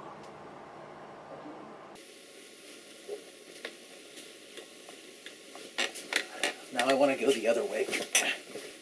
Like, really? Why is it any of our fault? Just because you don't have swag? I don't have this swag you speak of, because when I think of people piling on a bunch of useless jewelry, I think of two things. Failed rappers and little kids playing pirate. Neither one of which is particularly entertaining. Actually, I take it back. If the little kids were playing pirate on an actual pirate ship and they were forcing you off the plank, I think that might be a little entertaining, yeah. Yeah, I can't really see where this is corresponding to. So in other words, you have no idea why you're even making the video? Ah, that's perfect. So not only am I forced to watch your ass talk about a bunch of things you obviously have no idea about. Wait, correction, act like you're talking about a bunch of things you don't know about, because I know for a fact that voice is fake, and that this whole Jared Milton thing is just a persona, a really unfunny persona, but I've still got over half a video left to go, and I have a feeling it's just gonna be you rambling. So I'm tied to a chair, listening to you ramble. Nobody better complain about me being angry in this video, okay? But yeah, I can't wear glasses that are... I need reading glasses, and I think these glasses that all you faggots wear... Yeah, something tells me you don't get to call other people that, dude, okay? ...is very cringeworthy and very pathetic, so I was kind of the one that started the trend of wearing big glasses like that. Wow, what a shitty trend. I can see why it never really caught on, except with maybe hipsters, but who the fuck gives a shit about hipsters? I feel like a penguin. I'm tied to a chair. I feel like a penguin because I can only move my hands. Someone get me out of this chair! And I can't wear those in school because apparently they have swag. How? Someone in my audience probably knows the answer to this, but how does a pair of glasses have swag? Do the glasses literally have gold chains hanging off of them or something? And basically, bottom line is, my teachers, my peers in school, and my principal cannot handle the amount of swag I have. Now this is just a silly, wild-ass guess, a swag if you will, but perhaps those people can't handle the amount of swag you carry because they have a... Right, they have taste. They appreciate things that are attractive and actually cool. Or you go to school on a bunch of boats and they're worried the stupid chains you wear are gonna have you fall off the boat and you're gonna drown. And pollute the ocean. I don't know why they can't handle your stupid swag, whatever the hell you classify as swag, because clearly you're not wearing any, yet you claim that you are wearing swag, but you're wearing a t-shirt. By your definition, I'm wearing swag. This chair, oh, this is great swag. I love this fucking swag. I have so much swag, I'm on the front cover of every magazine in my local town district. Oh my god. Guys, I think I've got something.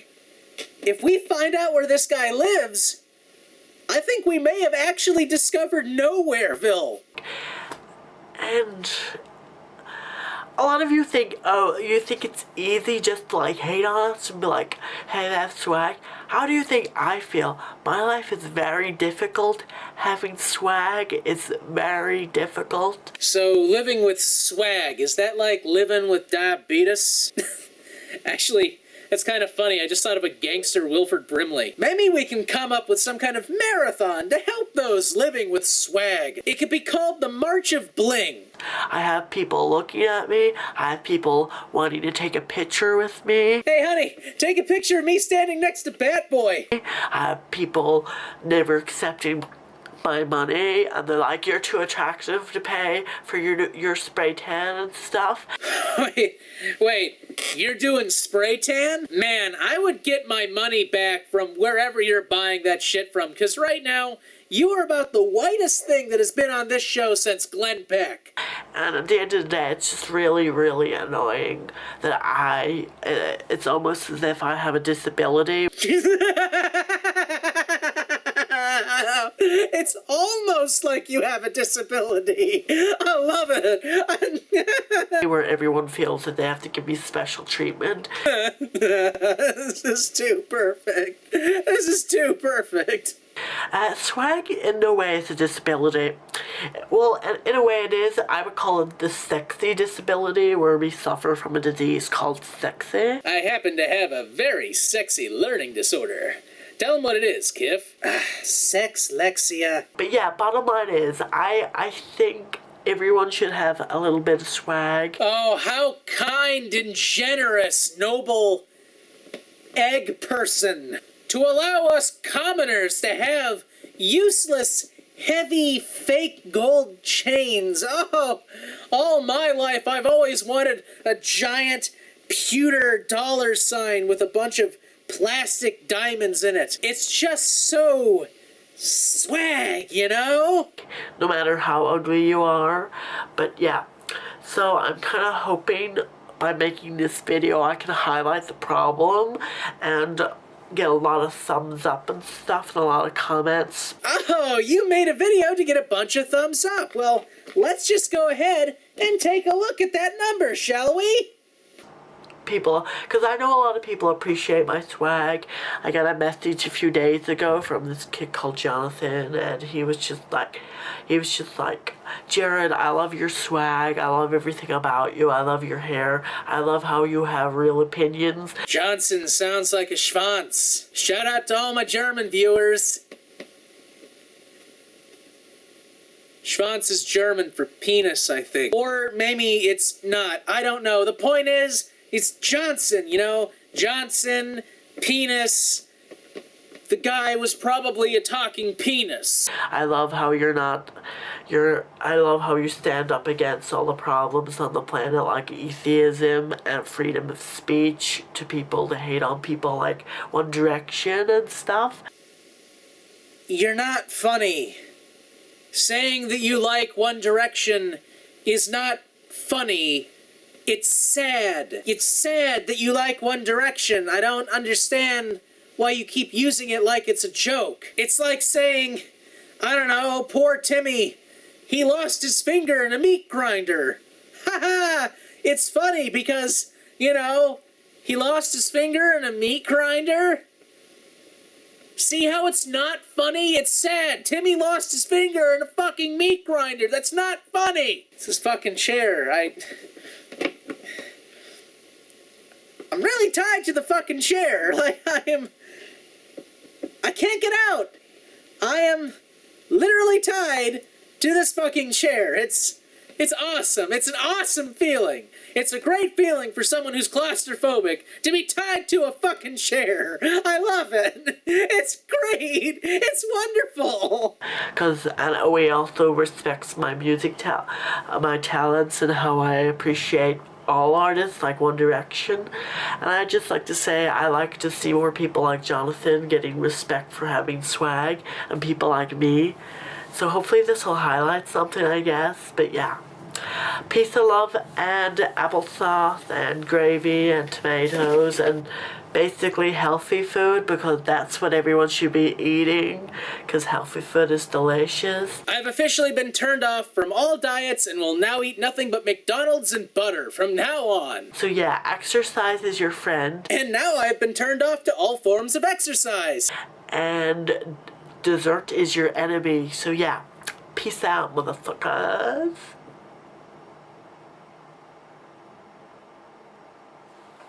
You're not funny! You're a horrible ass clown! You're about as transparent an act as Andy Dick. Although, I'm gonna say, Andy's got you on the looks. Alright. Okay. I did what you want. Alright? Can I be let go now? Can you let me out of this thing? Oh, hello. You may be wondering why I'm wearing this rather pillowy shirt and this black vest here. You may also be wondering why I'm putting on this here eye patch, and why I'm about to wear this rather silly looking hat. Well, the answer is quite simple. You see, today is September 19th, otherwise known as Talk Like a Pirate Day. Time to feed the trolls. Season 2! Arr! Ahoy there, mateys! Goddamn parrot.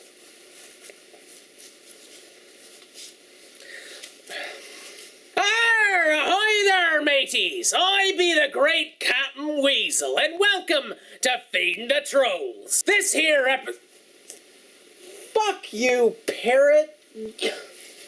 Me parrot is dead. This here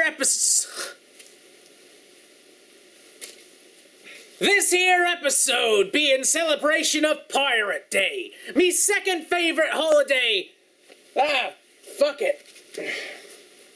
This here episode be in celebration of Pirate Day, me second favorite holiday aside from Halloween. And it is in reverence to this here holiday that I wear this really uncomfortable costume and try desperately to get this fucking thing to be on my shoulder. See, it's got these things attached to it, and they're supposed to go around your shoulder, but it broke off because it's made of, like, crap.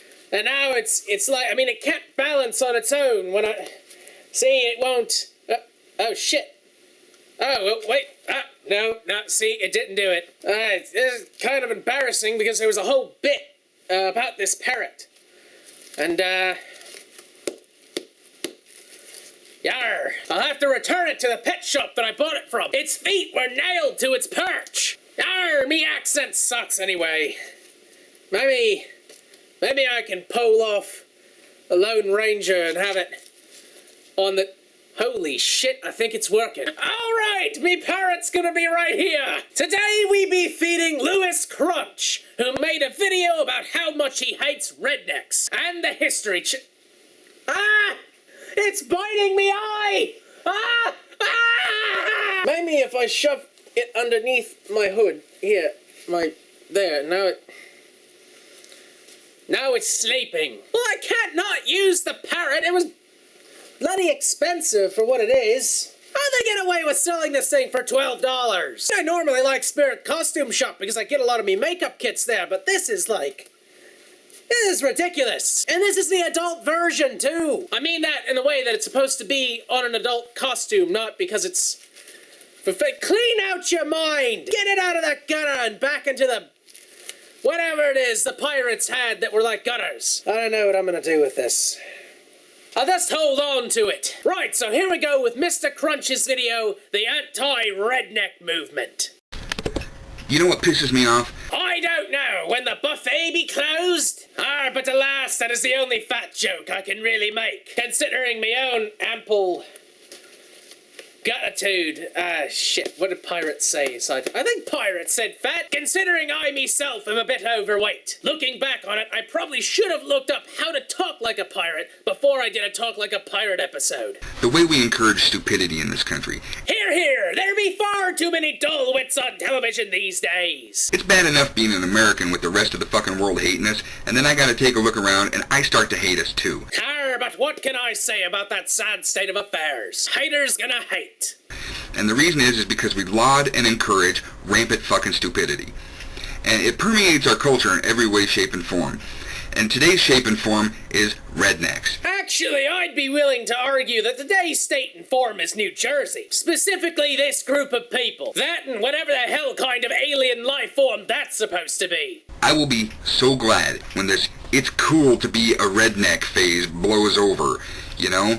Here be the problem with that position. You see, there are currently in this country rednecks. And I get the feeling your main complaint comes from shows like Swamp People and Cajun Pawn Stars and Ice Road Fishermen. Hear me the deal. Those shows are intended for rednecks. So waiting for the cool to be redneck phase to blow over, while subsequently watching shows intended for rednecks, will give no satisfaction for the likes of thee. It's not cool. It's never been cool to be a redneck. Clearly, sir, you've never been on a dune buggy. It's like the lowest on the food chain, you know? Redneck is right between cracker and hillbilly. You know, this might just be me queer thinking. Shut up, back then the word was used to mean something that was out of the ordinary. But back to me original point, if you're thinking about those words in a derogatory meaning, squire, then wouldn't redneck, cracker, and hillbilly all mean the same thing? Correct me if I'm wrong down in the comments, and let me know what you think of me pirate costume. I spent a whole 10 seconds picking this out. Unfortunately, it doesn't have no swag. But you know how much they wanted the swag for? Seriously, a plastic gold chain. Just give a guess how much they wanted it for a plastic gold chain. You know how much? For a plastic gold chain, just like that big? They wanted $15! $15 for a plastic chain. You know, and I started looking for this within 5 days of this holiday because I was very busy. It's not like I could have gone on Amazon and gotten the shipping, because the shipping would have had it arriving today. Back to my point. I'm sorry, I keep getting sidetracked because this thing is like losing feathers all over the place. Arr! It'd be full of maggots! I can't stand these fucking people, and the reason is because they've ruined everything. Quite right! Rednecks have ruined the space program, and Chinese food, and Adult Swim. They've ruined everything! What is this made of, really? It looks like it's made of styrofoam. It's styrofoam with feathers shoved in it. $12 for that. Everything in our society.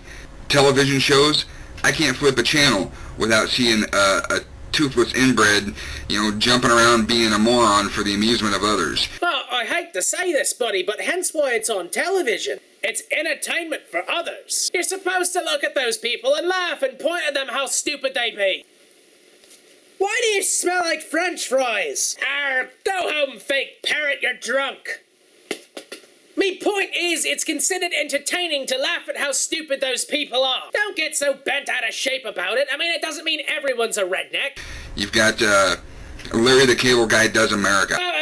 Hold up. Larry the Cable Guy doesn't represent anybody, alright? The whole Larry the Cable Guy thing is just an act, so don't compare an entire group of people to an act, alright? I don't know what that's... I watched it, I turned it on, said, what the hell, we'll give it a shot. He's got his hand up a cow's ass, cracking wise. To be fair, what the hell else is he supposed to do with his fist up a steer's rear end? I mean, you gotta crack jokes, otherwise your mind is forced to realize that you are this deep into a cow's ass. Trust me, that is not a good feeling. This isn't entertainment. I don't want to see this shit. Then change the fucking channel! Or better yet, don't watch TV at all! Seriously, the only times I ever try to watch television is when I'm watching Face Off or The Daily Show. For me, those two things be about the only good things on television. Meanwhile, on YouTube, you've got SciShow, Crash Course, Mind Blown, AVGN Reviews, Weasel Zone, and let's not forget Feeding the Trolls. There'd be a whole host of things you could do aside from watching TV. It's not like it's the only thing in the world anymore. It's not cool, okay? It's not cool to wear a hat that says Marlboro and walk around going, man, I tell you, man, ding dang do. It's not funny. Fuck you. Who the bloody hell talks like that?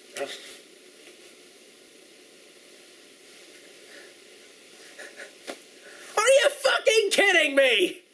The goddamn eye patch broke? What the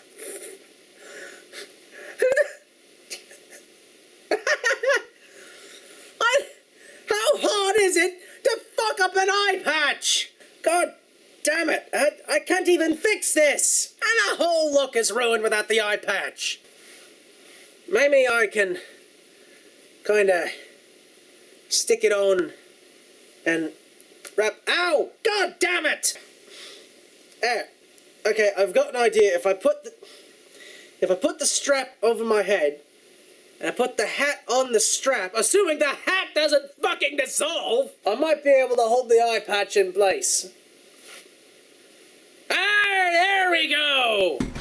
The thing that gets me the most is the History Channel. I used to be a big fan of this channel. They had all kinds of great shows. They had the anatomy of dogfights from World War II, how each plane was suited to its own attack positions, and they had Cities of the Underworld where they'd take you into these old fallout shelters and hidden bunkers underground, and old, Al Capone used to bootleg underneath the streets of Chicago.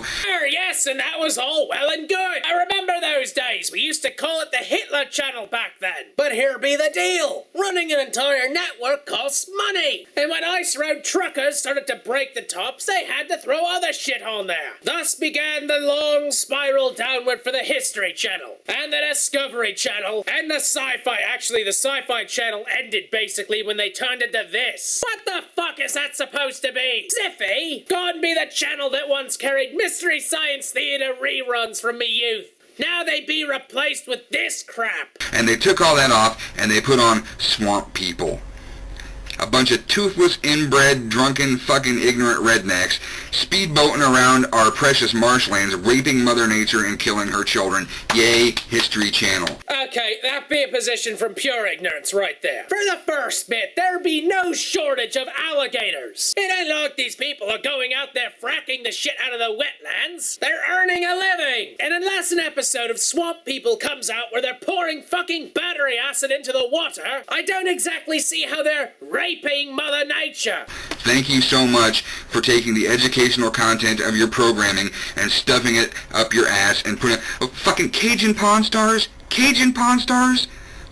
Pawn Stars itself wasn't insipid enough. We need Cajun fucking Pawn Stars? Boy, at least that show has some historical relevance. Unlike this. I don't understand. I don't understand. Parents out there. I'm talking to the parents who are not already stupid fucking rednecks. I'm talking to the parents who, work hard, they come home, they try to have a nice house, they try to have a nice family. There are no piss stains on the carpet, they don't have a car on blocks. I'm talking to normal American parents here. Okay, so let me get this straight. According to you, people who live in the South instinctively urinate on their floor and go out and find rusty cars so they can put them up on blocks. I see ye be quite the open-minded person. If your child comes to you and says, Mommy, Daddy, I want to go see wrestling. I want to go see WrestleMania. What the fuck is wrestling, first of all? Second of all, smack your child in the mouth and take it to a museum. What a great way to instill a love of science in your kid. Go find a stick in the yard, pick it up, and whip their behinds like a redneck. Maybe it's not too late to save its dwindling IQ from free-falling into a permanent fucking McJob. Because that be the only thing that people who are into wrestling, ATVs, and cool beers on a Friday night are capable of. A fucking lifetime of work at McDonald's. Alright? My God, why do I have to get angry about this shit? I don't know, me bucko. Why are you getting angry at things that matter? Here, I'll give you a topic for free. The lack of substantial internet connectivity in rural areas. Consider the fact that many telecommunications companies completely ignore underpopulated areas because they don't see a profit in it, leaving these areas to atrophy economically as the rest of the world carries by. There is no reason why here in America we have areas with less connectivity than the fucking Sahara Desert. I don't understand why we hold these people in such high esteem. This needs to blow over so we can start treating them with the scorn and derision that they so richly deserve. Jesus Christ, what redneck beat the shit out of you in your past? By the powers, it sounds like you want to go on a purge of rednecks. Why can't you focus that anger onto things that matter? As for your own personal biases, just grab a beer and relax before you pop a vessel.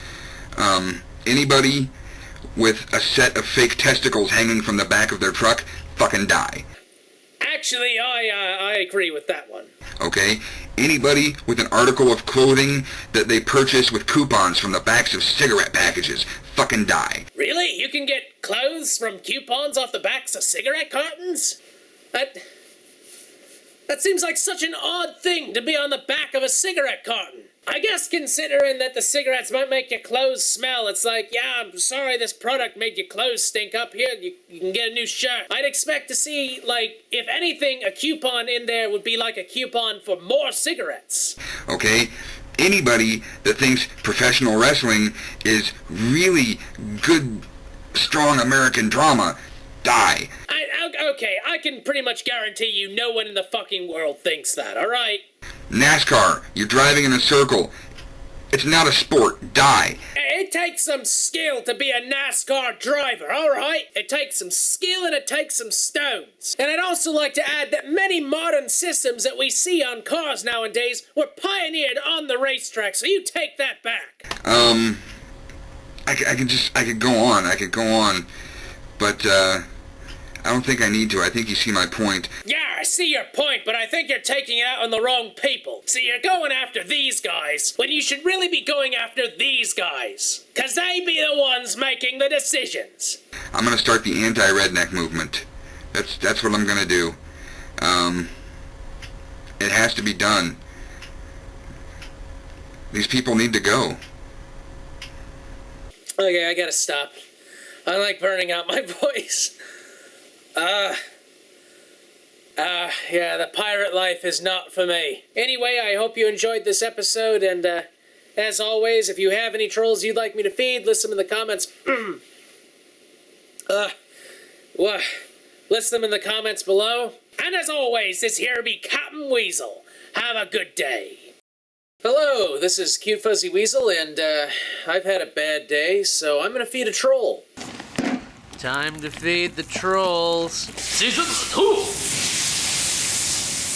The troll we'll be doing today is PS3 in the pizzle. PS3 in pizzle? Frizzle. PS3 in the pizzle. Which I think stands for PS3 in the place.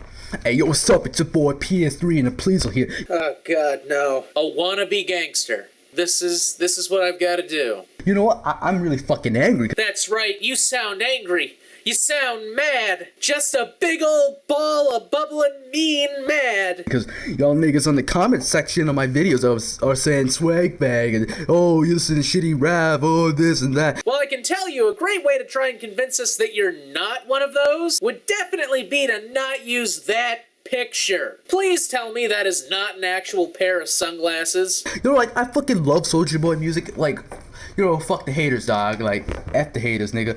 Just because you guys don't like Soulja Boy and, like, fucking stupid beep boop bop video game music, like, fucking sounding all fucking ghetto as hell. Yeah, because video game music doesn't win awards or anything. Listen to stupid ass shit like fucking Linkin Park and shit like that, nigga. Like, fuck you, man. Soulja Boy is like the real deal, man. Really? Soulja Boy is the real of deal? Please, good sir, enlighten us on this fact. Soulja Boy, like, you can't mess with Soulja Boy, man. He's like, fucking, he's better than 10 of y'all niggas. All your talent combined, even like hell 1,000 million, okay? Stop, wait a minute. So is he better than 10 of us? Or is he better than 100 million of us? I guess if he's better than 100 million, he's certainly better than 10, but what do you mean by us exactly? Are you talking about us that sing? Or us that make lawn chairs, or what? I mean, you gotta be specific about these categories. For example, is Soulja Boy better than 10 of us at grilling something? Or is he better than 100 million of us at sheetrocking a house? See, you can be better than someone in many different ways. For example, I'm smarter than you. But that doesn't necessarily mean that I'm better than you when it comes to being a loser. Like, Soulja Boy, like, his raps are pretty good.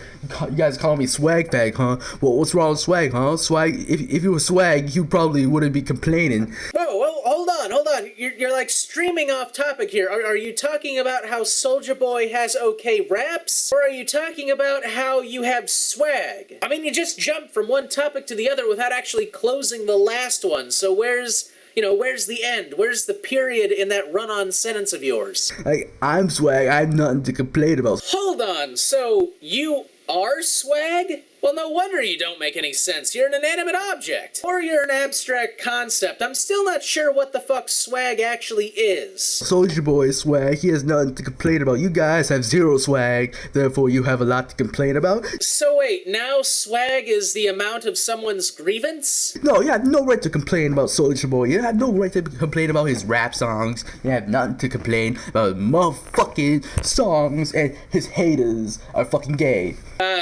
Okay. Are we still talking about swag, or have we started talking about Soulja Boy again? Or is Soulja Boy not really a person but an abstract concept? Also, I'm not really sure where homosexuals fit in. Are they a byproduct of swag somehow? Okay, like, Soulja Boy fans for life, nigga. Soulja Boy fans are the best. Like, because they know who's the best rapper out there.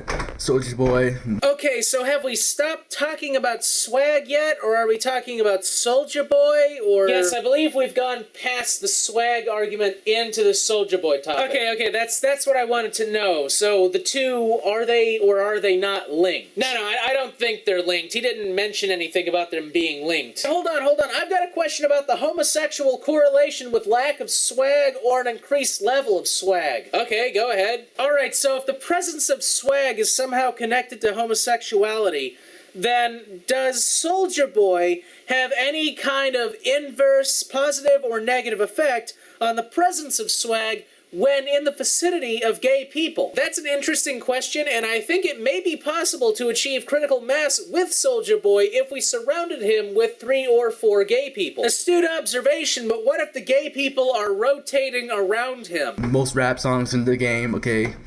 Like, and you know, Soulja Boy, he sticks up for himself. His lyrics are fun to sing, to rap to whatever, nigga. Yeah, them lyrics is fun to sing. And y'all haters like, fucking, why do you hate him, dog? He makes good songs. What else is there to say? Okay, dude, I know you're passionate about this, but it may help your case if in the future you not laugh at your obvious fake trolling.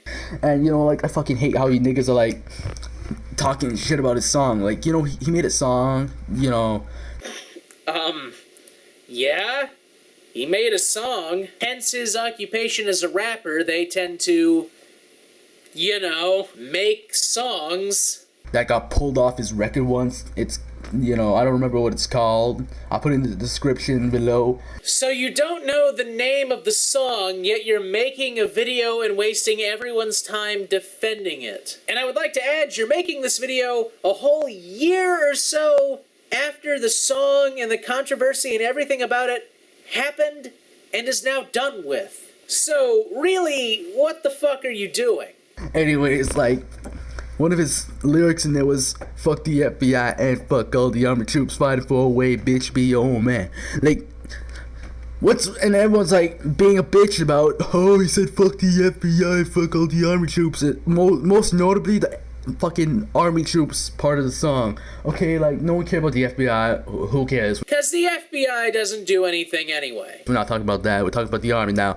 Anyways, niggas, like, you guys are, like, saying, oh, Soulja Boy, like, why is he saying F the army? They protecting our freedom. Their freedom. Fuck your freedom, nigga.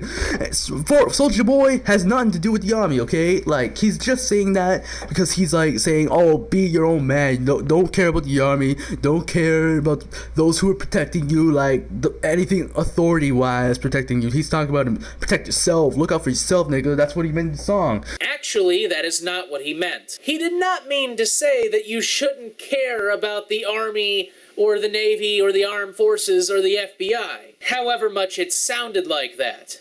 which it did. It sounded like he was saying that really. However, what he really meant, or actually what he says he really meant after the whole thing about the song came out, was that he laments the fact that in a post-9/11 world, we've been in 2 wars with no real foreseeable benefit to the United States, or to the rest of the world, and to a certain extent, you know, yeah, it's kind of fucked up. And he goes on to further state in those interviews that what he was trying to say with the Be Your Own Man part of the song, again, this is what he says he was trying to say after the song came out. I'm not sure how genuine that appraisal of what he was saying actually is. What he meant to say was, why aren't we focusing on issues here at home? Why throw so much money at 2 wars that aren't really benefiting us when there's crime and poverty and all kinds of nastiness here in the United States? And he said it in a really shitty, stupid way, and he actually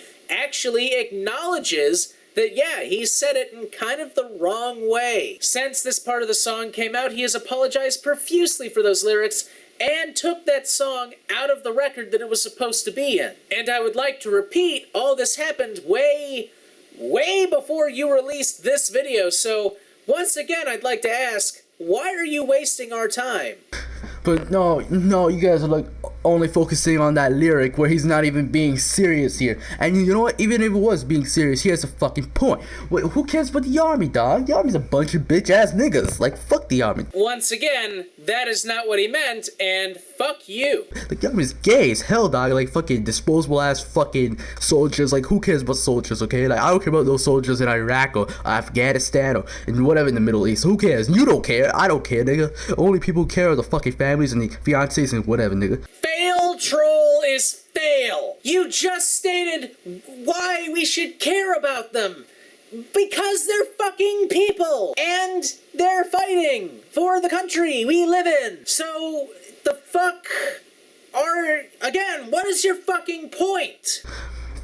Like, and tell me, like, how do they protect our freedoms? You tell me, like, oh, like, whatever I'm saying here, oh, like, if I was in America, I'm not, but I'm in Canada. To all my Canadian viewers, I understand this man does not speak for your entire country, and as such, will not hold him against you. I do, however, reserve the right to, at any point in this video, refer to him as a maple syrup-loving freak. I'm joking, I'm not gonna call him that. I like maple syrup too. Like, what I'm saying here, like, totally affects what they're, like, protecting. Like, they ain't protecting what I'm saying right now, nigga. They ain't doing shit. Okay, like, tell me how. Like, no one's at war with America that's actually fucking worth a damn, nigga. True. None of the countries we are currently engaged with could possibly pull off a land invasion of the U.S., and realistically, no country ever will. Not that no one ever has. I mean, Britain invaded in the War of 1812, and Japan bombed Hawaii, bombed our naval base on Hawaii. But realistically speaking, the world is far too interconnected now for any one great, powerful nation like Russia or China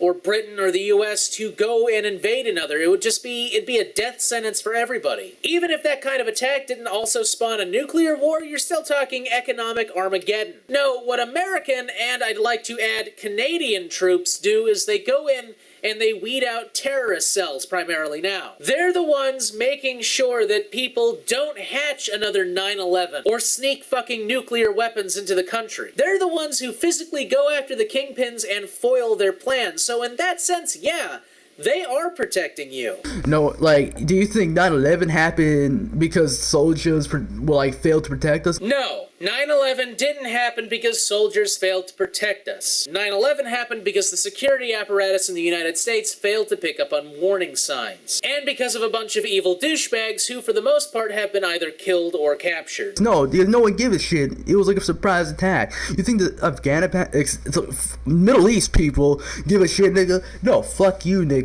Like, those soldiers ain't doing shit. Like, the soldiers, like, if anything, are in danger in our freedom. No, politicians endanger our freedom, moron. Politicians in domestic policy, which I would like to add, are brought to you by idiots like you. Okay, like, soldiers like in America haven't done shit to the people in forever. You know, in World War One, you know what they did? They joined last minute, but they had nothing to do with fucking Europe affairs, nigga. And in World War Two, they had nothing to do with it again, because it's Europe crap, nigga. Yeah, Hitler wanted to take over the world, so I think it was more than Europe crap. No one cares about Europe except Europe, except apparently America. And Canada had to, but fucking America wanted to meddle in. Because our allies were being kickboxed, yeah. Because they wanted to, and then, did that anything to do with anything? No, nigga. The fucking people of America had their freedom already set. They don't have to fight at all. They didn't have to. They just wanted to. If anything, the soldiers in America were endangering the people of their own fucking country, nigga, because they're getting involved in some war. Yes, a war.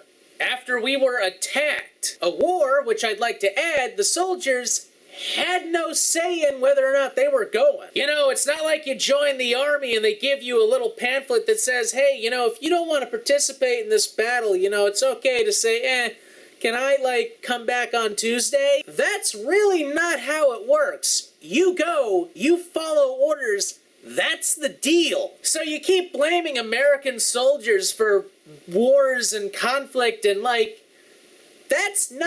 that's their job is the battle, okay?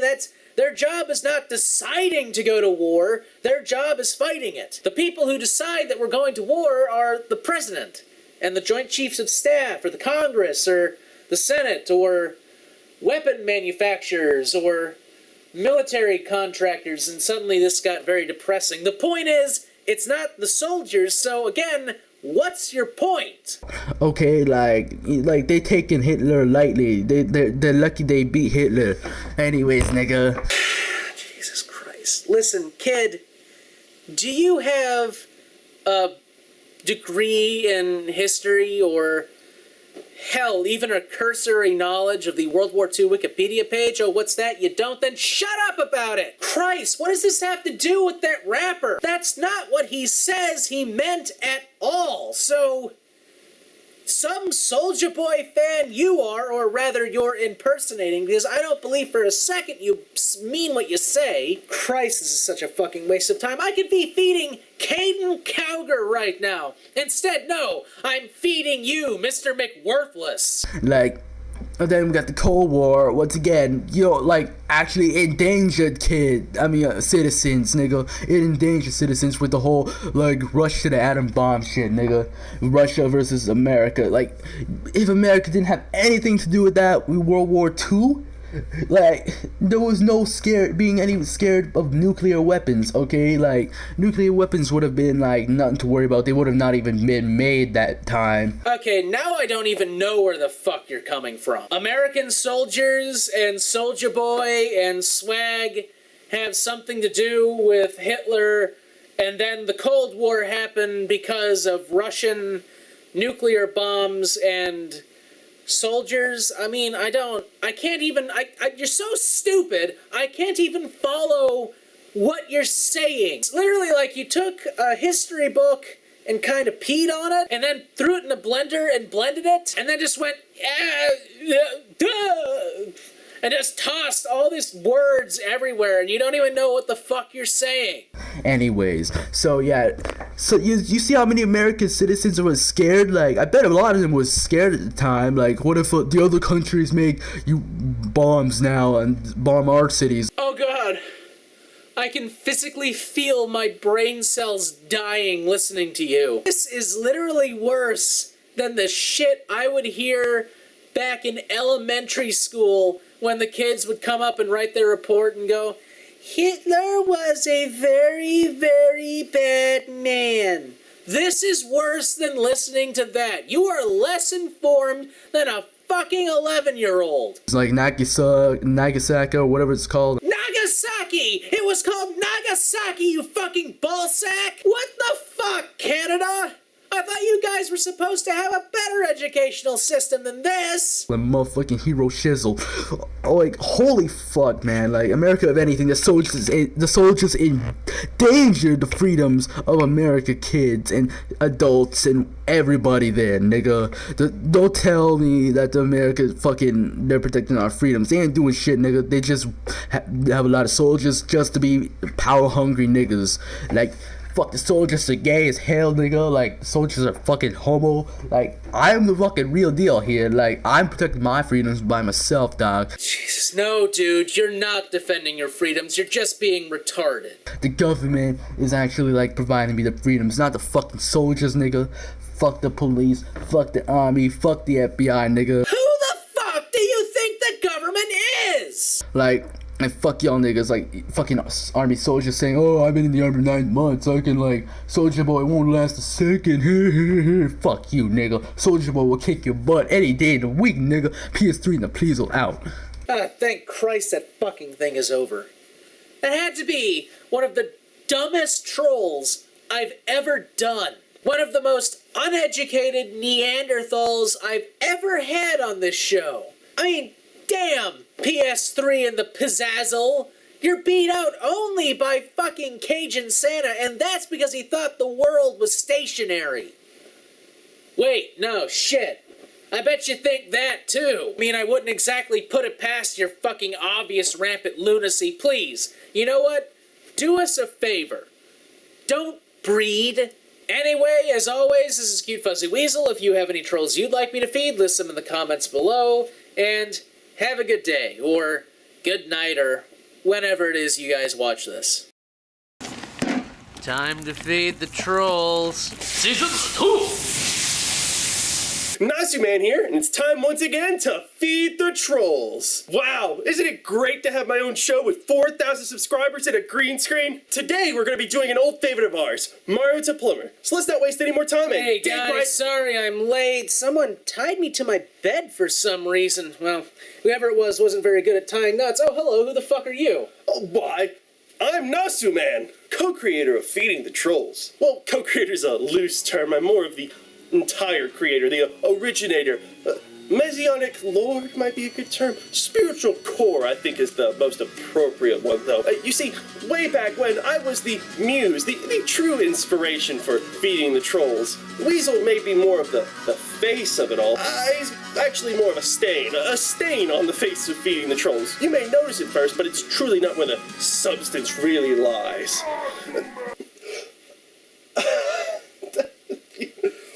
I'm more like an ally, a friend, a good friend who's always been there supporting you from the sidelines and just really being a mentor of sorts. If you needed guidance, if you were ever lost or astray or get out of my house. Look, I'll tell you what. Why don't you and I co-host this episode? We do a little bit of a, one-on-one and see if the audience likes it. And then, after all is said and done, they decide who's the better host for Feeding the Trolls. You know, that is a very good idea. I love it. You guys think it's a good idea? But here, just for the sake of argument, let me tell you my counter-proposal, okay? Yeah? All right. After I'm done shooting you, I'm going to cut up your body and bury you where I plant the peppers because the soil needs to compost over winter. You could work on your diplomacy just a tad bit. Just a little bit. I get that. Well, listen, I'm here and, let's not waste the opportunity. And besides, I can't really leave here. You're kind of out in the middle of nowhere, and I lost my car. Okay, so let me get this straight. You come in here, hijack my channel, claim creative rights over my best show, and call me a stain, and now you're saying you need me to drive you somewhere. Mariotehplumber! Mariotehplumber's top 5 reasons to know if you're a modern moron. What the fuck is that thing? It's, I believe, and don't quote me on this, Sonic the Hedgehog. So you believe that it's, quote, Sonic the Hedgehog? Because to me, it looks like some kind of bunny with a weird mutated tusk coming out of it, standing on a river of blood. Well, it very much could be that. But if you notice, there's a lot of blue and red and the green eyes. Okay, so it's standing on a river of blood and blue poison. Well, no, like, I think it's Sonic. Then Sonic was in some kind of train accident. I think Mario the Plumber was in some kind of train accident. Number 5! Number 5!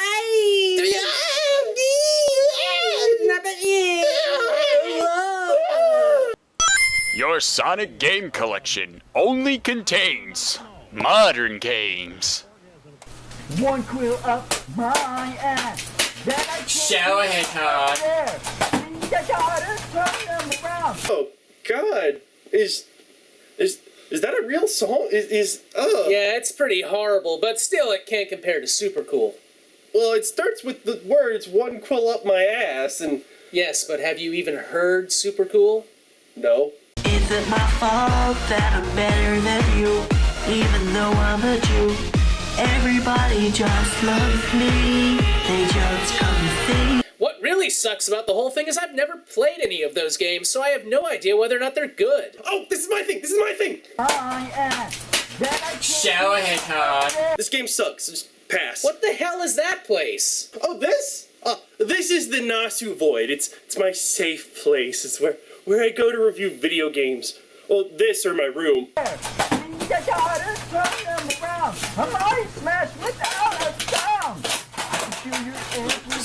Sonic Adventure DX. Sonic Adventure DX. This is the best version of Sonic Adventure, so I'd go ahead and suggest it. What you can do is you can get this on Xbox 360 and then get the update with the DLC. It costs about $1.99. If you actually like Sonic Adventure, go ahead and try it out. The Sonic Riders. Sonic Air Riders is a Sonic racing game, which for some reason already has that against it. But it's Sonic the Hedgehog on a surfboard in the air, and it's completely passable. Kirby Air Ride did this thing better. Sonic and the Secret Rings. Sonic and the Secret Rings was the first Sonic the Hedgehog game for the Wii, and it's really apparent. It's incredibly rough, and it kind of came out of this weird moment where the Sonic 016 was cut in half. The thing about the Sonic and the Secret Rings is that it moves in one direction, and it moves in that one direction really poorly. Down near the end of it actually feels like a Sonic the Hedgehog game, but it's rough the whole way through. So I just go ahead and pass on it. Sonic Colors. Sonic Colors is probably the second best Sonic game to come out in recent years. It's only behind Sonic Generation in just a few aspects, but when it excels really great. Has a unique game mechanic and some really fun writing. Just go ahead and get this game. It's amazing. Sonic Heroes. Sonic Heroes is sort of one of those nostalgia games, but it has some really good moments in it, and it's actually pretty fun. It's not an essential Sonic game, but I'd go ahead and play it. Sonic Unleashed.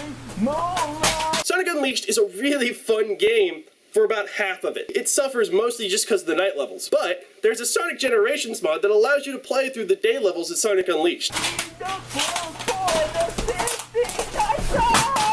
Sonic Rush. Sonic Rush games were on handhelds, and I never actually got to play them. Since Sonic handhelds are actually pretty good, I would at least look for it. Sonic Classic Collection. I will buy all the... Notice here that he's talking about Sonic Classic Collection. Those are great games. It's the classic Sonic games. You can't really find fault with them. But the way he treats them is really awkward. He acts like they're freaking holy grails or something. Sonic Adventure 2. Sonic Adventure Battle 2 is a great game because you're nostalgic about it. I mean, it's an okay game, but it's really apparent when its flaws come out. It's kind of one of those things that you can enjoy it at the time because you played it when you were like 10. I'd pick it up anyways, just for the sake of owning it. I think the important thing to remember here is that... Close the void! Have fun there, Nazi Man? I don't think I'm going in the void for a while.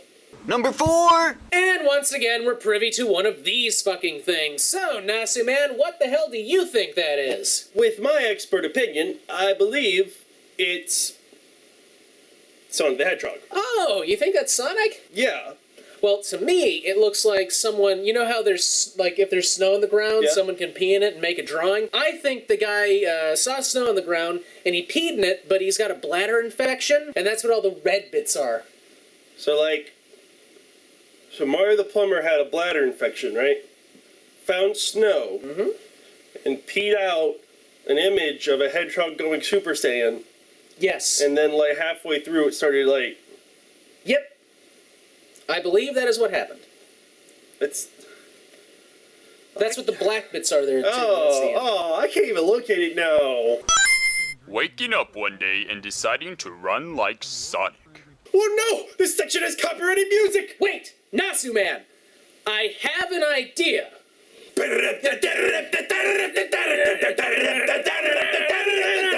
This song might be copyrighted, so we can't use it in this movie! He's running down the stairs! Wait, stop making noise! He's running around outside like Sonic! He's running around outside like Sonic! Giant spiders standing on my enemy! Rivers of blood! Rivers of blood! Yeah! Number 3. Showing your modern Sonic toy collection. Hey guys, this is my Sonic collection. What the fuck is that? It's a decapitated Sonic standing limply next to a pile of severed limbs. Those poor toys. What the hell happened? What did they do to you? What did they do? Okay, Nazi Man, don't look! Don't look! I got these Jizzware figures. I have the Toy Island Eggman. I like to say this is fucking Eggman because my mom won't buy me an Eggman figure because it's too much on eBay. The really bad thing about all this is because I know Mario the Plumber, I honestly can't say whether or not this is an act or he's telling the truth. So, I just had to deal with these faggers.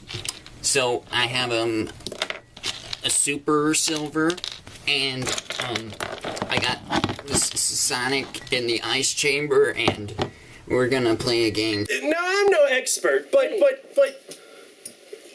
don't think you have Sonic in the ice chamber. I think you have a Sonic toy inside of a cup. Yeah, I mean, that's totally weird, you know? Like, who the hell are you talking to? I'm talking to the other me, like you do. What? I don't talk to myself. Hey, do I talk to myself? Yar, ye can avert your eyes, for I ain't got the slightest blithering of a clue what I be speaking of. Yeah, see, I don't talk to myself. But... Arr. Let's move on. So, look at this Sonic Hedgehog figure. I mean, it's pretty amazing, all mossy and shit. Been in there for 4 years. Yeah, but the thing doesn't have vines on it, so you can't say it's been truly abandoned. What? Well, you know, vines. There was this time on Minecraft where I had this map and my friend built a house on it and he left it for 2 months, so I threw vines all over it to make it look like it had been abandoned, and it's kind of an in-joke that we have. Right. Yeah. Acknowledge how funny it is! Yeah. So, anyways, we're gonna play a game. Oh, will we be playing a game while the master is away? Yes. Yes. I'm gonna do reenactment. You know, what I do with my fingers and shit, and this is Dr. Eggman. Hey, what do you think? I don't know, they both look pretty tasty to me. Oh, Sonic, you will never escape the ice chamber. That's not what you think, Dr. Eggman. Oh, damn! Who the fuck keeps giving this guy tools? Number 2. I got it. Okay, what do you think the hell that is? Next? Okay. What is that? So, after Shadow the Hedgehog curb stomped Sonic to the ground. Okay. Right? His tongue fell out of his mouth, right? And then started like running through it, and then Shadow with his powerful butt muscles got the end of it and started dragging it out. Huh. All while the sun watched. So that's what you see. What I think happened is Shadow got his head mangled, and his intestines are coming out of his ass and falling around Sonic, who's been beaten over the head so many times that he's, gone a little special. He dropped all of his rings? Yeah, he dropped all of his rings and marbles, I think. Yeah. You have the urge to listen to music, and all you have on your playlist is modern Sonic game songs.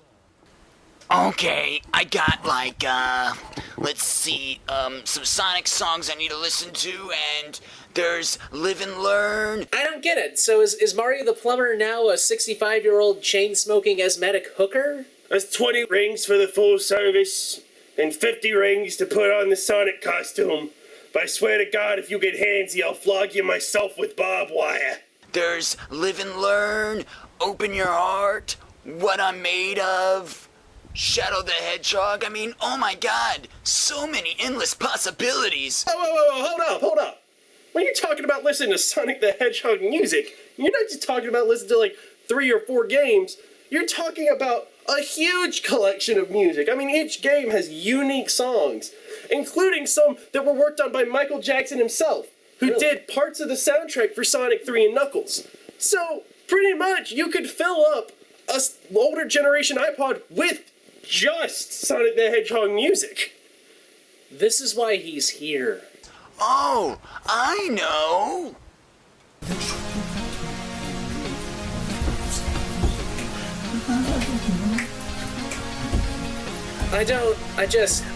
Wow. Well, hold up here. Am I the only one who noticed the hole? What hole? There's a hole on his wall. Oh yeah, there is a hole on his wall. Hold on, let's before we get into the hole, look at his freaking wallpaper. Sports, like basketball, baseball, hockey, curling, ferret legging. What? Ferret legging. What's that? It's a sport from Europe where they tie off the ends of the pants and then they put an angry ferret down their trousers. Huh. Yeah, I hear it's incredibly painful and horrible. Like this video? Yes, actually, this video is like ferret legging.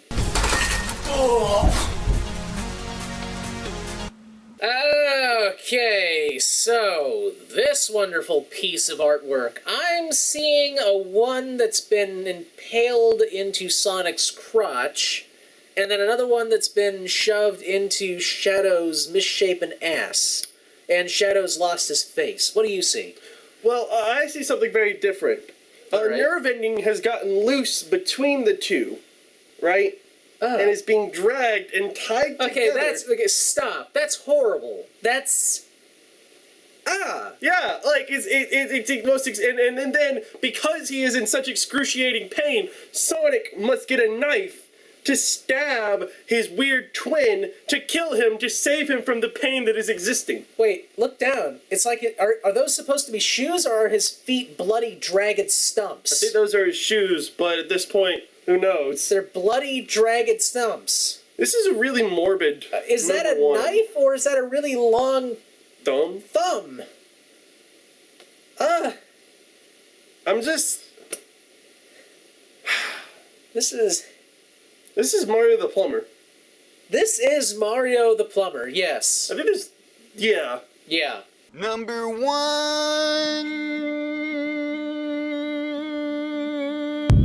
What the hell is happening? I don't know! Oh god! It's the wondrous power of 1! It was the loneliest number, and now it's back for revenge!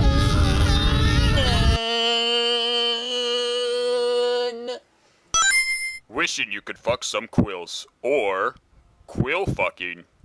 Okay, time to take these quills for an adventure you never experienced. Oh yeah. Oh yeah. Whoa! We can't do this! This is a family show! Nasu, man, have you ever even seen this show? Shock to my my pleasure centers, so I just hit this. Oh, look at that. Ah, it feels so good.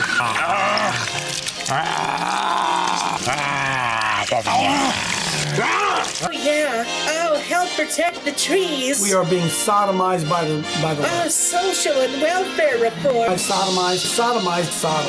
Sodomy.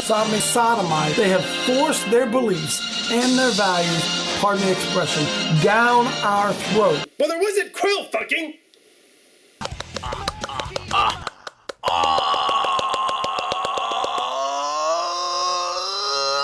See, I really could put a nail into my leg. Ah, ow, ow, ow, ow, ow.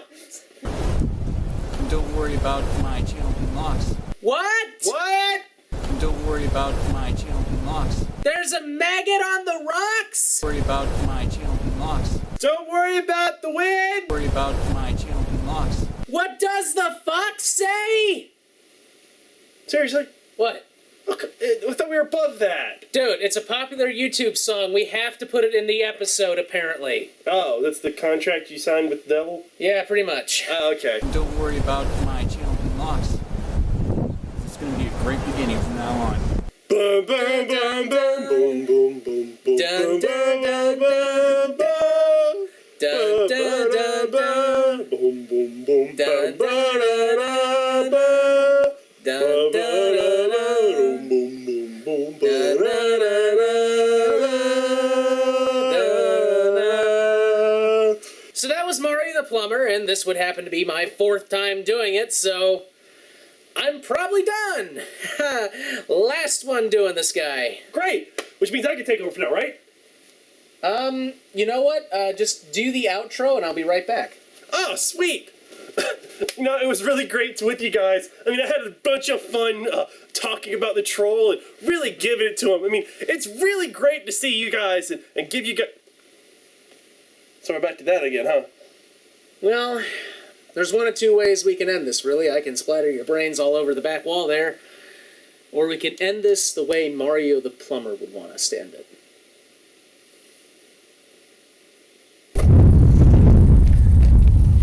Don't worry about the channel. It's gonna be a great beginning from now on.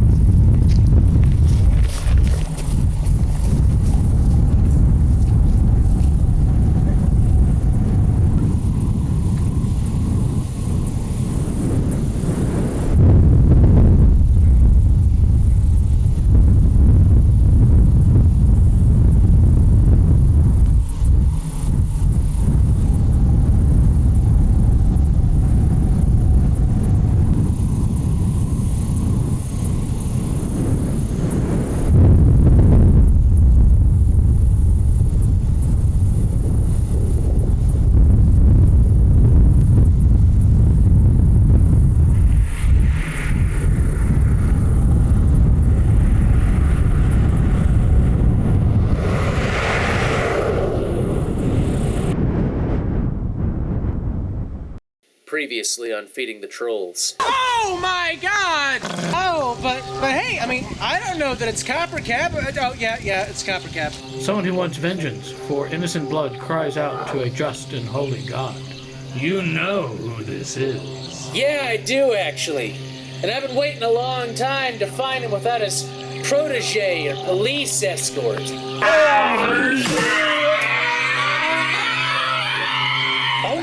no. I don't want you to die. I want you to live. Because I want you to deliver a message. And now, the conclusion.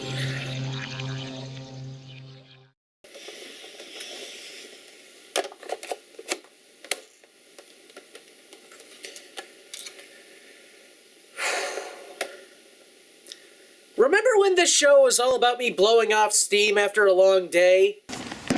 Time to feed the trolls. Season 2! Well, here I am, about to go fight whatever or whoever's been dogging me the past couple of months. I tell you what, I'm gonna be really happy when this is all over, because I have been looking forward to going back to a simpler time when the episodes were all... Time to feed the trolls. God damn it. Season 2! I don't know, my fucking... Hello? Hey, Weasel, just got your message. I'll be at your place in about 30 minutes. Okay, cool. I'll see you there. Oh, and I saw your last video. Oh yeah, the Halloween special. What'd you think? You do know that Texas isn't actually on the equator, right?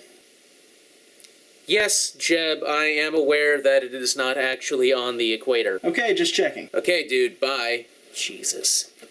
Just Texas. Anyway, I figured since I've got a little extra time before the, scheduled meeting, I might as well feed it. God damn it! Son of a... Season 2! Hello! Nasuman here! Nasuman, don't yell into the fucking phone! Now, the, troll I'm gonna do is one that I've done before. It's Coach Dave Daubenmire. You guys probably know him better as Crying Dave Daubenmire, or this guy. Sodomized. Sodomy, sodomized. They have forced their beliefs and their values, pardon the expression, down our throat. Anyway, we're gonna be doing his video, I'm sorry, but I was born this way. That looks like someone's got a fancy new opening sound effect. Hi friends, this is Coach Dave Daubenmire. What? Who are you talking to? I don't know how to break this to you, James, but you are not amongst friends here. God damn, sorry, I don't know how to break this to you, Dave. It's starting to get really hard to tell those two apart. Newswithhughes.tv and newswithhughes.com, and man, you should have seen. What? Turn your music volume down, you fucking idiot! You should have seen the inbox in my email the other day. I get the most vile, unbelievable emails. Oh, I'm sorry, Dave. Are the emails sodomizing you? From people who disagree with what I say. Now, thank God we still live in America, and we still live in a country where there is freedom of speech, but I have to be honest with you. That right to freedom of speech is becoming harder and harder to exercise. Well, maybe if the First Amendment got off the couch and got a fucking job. Oh, shit, wait, exercise. I thought you meant exercise like it was getting too fat and it needed to get on a treadmill. I was about to question you on how an abstract concept could gain weight, but then I remembered you're not that stupid. In fact, you have to have a pretty stiff spine to say what you really believe. Ah, yes, and you, Crying Daubenmire, have the thickest spine of all. I'm talking about stealing men's manhood. Through what? Through ridicule and through name-calling. In today's culture, in today's society, because the politically correct Nazis will come down on top of you. You know, I'm not a historian, Dave, but I'm pretty sure the Nazis were not politically correct, like, at all. In fact, if you were to create a chart of politically correct and non-politically correct organizations, I'm pretty sure the Nazis would pretty much fall, like, all the way down there. Also, Godwin's Law, so forgive me if I'm not taking you very seriously. And try to silence anything that you say that they don't agree with. So here's what's happened to us, folks. See, they like to trap us in our own biblical morality. Well, dude, when you start making shit up, yeah. The big government libs, the God haters, I call them. Yeah, we love you too. They like to pound us over the head with the fact that we have an obligation to take care of the poor. I did not realize taking care of the poor was a bad thing. But, you know, hey, if you want to stomp on the homeless, I guess that's okay. And I say, well, I agree that we should take care of the poor, but could you please tell me where it says that the government's job is to take care of the poor? I don't know. You tell me where it's written the government shouldn't take care of the poor. I mean, is that one of the signs that you're living in a Christian nation when the poor are forced to hope and beg that the local church is able to support them or they'll be shit out of luck? Wow, what a shining, awesome prospect of golden love on the hill. I'll tell you what's more of a problem. The fact that you look at having a small portion of your taxes going to feed the hungry as being forced. Can you show me where that one is?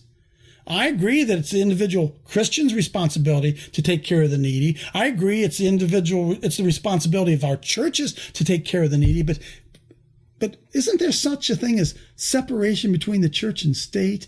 And where is it that the government has the right to determine that we are supposed to take care of the poor? I don't get you. What exactly are you... Like, what do you mean? So, only the church should be allowed... I mean, you're invoking separation of church and state. And you're doing it incorrectly, I might add. But you're arguing that it's the church and the Christian's duty to give charity, and therefore the state should not also give charity? What? Does that mean that, like, I mean, does that apply to non-Christians too? Like, as an agnostic, should I, like, not be allowed to give to charity because I'm not Christian? I don't get it. Are you saying that individuals should not be forced to give to a charity? No, you're not saying that, because you say that it's a Christian's duty, and therefore, like any individual that's Christian, that's their duty whether they want to or not. So, like really, I don't... What the fuck are you trying to say? You can't have it both ways. You can't have this separation of church and state when you want it to be a value that forced upon us, and when you don't have a value. Wait, it's what? Wait, you are then saying that the state should not give taxes to charity because it's the Christian... Are you saying that... What are you saying? Charity is not a religious concept. You're giving to the needy. That's universal. Everybody, you know, it's everybody. You know, we give to the needy.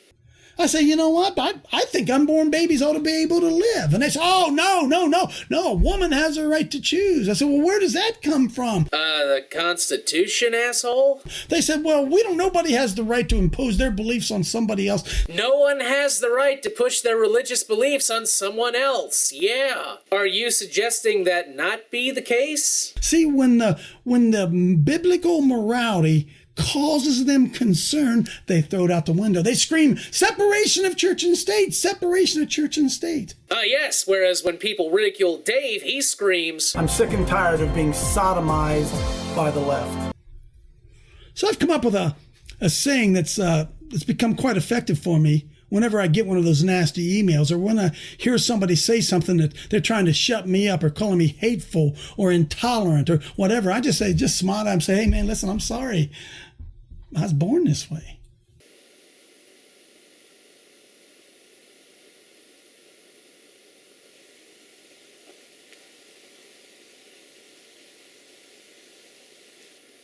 You were born with a baseball cap?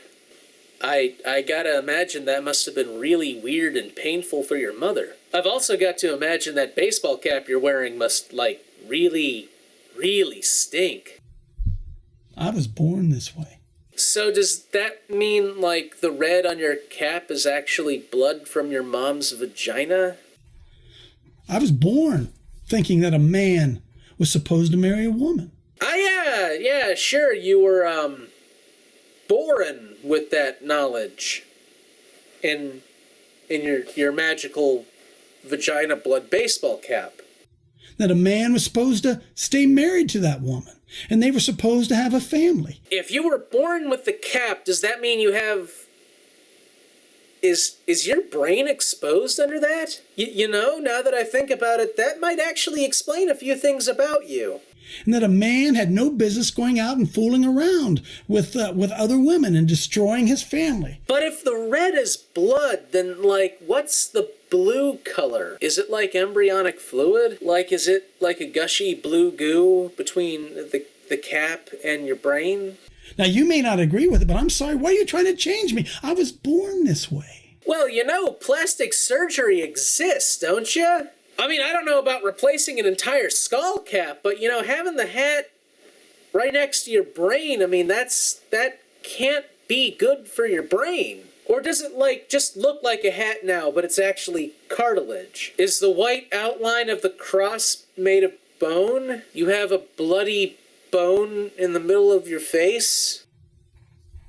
And I was born with this crazy idea that an unborn baby ought to be able to live. Was that, like, influenced by the weird baseball cap birth defect thing? Like, is the ink gradually settling down into your brain, making you more and more stupid? Because, I mean, if you're trying to argue that you were born with these innate beliefs, then you're, like, stupid as fuck. But if it's because of the weird hat thing, then I totally understand. You need help. And why do you want to change me? I was born this way. Do you like ever have to scrub your brain? Yeah. Oh. Well, that must feel really weird, huh? And I was born with the idea that government was supposed to be government of the people, by the people, and for the people. Yeah, by the people, i.e. everyone. Be they Jews, Christians, Muslims, atheists, even people with baseball caps for skulls. So if you, say, had a small minority of people that wanted to get married but couldn't due to some religious institution that they were not a part of, and yet somehow had control over major parts of the government and made it illegal for them based on their particular religion, then that would be wrong. Or if you have a large population of people in your country that, say, are poverty-stricken and need financial assistance just to eat, then it's your duty as the government of those people to help them. And I'm anti-bullying, and I don't think the government ought to be bullying the people. But when the church does it, no, that's completely different. That's completely fine. Because when the church does it, they're not really bullying people. They're trying to help them. Crying Dave Daubenmire is just trying to help people. Why are you all so mean? Oh, right, I remember. It's because Crying Dave Daubenmire's a fucking asshole. I forgot. Silly me, I forget things sometimes. And no matter what you say, no matter how many names you call me, all you're trying to do is bully me, and I can't help it. I was born this way. Well, if that's how you want to feel about it, Dave, you can go right ahead and say that, but you know, 2 wrongs don't make a right. If I'm bullying you by ridiculing your back-asswards morality, what the fuck do you think you do at gay pride events? Or make videos blaming the gays, or the atheists, or the secularists for all the bad shit in the world? What do you think you're doing? Alright, it's not bullying when you do it. You're just trying to help people. Because Crying Dave Daubenmire can't do wrong, and if you say he's doing wrong, stop sodomizing him! Why do you all feel like sodomizing him so much? Oh, they hate it. They hate it because, see, they want to say that their behavior, their abnormal behavior. See, when Crying Daubenmire says someone's abnormal, he's not being mean. He's just saying what he thinks in a disparaging way towards the other person. A lot. As a result of birth. But they don't want to say that my abnormal behavior, that they would say, is a result of birth. And I just throw it right back in and say, hey, man, I'm sorry. I was born this way. Except that's a lie, because you weren't. If I could go back in time and walked up to you as a baby and said, hey, little Crying Dave Daubenmire, what do you think of traditional marriage? You would have crapped your diaper, because that's what babies do. Now, I suppose if you did the whole tea leaves thing with the diaper, you could probably maybe find a message if you were really, really high on mushrooms. But then if you were really high on mushrooms, that's probably how you went back in time in the first place. But I have to confess to you that that's a lie. I really wasn't born this way. No! Holy Mother of God! You gotta put spoiler alerts under that one, dude! You were lying? No shit! But wait a second. Wasn't there a guy who once said, thou shalt not bear false witness? Who was that? Oh yeah, it was God! They like to trap us in our own biblical morality. Stop making it easy for us then! I was born again this way, back in 1987 when I accepted Christ as my Savior. You see what I did there? I said I was born that way, but in reality, I was born again this way. You see how they're similar but they're different? Because when you're born, you don't have the capacity to understand little morality things like that. But when you're born again, you're brainwashed, so it works. He did for me what a phone booth did for Clark Kent. Gave you a place to quickly tear your clothes off? It changed me into a brand new creature. But technically, Clark Kent and Superman were the same creature. They were aliens. Are you an alien, Dave? That's okay. I've always wanted to meet an alien. Can you take me to your planet? Changed everything about me. The way I think, the way I see, the way I respond. Have all been enhanced through alien technology. Yeah. I'm sorry, but I was born again this way. Get it? Born again this way? So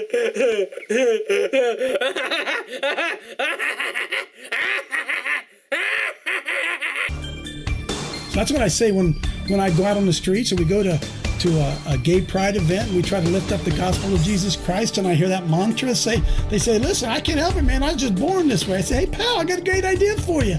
Get born again. We brought an enormous rubber cervix. Go ahead and get lubed up and you can get born again. All you need to do is get born again. Ew, that is a really pervy smile. Yeah. I'm sorry, but I was born this way. With a really pervy smile. It's Coach Dave Dobbenmeyer at newswithviews.tv at newswithviews.com. Glad to be born again. We'll see you next time. Well, that was Crying Dave Dobbenmeyer, so, what did we learn? Well, we learned if you're not Dave's kind of Christian, you can't donate to charity. We also learned that Dave's skull fused with a baseball cap. Anyway, this is Cute Fuzzy Weasel, and, 50 episodes strong, so I want to thank all my fans for all your support, and then a special shout out to all of the trolls that I've done over these past 50 episodes. Thank you for all your wonderful, wonderful, horrible material. Yo, Weasel, you ready to do this? Yeah, sorry, I'm just really fucking tired right now. Let's go ahead and deal with this.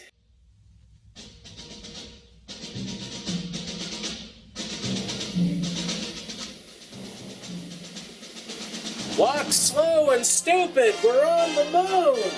Okay, how the fuck did we get here? Be careful of the snakes and the cacti because we're in the desert! Why are we walking single file? Did we become sand people? And now we're somehow here. Oh, would you look at that? This is really stupid. Yeah, well, you know, hopefully you'll fix it. Purple is not at all tactical.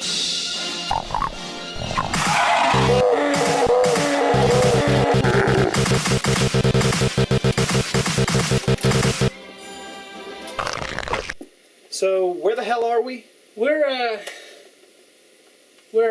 don't know. I don't know anymore. Jesus, it's a long way out of your house. Yeah, basement's been remodeled. It's 4-dimensional now. Nice of you to show up. Oh, dear God, you wore it. Oh, what? This whole thing? Oh, I just wear this around the house. That explains so much about you. Please tell me you brought something other than a sword, right? I have justice! Oh, Jesus. Catch.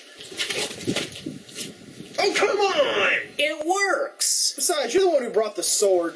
And justice! Okay, alright, look, we still have a job to do. Come on, let's do it. Jesus, you have to be so blasé about it.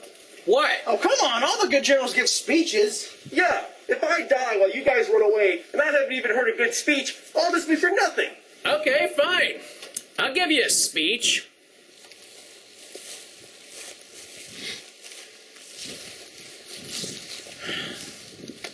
Okay, gentlemen. Today, we shoot at things. I shall die disappointed. Oh, come on, I can do better than that. Oh, no, you couldn't. What makes you say that? Hey, it takes a certain kind of person to make a really awful speech, but you're even a more special person for that. Oh, come on. Now, my speech would be something like, today we fight for honor and friendship. Today we will kick his ass. See, it's just like you throw it against the wall and it's don't even want to bounce back to me. I don't know. Okay, come on, focus. Legitimize such arrogance, such... Oh, come on, drop the theatrics! Very well. Prepare for your doom, mortals.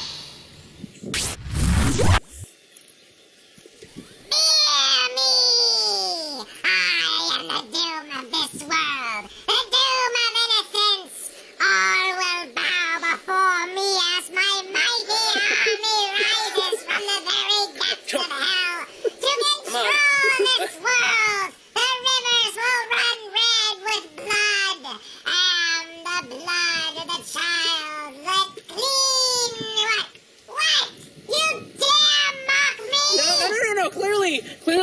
quite threatening. Stand back, fellas. I know how to handle these ruffians. Go get him! Kick his ass! He's gonna die. You cannot defeat us, monster. We are aided by justice and honor. Your crotch is literally right in my face. Wear a cup. This is funny and all, but... Yeah, alright, let's just take care of this. Nasty man, get out of the way. Fine. You guys won't even let me have my fun. Whatever.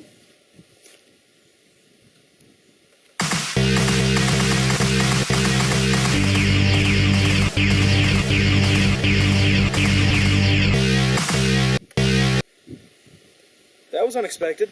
Yeah. Shoot at it again? Shoot at it again!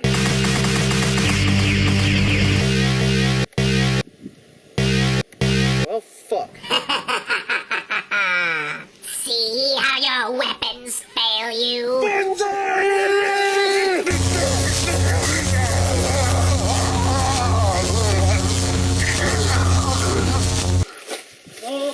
Fall back! Shit! Where the hell are you guys going? Don't worry, man, you got this. Yeah, justice and whatnot. Yeah, and honor and stuff. I will come back for you later.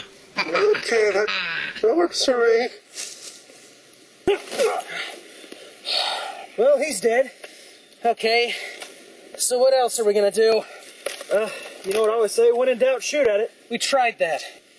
We can try trash talking it. Fuck, it's not the worst idea you've had today. Go on. Hey!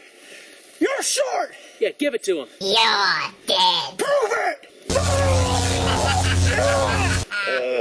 pathetic thing. Soon you will die, and I will partake of your flesh, for I am superior.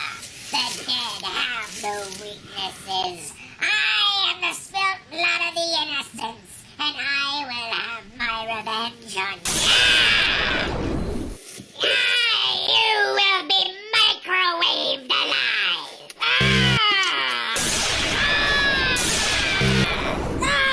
You get son of a bitch.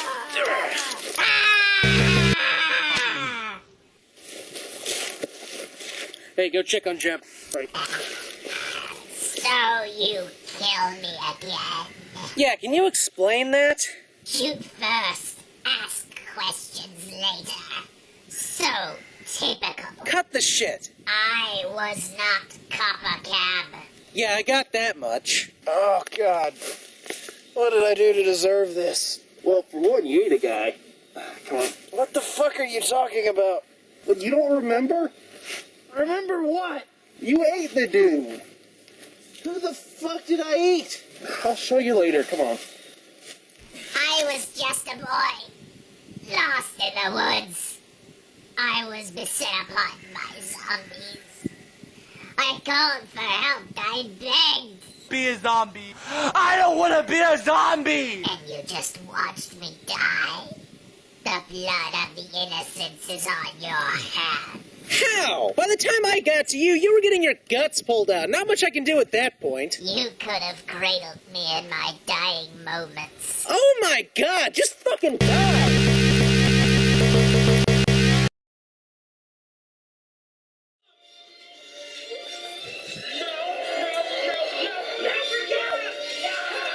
Oh my god! See, that's you. No, it's not. That's Yes.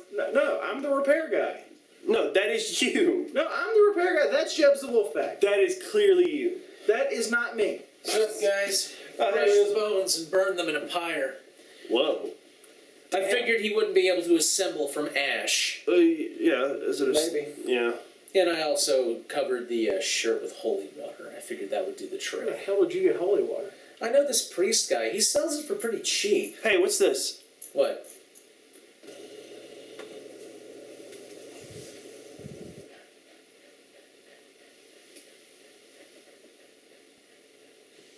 What?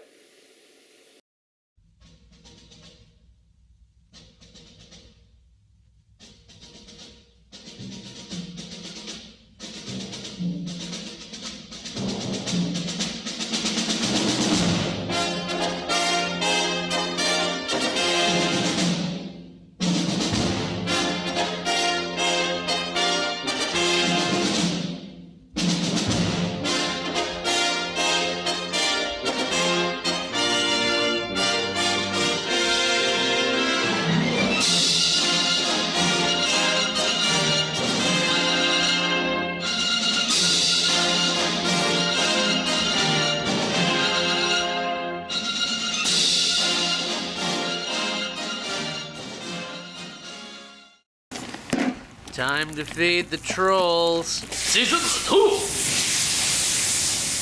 Hello, this is Cute Fuzzy Weasel, and, do you hear what I hear? That gentle jingling of bells? That soft hum of carolers? Why, that must mean I'm hallucinating! Or that it's Christmas!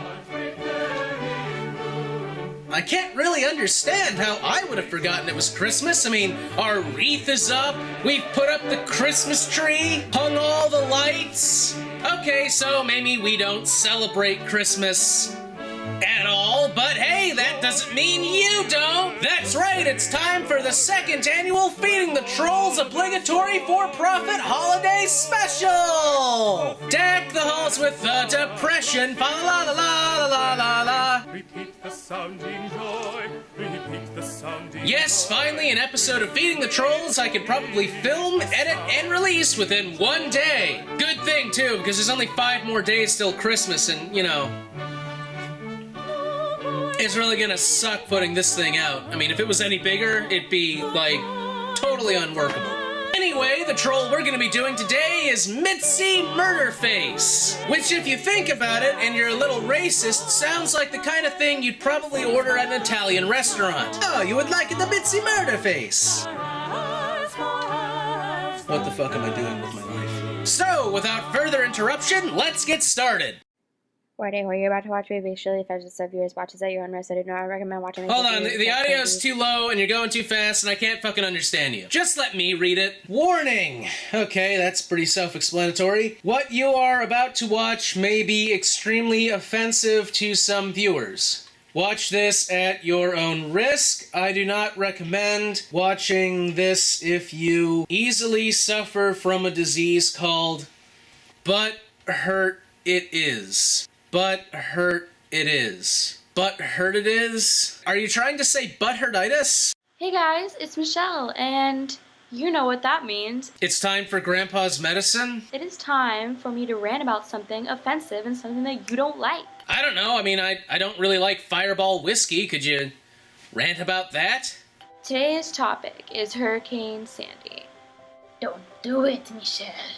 Don't. What the fuck is that supposed to be? Don't make fun of it, Weasel, don't! Oh, but I have to. Oh, but no one wants you to. And like I say for my other videos, if you don't like something offensive, if you don't like tasteless humor, then just be on your way because I'm about to say something that's just gonna rustle your jimmies right up. Oh no!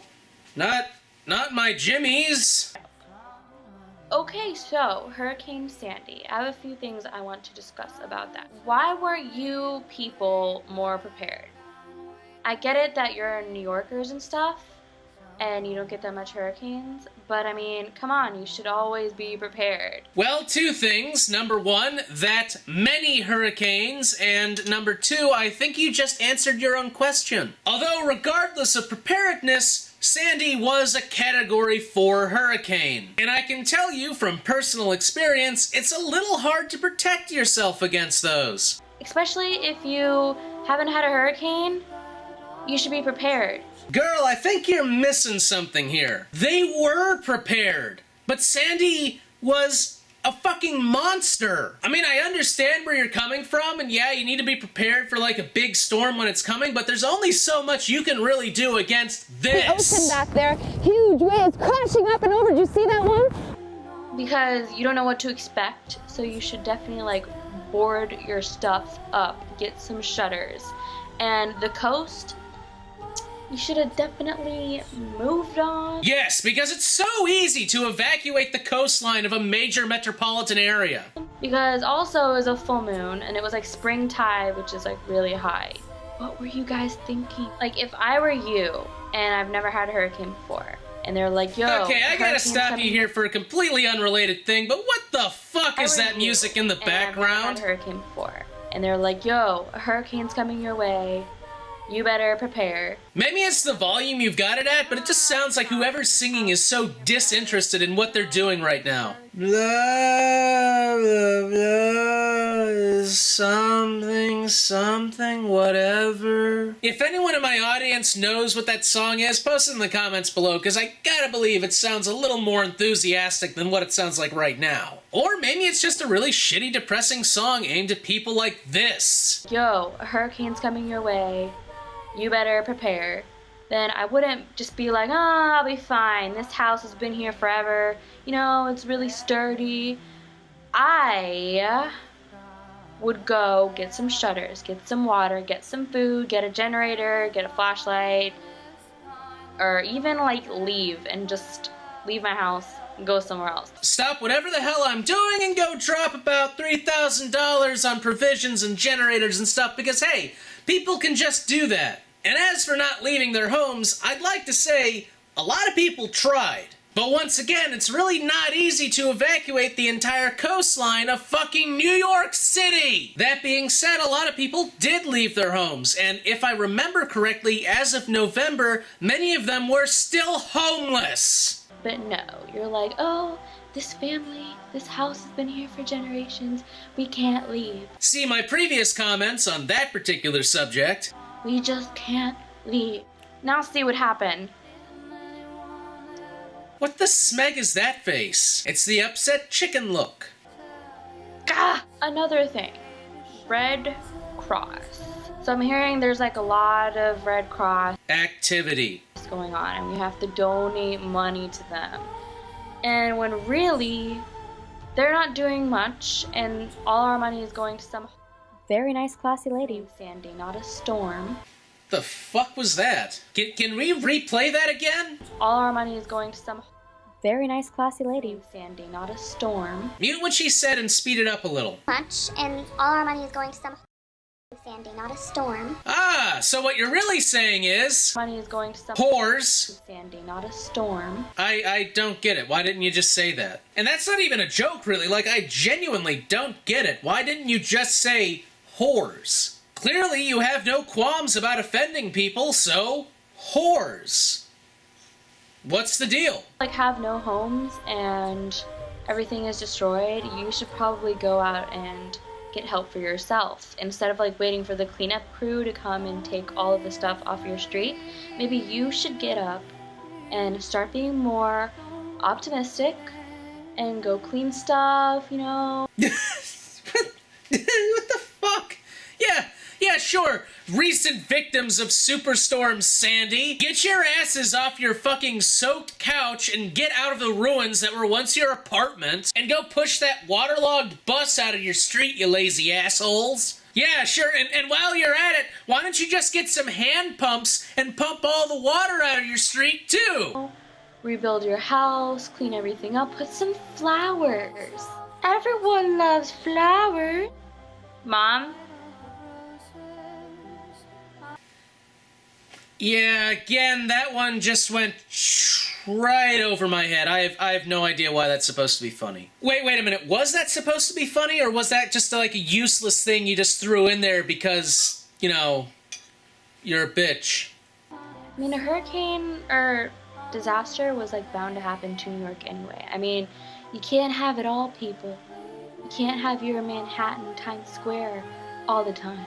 I know you're upset about your house and everything being completely fucking demolished by a wall of water and all your pets drowning and your grandparents dying and everything, but you know, you can't have your cake and eat it too. I'm sorry. Damn, that's not even stone cold. That's fucking lump of, like, absolute diarrhea floating frozen in the furthest reaches of space cold. I mean, damn. Something has to happen in this world. Just saying. And if that particular something is a giant wall of water and wind that comes in and just completely destroys your life, well, should have been prepared. Just saying. And another thing, why were people walking around when there's floods? Because they live there? I mean, that is like the #1 rule. There's a flood, do not walk around in the water. You will get electrocuted. Because I heard like a bunch of people got electrocuted. And I mean, well, a couple were in their own like house. But still, I would probably not touch the water. I would like get up higher or get in a boat or something. And everyone in New York has a boat, okay? Don't tell me they don't all own at least one canoe, because it floods in New York all the time, and really, if you can't afford a boat, well, do you deserve to live? I don't know, just saying. Or just don't get in the water. You will get electrocuted, probably. Most likely, yes. 99% will get electrocuted. Just like there were people getting electrocuted. Hurricane Sandy is done and over with, so maybe the media should just stop talking about everyone in New York so they can do their own thing. And, you know, just stop focusing on all the negative things that are going on and the continued suffering in that area, because ignoring the problem makes it go away. Stop mourning, stop feeling all sad, and so they can be more optimistic.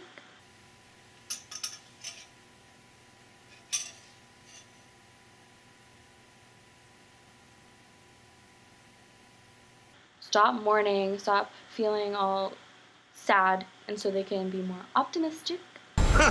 Like happy festival fireworks, yeah? And move on with their terrible lives. Get it? She's a very wonderful person who we should all admire. Well, thanks for listening to another stupid offensive rant. Oh, well, you know, you're welcome. Bye. Goodbye. So that was MEEZYMURDERFACE. Wow, what a uncaring, unsympathetic, horrible person. Anyway, this is Cute Fuzzy Weasel. If you have any trolls you'd like me to feed, list them in the comments below. Also, before we go, since this was probably the last troll of 2013, I want to go ahead and get this out of the way. So here, let me put this down. It's empty anyway.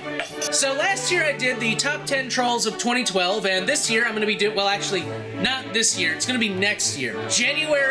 Sometime in January next year, I'm going to be doing the top 10 trolls of 2013. Now, unlike last year, I'm not going to be picking these trolls. Instead, I want you to pick them. In the description below is a list of all the trolls I've done this year. What I want you guys to do is send me a note over YouTube with the name of the troll you want in the top spot, along with a short sentence or two about why you think they're the top troll. Voting starts right now and will continue on until January 1st, after which I will tabulate all the trolls and come up with the top 10 list. So go out there and get your vote on. And as always, have a nice day, happy holidays, happy Christmas, happy Hanukkah, happy Kwanzaa, happy,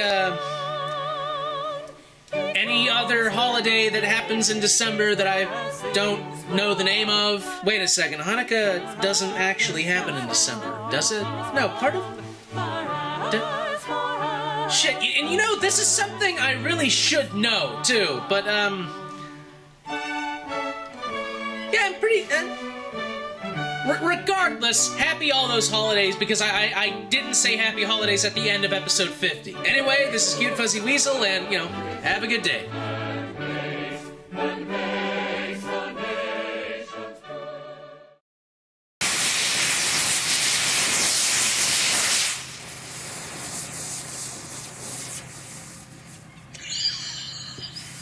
Wait.